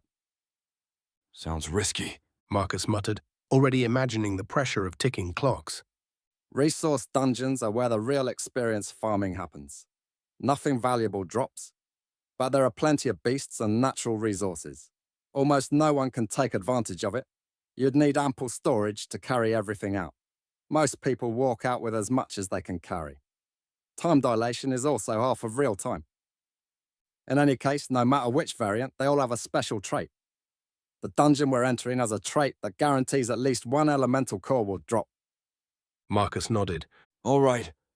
How do we know which type it is? Ragan grinned. You don't. You won't know until you step inside. Marcus's shoulders sagged slightly. He'd hoped for more certainty, but he listened closely as Buruk began speaking again. Vera, Ragan, you two know the drill, Buruk said, straightening and becoming more serious. Marcus, you're part of our warband now, and that means you'll follow our traditions. Ragan scoffed, rolling his eyes. It's just a silly ritual. Vera nudged him, smirking. You like it. Reagan grumbled, crossing his arms. Whatever. Ignoring their banter, Buruk moved to the dormant runestones and motioned for the group to gather. They positioned themselves in a rough circle. All right, Marcus, focus on the words and repeat after us. All right, Marcus said, eager to join in. Alaron, Ruktar, Ithkoran, Talvan, they chanted in unison. Marcus repeated the words as Buruk instructed, feeling a strange resonance within the chant. As the last word left his lips, there was nothing. It felt almost anticlimactic. Just a silly ritual, Marcus thought to himself, but as he looked around at his new family, he couldn't help but smile. If he was honest, he'd be glad to do this little ritual every time, as long as it was with them. What does it mean? Marcus asked with a smile. Ragan scratched his chin. It doesn't really translate well, but essentially it means, life is a fight, death is a fight, but I fight with my party. I like it, Marcus said with a grin. But why doesn't the system translate it? Buruk grunted. Ancient mystery. No one knows. Now we're ready, Vera said, a smile tugging at her lips. Marcus stepped forward to place the delve token into the center of the arch. As soon as he set the token down, the dungeon reacted. Light swirled around the stones and formed a glowing portal. The party gathered, ready for what lay ahead. The air hummed with energy as the last of the party stepped through. On the other side, the world felt eerily quiet. A strange chill crawled over Marcus's skin. The system's voice rang in his mind. Party status, active, experience, sharing enabled. Buruk spat on the ground, hefting his axe with a grunt. Nice. A boss dungeon. Marcus stood frozen, his heart skipping a beat as his eyes scanned the area. This place, I know it. The group stood amidst the ruins of what seemed like a city. Dilapidated buildings loomed around them, their windows shattered, facades crumbling away. A cold wind swept through the deserted streets, carrying the scent of rust and decay. The sun was high in the sky, but its glow was a faint red hue, and the sky above was a foggy black. The environment was haunting, yet somehow it stirred something deep within Marcus. He stepped forward, his boots crunching on broken glass and debris. His gaze caught something partially buried in the rubble. He approached, crouching to get a better look. It was a strange device technology, unlike anything he had seen, even in his former world. Angular and dark, its surface cracked. He brushed dirt away from it, revealing faint markings etched into the metal.